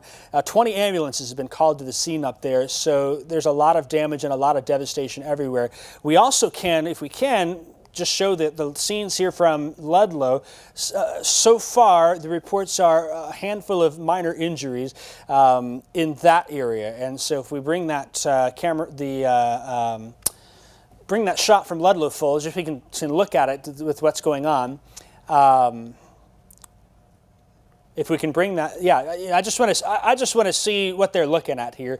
You know, for that bus to roll over with 32 people on board, and the latest we've heard only 2 injuries or 2, maybe 3 out of that. That's pretty fortunate for us here in Central Illinois. The Sangamon County Sheriff saying no injuries there. This has been a wicked storm here for the area that's moving on through. I think the reports from Robinson as they come on in are not going to be good based on the track of that storm. They issued a tornado emergency for that. That is only the 4th tornado emergency in an Illinois area since they were created in 1999. And one of those was Taylorville back in 5 years ago. So you think about the type of tornado we're talking about, quite not a great day here for lots of folks in Central Illinois. Time now is 9:29. What I'm going to do here is I'm going to take over on Max 1 and work on some graphics here and kind of show what's going on. First off, a lot of folks are all clear now. Vermilion County, Douglas County, Coles County, Effingham County, all clear. In fact, that warning polygon just dropped. We are working on a sliver now for basically Edgar County and then areas east of Cumberland County towards the state line. Notice that cell out ahead here. There's still a confirmed tornado. That tornado touchdown west of Robinson from the initial reports has at least damage in the area of Robinson and carrying off to the east, and it will continue to do so here. A lot of folks are clear. A lot of folks are just fine on the back side of this. Now, I do want to mention here, let's pull up the wind real fast. You know, we talk a little bit about the wind on the back side of this. Some of these measured wind gusts recently here, the wind switched to the west behind that line. Still a bit of a south and west component, but as it does so, we may still have some winds sustained 30 to 40 miles an hour overnight tonight. And some of the gusts out there have been even higher. Notice those gusts turning more westerly here. There's a lot of gusts here, 30 to 40, and some spots will be higher than that. There's more wind energy that will fill in as that front swings on through. So while the severe threat is over, for a lot of us, there's still going to be strong gusty winds as things move on through, something that we're going to keep an eye on. I want to take a look at regionally here. We have spent a lot of time in Central Illinois, and rightfully so, but from earlier this afternoon, I know there's been bad storms down from Arkansas and into North Memphis where they've had significant damage. Little Rock got hit hard. We've had a lot of damage in Iowa and Northwest Illinois, and we've had these storms rotate on through. Very powerful low pressure here. They've had a blizzard warning in Minneapolis, St. Paul, and it's the last day of March here, just to give you an idea of how strong this is.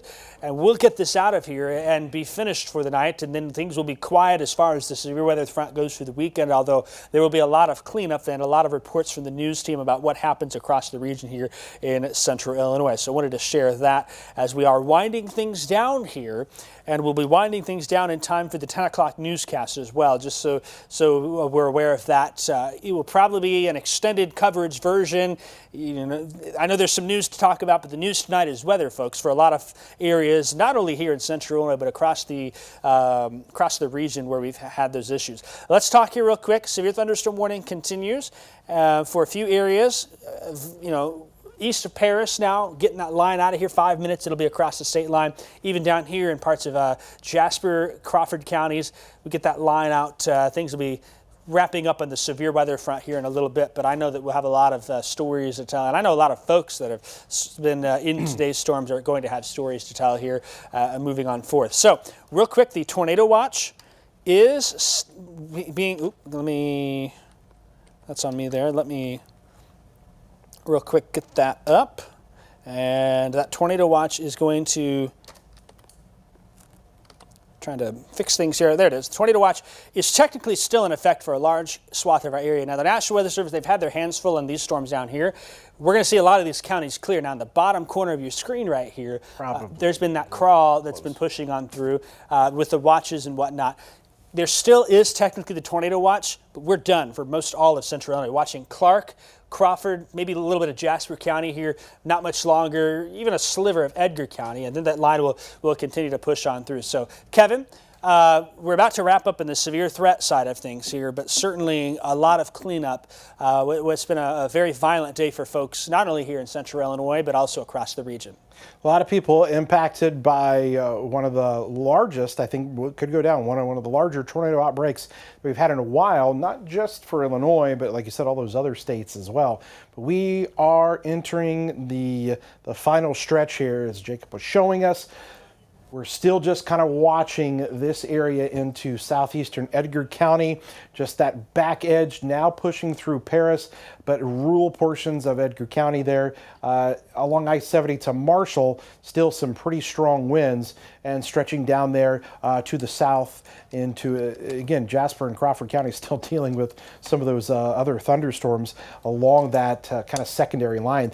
That initial cell that came through Robinson that we are pretty confident has done some damage, now well off into Indiana, but this is kind of the back edge. So again, what we're probably going to be doing here in the next few minutes is taking coverage back. And I know a lot of you possibly missed your shows for tonight, and we apologize for that, but we needed to get on this vital information that hopefully helped a lot of people stay safe and informed, and maybe not scared, because we were able to let them know what was going on with these storms. And so again, we're just going to watch. This storm is now on the Indiana-Illinois state line there into Edgar County and into Clark County down there. So a lot of this pushing off to the east. And yes, it is some great news that things will be winding down tonight. But we do have a feeling that people could be waking up to damage in the morning in some areas that, it was dark when these storms came through. Maybe they don't know about the damage. And we've not heard about a lot of reports because of power outages, maybe cell phone towers impacted by these storms. And so I think a lot's going to start to trickle in for us here tonight into tomorrow morning. And we're going to try to gather up as much information as we can for you coming up in our 10 o'clock newscast. So we're going to be wrapping up our coverage here. Tune back in at 10 o'clock. We all got to catch our breath. We've been going live here for over 4.5 hours, and we're going to try to gather up as much as we can here for the 10 o'clock newscast. An update along I-57 there where the accident occurred with that tour bus and a couple of semis. An update from Sherman where the first tornadoes occurred earlier tonight, and a lot of other things in between that have occurred as well. We hope to bring to you. But we're going to go ahead and just let things kind of go back to regular programming as we watch that line clear the area. Stay with us for a complete update at 10 o'clock tonight. I hope you all stayed safe with us. We've got much more coming up. In the meantime, we'll send you back to regular programming. Have a good rest of your night.